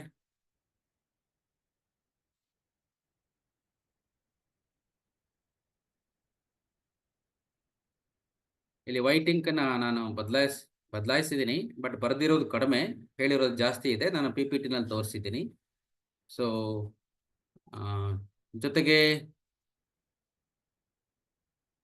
ಇಂಪಾರ್ಟೆಂಟ್ ಅಂದ್ರೆ ಬಂದೇ ಬರ್ತಕ್ಕಂಥ ಕ್ವಶನ್ಗಳನ್ನ ಹೇಳಿದ್ದೇನೆ. ಅದನ್ನ ಉಪಯೋಗಿಸ್ಕೊಂಡು ಈಗ ಹೇಗೆ ಅಂತಂತಂದ್ರೆ ನಾವು ಫೇಲ್ ಆಗೋದಕ್ಕೆ ಕಷ್ಟಪಡಬೇಕಷ್ಟೇ. ಹಾಗಿದೆ, you can compare. It is compare other subjects, physics and chemistry and biology. So the mathematics will be beautiful. And ಅದರಲ್ಲಿ ನಮಗೆ ಈ ಥರದ್ದೇ ಒಂದು ಸ್ಪೆಸಿಫಿಕ್ ಟಾಪಿಕ್ಸ್ ಅಲ್ಲಿ ಬರೋ ಪ್ರಶ್ನೆಗಳು ಬರೋದ್ರಿಂದ ನಾವು ಉತ್ತರಿಸಲಿಕ್ಕೆ ಅನುಕೂಲ ಆಗುತ್ತೆ. ಆದರೆ ಆ ಪ್ರಶ್ನೆಗಳಲ್ಲಿ ಒಂದೇ ಥರ ಇರಲ್ಲ. ಈಗ ನೋಡಿ, ರಿಲೇಷನ್ ಫಂಕ್ಷನ್ ಒಂದು 5-6 ಕ್ವಶನ್ಗಳಿದೆ, ಅದೇ ಥರ ಬರುತ್ತೆ. ಈಗ ಇನ್ನೊಂದು ಯಾವುದು ಮ್ಯಾಟ್ರಿಸಿಸ್ ನಲ್ಲಿ ಒಂದು 5 to 7 ಕ್ವಶನ್ಸ್ಗಳಿದೆ, ಅವು ಬಂದೇ ಬರುತ್ತೆ. ಇನ್ನು ಕಂಟಿನ್ಯೂಟಿ ಡಿಫರೆನ್ಷಿಯಬಿಲಿಟಿ ಕೂಡ ಪುಸ್ತಕದಲ್ಲಿ ಇರುವಂತಹ ಸೆಕೆಂಡ್ ಆರ್ಡರ್ ಡೆರಿವೇಟಿವ್ ಇವು ಬಂದೇ ಬರುತ್ತೆ. ಮತ್ತಿನ್ನೇನಿದೆ, ಇನ್ನು ಅಪ್ಲಿಕೇಶನ್ ಆಫ್ ಇಂಟೆಗ್ರಲ್ಸ್ ತಗೊಂಡ್ರೆ ಎಲಿಪ್ಸ್ ಮತ್ತೆ ಸರ್ಕಲ್ದು ಡೆರಿವೇಶನ್ ಬಂದೇ ಬರುತ್ತೆ. ಇನ್ನು ಇಂಟೆಗ್ರಲ್ಸ್ ತೆಗೆದುಕೊಂಡ್ರೆ ಏನು, ಅಲ್ಲಿ derivation of definite integrals formula ಬಂದೇ ಬರುತ್ತೆ, ಮತ್ತು ಅದರ ರಿಲೇಟೆಡ್ ಪ್ರಾಬ್ಲಮ್ಗಳು ಕೂಡ, ಲೀನಿಯರ್ ಪ್ರೋಗ್ರಾಮಿಂಗ್ ಬಂದೇ ಬರುವಂತ ಕಾನ್ಸೆಪ್ಟ್ಗಳು ಇರೋದ್ರಿಂದ so it is not so difficult to get more marks. ತುಂಬಾ ಹೆಚ್ಚಿನ ಅಂಕಗಳನ್ನ ಬೇರೆ ಎಲ್ಲ ವಿಷಯಗಳಿಗಿಂತ ತೆಗೆದುಕೊಳ್ಳಬಹುದು. ಬಟ್ ನಮ್ಮ ಸಿದ್ಧತೆಗಳು ಒಂದು ರೀತಿ ಸ್ಟ್ರಾಟಜಿಕ್ ಆಗಿ ಇರಬೇಕು. ಅಂದ್ರೆ ಅದಕ್ಕೊಂದು ನಾವು we have to devise a strategy. ನಮ್ಮ ಉಪನ್ಯಾಸಕರು ಅದನ್ನ ಒಂದು ಸ್ಟ್ರಾಟಜಿಫುಲ್ ಆಗಿ ಮಕ್ಕಳಿಗೆ ಅದನ್ನ ಹೇಳಬೇಕು. ಕೆಲವೊಮ್ಮೆ ತುಂಬಾ ಅವರೇ ಸ್ಟೂಡೆಂಟ್ಸ್ ಇರೋರನ್ನ ಈಗ ನೋಡಿ, ಈಗ ನಾನೀಗ ಏನ್ ಹೇಳಿದ್ದೇನೆ, ಸರ್ಕಲ್, ಎಲಿಪ್ಸ್, ಹೈಪರ್ಬಲ, ಎಲಿಪ್ಸ್ ನ ಡೆರಿವೇಶನ್ಸ್ ಅನ್ನ ಒಂದಿಷ್ಟು ಬಂದೇ ಬರ್ತಕ್ಕಂಥ ಒಂದು 5-6 ಈಗ ಮ್ಯಾಟ್ರಿಸಿಸ್ ನಲ್ಲಿ ಅದನ್ನು ಒಂದಿಷ್ಟು ಪ್ರಾಕ್ಟೀಸ್ ಮಾಡಿ ತಯಾರಿ ಮಾಡಬಹುದು ಅನ್ನೋದು ನನ್ನದು ಅಭಿಪ್ರಾಯ. ಹಾಗಾಗಿ ಕಷ್ಟ ಆಗ್ಲಿಕ್ಕಿಲ್ಲ, ಈಗ ಸ್ಕೋರ್ ಮಾಡಿಸ್ಬೇಕಷ್ಟೇ. ಅದಕ್ಕೆ ಪಾರ್ಟ್ ಎ ವಿಭಾಗದಲ್ಲಿ ನಾವು ಸಿದ್ಧತೆ ಮಾಡಬೇಕು. ಅದರಲ್ಲಿ ನಮ್ಮ ಈಗ ಏನಿದೆ, ಪದವಿ ಪೂರ್ವ ಶಿಕ್ಷಣ ಇಲಾಖೆ ಈಗ ಒಂದು ಕ್ವಶನ್ ಬ್ಯಾಂಕ್ ಅನ್ನು ಬಿಟ್ಟಿದೆ. ಅಂದ್ರೆ ಪ್ರಶ್ನೆ ಕೋಶವನ್ನ, ಅದರಲ್ಲಿರ್ತಕ್ಕಂಥ 2 ಮಾರ್ಕ್ 3 ಮಾರ್ಕ್ 5 ಮಾರ್ಕ್ಸ್ ಕ್ವಶನ್ಗಳ ಬಗ್ಗೆ ತಲೆ ಕೆಡಿಸ್ಕೊಳ್ಳೋದು ಬೇಡ. ಯಾಕಂದ್ರೆ ಈಗಾಗಲೇ ಪಾಠವನ್ನು ತಯಾರಿ ಮಾಡಿದ್ದೀವಿ, ತುಂಬಾ ಡಿಫ್ರೆಂಟ್ ಆಗಿ ಕೆಲವು ಕ್ವಶನ್ಸ್ಗಳು ಇದೆ. ಅದನ್ನ ಬಿಟ್ಟು ಮಲ್ಟಿಪಲ್ ಚಾಯ್ಸ್ ಕ್ವಶನ್ಸ್ಗಳನ್ನೇ ಒಂದಿಷ್ಟು ಏನು ಇಟ್ಕೊಂಡು, ಈಗ ಸಾಧ್ಯವಾದರೆ ನಾನು ಮಲ್ಟಿಪಲ್ ಚಾಯ್ಸ್ ಕ್ವಶನ್ಸ್ಗಳನ್ನ ಮಾತ್ರ ತೆಗೆದುಕೊಂಡು ಒಂದು ಮಲ್ಲಿಕಾರ್ಜುನ್ ಸರ್ ಅವರಿಗೆ ಶೇರ್ ಮಾಡ್ತೀನಿ. ಅದನ್ನೇ ಇಟ್ಕೊಂಡು ಅದನ್ನ ಎಲ್ಲ ಗ್ರೂಪ್ಗೆ ಅವರು ಶೇರ್ ಮಾಡ್ತಾರೆ ಕೆಲವೊಂದಿಷ್ಟನ್ನ. ಅದನ್ನ ಇಟ್ಕೊಂಡು ಮಕ್ಕಳಿಗೆ ತಯಾರಿ ಮಾಡಿಕೊಂಡ್ರೆ ನಮಗೆ ಒಂದು 100ಕ್ಕೆ 100 ಅಂಕ ಬರುವಂತ ಸಾಧ್ಯತೆಗಳು ತುಂಬಾ ಇರುತ್ತೆ. ಒಂದು ಮ್ಯಾಥಮೆಟಿಕ್ಸ್ ಅಲ್ಲಿ ಒಂದು 100ಕ್ಕೆ 100 ಅಂಕ ಬರೋದೇನಿದೆಯಲ್ಲ, ಅದೊಂದು ಪ್ರೆಸ್ಟೀಜಿಯಸ್ ಥಿಂಗ್ ಕೂಡ. ಬೇರೆ ಎಲ್ಲ ವಿಷಯಗಳಿಗಿಂತ ನಾವು ಈ ಗಣಿತದಲ್ಲಿ 100ಕ್ಕೆ 100 ಅಂಕ ತಗೊಳ್ಕೊಳ್ಳೋದು ಒಂದು ಉತ್ತಮವಾದ ಪ್ರಯತ್ನ ಆಗಿರುತ್ತೆ. ಮತ್ತು ಒಬ್ಬ ಕಾಮನ್ ಲೇಮ್ಯಾನ್ ಏನಿದ್ದಾನೆ, ಅವನ ಅಭಿಪ್ರಾಯಗಳು ನಿಮ್ಮ ಗಣಿತದಲ್ಲೇ 100ಕ್ಕೆ ತೆಗೆದುಕೊಂಡ್ರೆ ಸಾಧಾರಣವಾಗಿ ಅವನು ನೋಡುವಂತ ದೃಷ್ಟಿಕೋನಗಳು ಬೇರೆ ಇರುತ್ತೆ. ಹಾಗಾಗಿ ನಾವು ಮಕ್ಕಳಲ್ಲಿ 100ಕ್ಕೆ 100 ಅಂಕ ತರಿಸುವಂತ ಪ್ರಯತ್ನಗಳನ್ನ ಮಾಡೋಣ. ಮತ್ತೆ ಆ ದಿಶೆಯಲ್ಲಿ ಪಾರ್ಟ್ ಎ ವಿಭಾಗವನ್ನು ಸಜ್ಜುಗೊಳಿಸೋಣ. ಆ ಪಾರ್ಟ್ ಎ ವಿಭಾಗವನ್ನು ಸಜ್ಜುಗೊಳಿಸ್ಕೋಬೇಕು ಅಂತಂದ್ರೆ ನಮ್ಮ ಪ್ರಶ್ನೆ ಕೋಶದಲ್ಲಿ ಇರ್ತಕ್ಕಂಥ ಎಲ್ಲ MCQಗಳನ್ನ ಬಿಡಿಸುವಂತ ಪ್ರಯತ್ನ ಮಾಡಬೇಕು. ಮತ್ತು ಆ ಪ್ರಶ್ನೆ ಕೋಶದಲ್ಲಿ ಆನ್ಸರ್ಸ್ ಕೂಡ ಇದೆ. ಅಂದ್ರೆ ಮಲ್ಟಿಪಲ್ ಚಾಯ್ಸ್ ಕ್ವಶನ್ಗೆ ಆನ್ಸರ್ಸ್ ಕೂಡ ಇದೆ. ಅದನ್ನ ವೆರಿಫಿಕೇಶನ್ಗೆ ಆಗುತ್ತೆ. ಒಂದಿಷ್ಟು ತಪ್ಪುಗಳು ಇರ್ಬೋದು, ಅಂದ್ರೆ ಕೆಲವು ಪ್ರಿಂಟಿಂಗ್ ಎರರ್ ಇವೆಲ್ಲ ಇರ್ಬೋದು. ಬಟ್ ನಾವು ಮ್ಯಾಥಮೆಟಿಕ್ಸ್ ಫ್ಯಾಕಲ್ಟಿ ಆಗಿರೋದ್ರಿಂದ ಅದೊಂದಿಷ್ಟು ತಿದ್ದಿ ಮಕ್ಕಳಿಗೆ ಅದನ್ನ ಕರೆಕ್ಟ್ ಆಗಿ ಹೇಳಿ ಅವರನ್ನು ಒಂದು ಸರಿಯಾದ ಮಾರ್ಗದರ್ಶನ ನೀಡಿದ್ರೆ ಖಂಡಿತವಾಗೂ ಒಂದು ಉತ್ತಮವಾದ ಫಲಿತಾಂಶವನ್ನು ನಿರೀಕ್ಷೆ ಮಾಡ್ಬೋದು ಅನ್ನೋದು ನನ್ನ ವೈಯಕ್ತಿಕ ಅಭಿಪ್ರಾಯ. ಸರ್, ಈಗ ಉಪನ್ಯಾಸಕರಲ್ಲಿ ಏನಾದರೂ ಸಂದೇಹಗಳಿದ್ರೆ ಅಥವಾ ವಿದ್ಯಾರ್ಥಿಗಳ ಸಂದೇಹಗಳಿದ್ರೆ ಮತ್ತೊಮ್ಮೆ ಹೇಳಿ ಸರ್.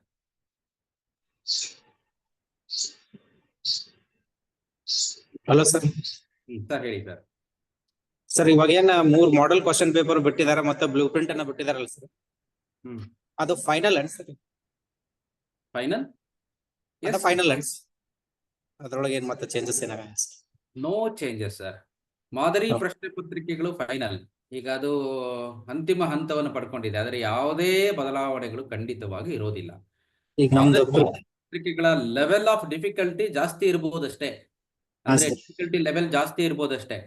ಮಾದರಿ ಪ್ರಶ್ನೆ ಪತ್ರಿಕೆಯಲ್ಲಿ ಇರೋ ರೀತಿಯಲ್ಲೇ ನಮ್ಮ ವಾರ್ಷಿಕ ಪ್ರಶ್ನೆ ಪತ್ರಿಕೆ ಬರುತ್ತೆ ಅಂತ ನೀವು ನಿರೀಕ್ಷೆ ಮಾಡೋದಲ್ಲ. ಮಾದರಿ ಪ್ರಶ್ನೆ ಪತ್ರಿಕೆ ಹೇಗೆ ಅಂತಂದ್ರೆ, ಅದು ಒಬ್ಬ ಉಪನ್ಯಾಸಕ ಎಲ್ಲಾ ವಿದ್ಯಾರ್ಥಿಗಳಿಗೆ ಯಾವ ರೀತಿಯಲ್ಲಿ ಉಪನ್ಯಾಸವನ್ನ ಮಾಡಬೇಕು ಅನ್ನುವಂತ ಒಂದು ರೂಪುರೇಷೆಯನ್ನ ಕೊಡುತ್ತೆ. ಅಂದ್ರೆ ಇಟ್ ಗಿವ್ಸ್ ದ ಗೈಡ್ಲೈನ್ಸ್ ಗಳನ್ನ ಕೊಡುವಂತದ್ದು ಒಂದು ಮಾದರಿ ಪ್ರಶ್ನೆ ಪತ್ರಿಕೆ ಅಂತಂದ್ರೆ ಅದೇ ತರ ಇರಬೇಕು ಅಂತ ಏನಿಲ್ಲ. ನಾವು ಪಾಠ ಹೇಗ್ ಮಾಡ್ಬೇಕು, ಯಾವ ತರ ನಾವು ವಿದ್ಯಾರ್ಥಿಗಳನ್ನ ಸಿದ್ಧತೆಗೊಳಿಸ್ಬೇಕು, ಮತ್ತೆ ವಿದ್ಯಾರ್ಥಿಗಳು ಹೇಗೆ ಸಿದ್ಧಗೊಳ್ಬೇಕು ಅದನ್ನು ಇಟ್ಕೊಂಡು ಒಂದು ರೂಪುರೇಷೆಯನ್ನು ಕೊಡುತ್ತೆ ಸರ್ ಅದು. Yes sir, thank you. ಅಂದ್ರೆ ನಾವು ಮಾದರಿ ಪ್ರಶ್ನೆ ಪತ್ರಿಕೆ ನೋಡಿದ ತಕ್ಷಣ ನಾವು ಫ್ರಸ್ಟ್ರೇಟ್ ಆಗೋದು ಬೇಡ, ಯಾಕಂದ್ರೆ ತುಂಬಾ ಡಿಫಿಕಲ್ಟಿ ಇದೆ ಅಂತ ಹೇಳಿ. ಅದೇ ರೀತಿ ವಾರ್ಷಿಕ ಪ್ರಶ್ನೆ ಪತ್ರಿಕೆ ಇರುತ್ತೆ ಅಂತ ನಾವು ಹೇಳ್ಕೊಳ್ಳೋದಲ್ಲ. ಇದು ಒಂದು ಗೈಡ್ಲೈನ್ಸ್ ಅಷ್ಟೇ. ನಾವು ಒಂದು ವಾರ್ಷಿಕ ಪ್ರಶ್ನೆ ಪತ್ರಿಕೆಯನ್ನ ಹೇಗೆ ತೆಗಿಬೇಕು ಅನ್ನೋ ಒಂದು ಗೈಡ್ಲೈನ್ಸ್, ಮತ್ತು ಚಾಪ್ಟರ್ ವೈಸ್ ವೈಟೇಜ್ ಹಾಗೆಯೇ ಮೇಂಟೈನ್ ಆಗುತ್ತೆ, ಬ್ಲೂ ಪ್ರಿಂಟ್ಗಳು ಬೇರೆ ಆಗ್ತದಷ್ಟೇ. ಸೊ ಹಾಗಾಗಿ ಅದಕ್ಕೆ ಪ್ಯಾನಿಕ್ ಆಗೋದು ಬೇಡ. Definitely it will become A balanced paper. ಮುಂದಿನ 2025ಕ್ಕೆ ಬ್ಯಾಲೆನ್ಸ್ಡ್ ಪೇಪರ್ ಆಗಿರುತ್ತೆ. ಮತ್ತೆ ಅದು ಡಿಫಿಕಲ್ಟ್ ಇರುವಂತ ಸಾಧ್ಯತೆಗಳು ತುಂಬಾ ಕಡಿಮೆ.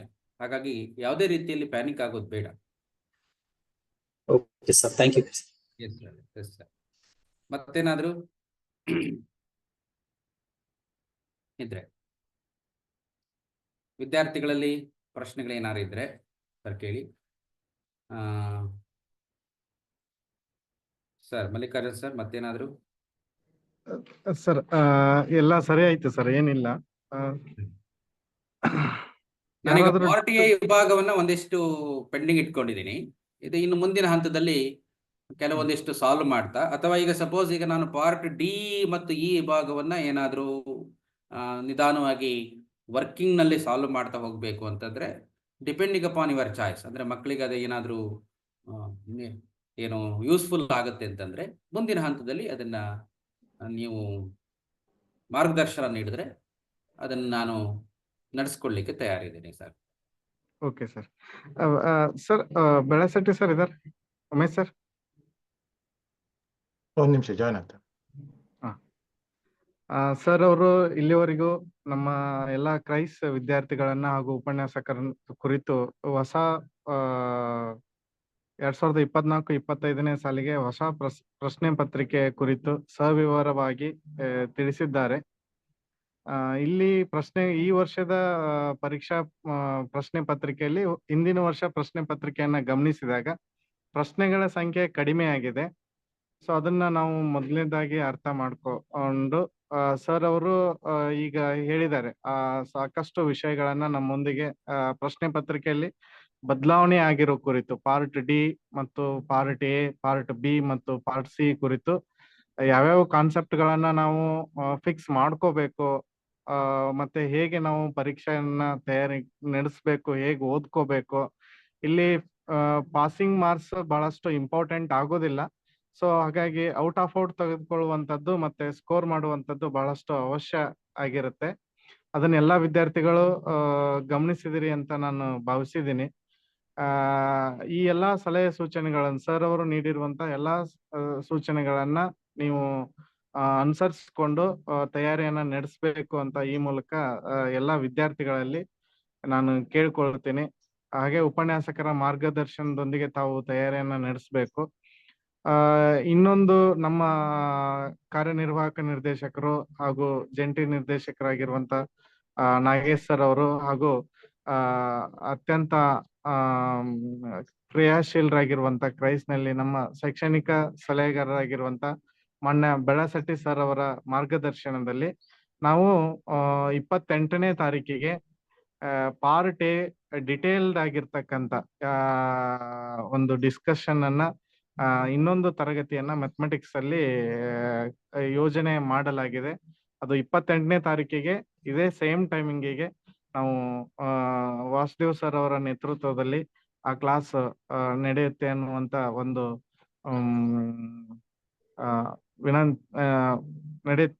ನಡೆಯುತ್ತೆ ಅನ್ನುವಂತ ಮಾಹಿತಿಯನ್ನ ತಮಗೆ ತಿಳಿಸ್ತೇನೆ. ಇಲ್ಲಿವರೆಗೂ ಸವಿವರವಾಗಿ ಪ್ರಶ್ನೆ ಪತ್ರಿಕೆಯ ಕುರಿತು ವಿದ್ಯಾರ್ಥಿಗಳಿಗೆ ಸುಲಭದಲ್ಲಿ ಹಾಗೂ ಉಪನ್ಯಾಸಕರ ಸಂದೇಹಗಳನ್ನು ನಿವಾರಿಸಿದಂತ ಮಾನ್ಯ ವಾಸುದೇವ್ KS ಸರ್ ಅವರಿಗೆ ನಮ್ಮ ಸಂಸ್ಥೆಯ ಮಾನ್ಯ ಕಾರ್ಯನಿರ್ವಾಹಕ ನಿರ್ದೇಶಕರು ಹಾಗೂ ಜಂಟಿ ನಿರ್ದೇಶಕರು ಮತ್ತು ಮಾನ್ಯ ಬೆಳಸಟ್ಟಿ ಸರ್ ಅವರ ಪರವಾಗಿ ಹಾಗೂ ಎಲ್ಲಾ ಕ್ರೈಸ್ನ ಗಣಿತ ಉಪನ್ಯಾಸಕರು, ಪ್ರಾಂಶುಪಾಲರು ಹಾಗೂ ಎಲ್ಲಾ ವಿದ್ಯಾರ್ಥಿಗಳ ಪರವಾಗಿ ತಮಗೆ ತುಂಬು ಹೃದಯದ ಧನ್ಯವಾದಗಳು ಸರ್. Thank you sir. ಎಲ್ರಿಗೂ ಕೂಡ ಧನ್ಯವಾದಗಳು sir. Sir Belasatti sir. Sir thank you sir Vasudev sir. So ಹಾಗೇನೆ ದಯಮಾಡಿ ನಮ್ಮ ಎಲ್ಲಾ ವಿದ್ಯಾರ್ಥಿಗಳು ತಮ್ಗೆ ಗೊತ್ತಿರೋ ಹಾಗೆ ವಸತಿ ಕಾಲೇಜಿನಲ್ಲಿ ವ್ಯಾಸಂಗ ಮಾಡ್ತಾ ಇದ್ದಾರೆ. ಬಹುತೇಕ ವಿದ್ಯಾರ್ಥಿಗಳು ಗ್ರಾಮೀಣ ಮತ್ತು ಹಿಂದುಳಿದ ವಿದ್ಯಾರ್ಥಿಗಳಾಗಿರೋದ್ರಿಂದ ನಮ್ಮ ಉದ್ದೇಶ ಯಾವುದೇ ವಿದ್ಯಾರ್ಥಿ ಅನುತ್ತೀರ್ಣರಾಗಬಾರ್ದು ಅನ್ನೋದೊಂದು, ಮತ್ತೆ ಅತ್ಯಂತ ಹೆಚ್ಚು ಸ್ಕೋರ್ ಪಡೆದು ಉನ್ನತ ಶಿಕ್ಷಣಕ್ಕೆ ದಾರಿ ಮಾಡಿಕೊಡ್ಬೇಕು ಅನ್ನೋ ದಿಸೆಯಲ್ಲಿ ಗಣಿತವೂ ಸಹ ತುಂಬಾ ಪ್ರಮುಖ ಒಂದು ಪಾತ್ರ ವಹಿಸುತ್ತೆ. ತಮ್ಮ ಸಲಹೆ ಮಾರ್ಗದರ್ಶನ ಈಗ ಆಲ್ರೆಡಿ ED ಸರ್ ಅವರು ಹೇಳಿದ್ದಾರೆ. ತಮ್ಗೆ ಮತ್ತೊಮ್ಮೆ ನಮ್ಮ ಜೊತೆಯಲ್ಲಿ ಇದ್ದು ನಮ್ಗೆ ಸಹಾಯ ಮಾಡ್ಬೇಕು ಅಂತ ಕೇಳ್ಕೊಳ್ತಾ, ಥ್ಯಾಂಕ್ಸ್ ಮಲ್ಲಿಕಾರ್ಜುನ್. ಮತ್ತೆ ಎಲ್ಲಾ ಗಣಿತದ ಉಪನ್ಯಾಸಕರುಗಳು ಮತ್ತು ಪ್ರಾಂಶುಪಾಲರುಗಳಿಗೆ ಟೈಮ್ಲಿ ತಾವು ಜಾಯಿನ್ ಆಗಿದ್ದೀರಿ. ಇದಕ್ಕೆ ನೀವು ಟೈಮ್ ಟೇಬಲ್ ಅನ್ನ ಈ ರೀತಿಯಾಗಿ ಅಡ್ಜಸ್ಟ್ ಮಾಡ್ಕೊಳ್ಳಿ. ಸೊ ಮುಂದಿನ ಆಲ್ರೆಡಿ ಸರ್ಕ್ಯುಲರ್ ನಲ್ಲಿ ಹೇಳಿದೀವಿ, 4 PCMB ಅಲ್ಲಿ 4 ಸ್ಪೆಷಲ್ ಕೋಚಿಂಗ್ ಇರುತ್ತೆ. ಮತ್ತೆ ಇತರ ಸಬ್ಜೆಕ್ಟ್ ಗಳಲ್ಲಿ 2 ಎಕ್ಸ್ಪರ್ಟ್ಸ್ ಕ್ಲಾಸ್ ಇರುತ್ತೆ. ವಿಶೇಷವಾಗಿ ಪ್ರಶ್ನೆ ಪತ್ರಿಕೆಗಳನ್ನ ಸಹಿತ ಸೊ ತುಂಬಾ ಇಂಪಾರ್ಟೆಂಟ್ ಆಗಿರೋ ಏರಿಯಾಗಳನ್ನು ಕವರ್ ಮಾಡುವಂತಹದ್ದಿದೆ. Thanks Mallikarjun and Vasudev sir. ಮತ್ತೆ ನಮ್ಮ ಎಲ್ಲ ಆಲ್ರೆಡಿ ಥ್ಯಾಂಕ್ಸ್ ಹೇಳಿದಿರಿ ED ಸರ್ ಅವರು, JD ಅವರು, ಮತ್ತೆ ಎಲ್ಲ ಆಫೀಸರ್ಸ್ಗೆ ಧನ್ಯವಾದ. ವಿದ್ಯಾರ್ಥಿಗಳು ಟೇಕ್ ಕೇರ್. ಮತ್ತೆ ನಾನು ಅಲ್ಲಿ ನಿಮ್ಮ ಏನೇನು ನೀವು ನಿಮ್ಮ ಕಾಲೇಜಲ್ಲಿ ನಡೀತಾ ಇದೆ ಅದೆಲ್ಲ ರೆಕಾರ್ಡ್ ಆಗ್ತಾ ಇದೆ. ಕೆಲವರು ಬರ್ಕೊಳ್ತಾ ಇದ್ದೀನಿ, ನಾನು ನೋಡಿದ್ದೀನಿ. ಇನ್ ಕೆಲವರು ಹಾಗೆ ಕೇಳ್ತಾ ಇದ್ದೀರಿ. ಎನಿವೆ ಮುಂದಿನ ಇದರಲ್ಲಿ ತುಂಬಾ ಇಂಪಾರ್ಟೆಂಟ್ ಪಾಯಿಂಟ್ಸ್ ನ ಗುರ್ತಾಕೊಳ್ಳಿ. ಯಾಕಂದ್ರೆ ನೀವು ಸಣ್ಣ ಮಕ್ಕಳೆಲ್ಲ, ನಿಮ್ಗೆಲ್ಲ ಗೊತ್ತಿರುತ್ತೆ. ಗುರ್ತಾಕೊಂಡು ಅದನ್ನ ರೆಫರ್ ಮಾಡಿ, ಪಠ್ಯ ಪುಸ್ತಕ ಓದಿ ರೆಫರ್ ಮಾಡಿ. Okay, thanks. Thank you sir. Thank you very much. Sir 28ಗೆ ಇನ್ನೊಂದು ಸೆಷನ್ ಸರ್. ಎಸ್ ಶೆಡ್ಯೂಲ್ ಮಾಡ್ತೀವಿ. ಆಮೇಲೆ thanks Mallikarjun. This is the first initiation. ಈ ವರ್ಷದಲ್ಲಿ ಮೊದಲನೇ ಇನಿಷಿಯೇಷನ್ ಇದು. ತಮ್ಗೆ ಜ್ಞಾಪಕ ಮಾಡಿ ಕ್ರೈಸ್ಟ್ ಜೊತೆಗೆ ಕೈ ಜೋಡಿಸಿದೀರಿ. Thank you sir. Thank you sir.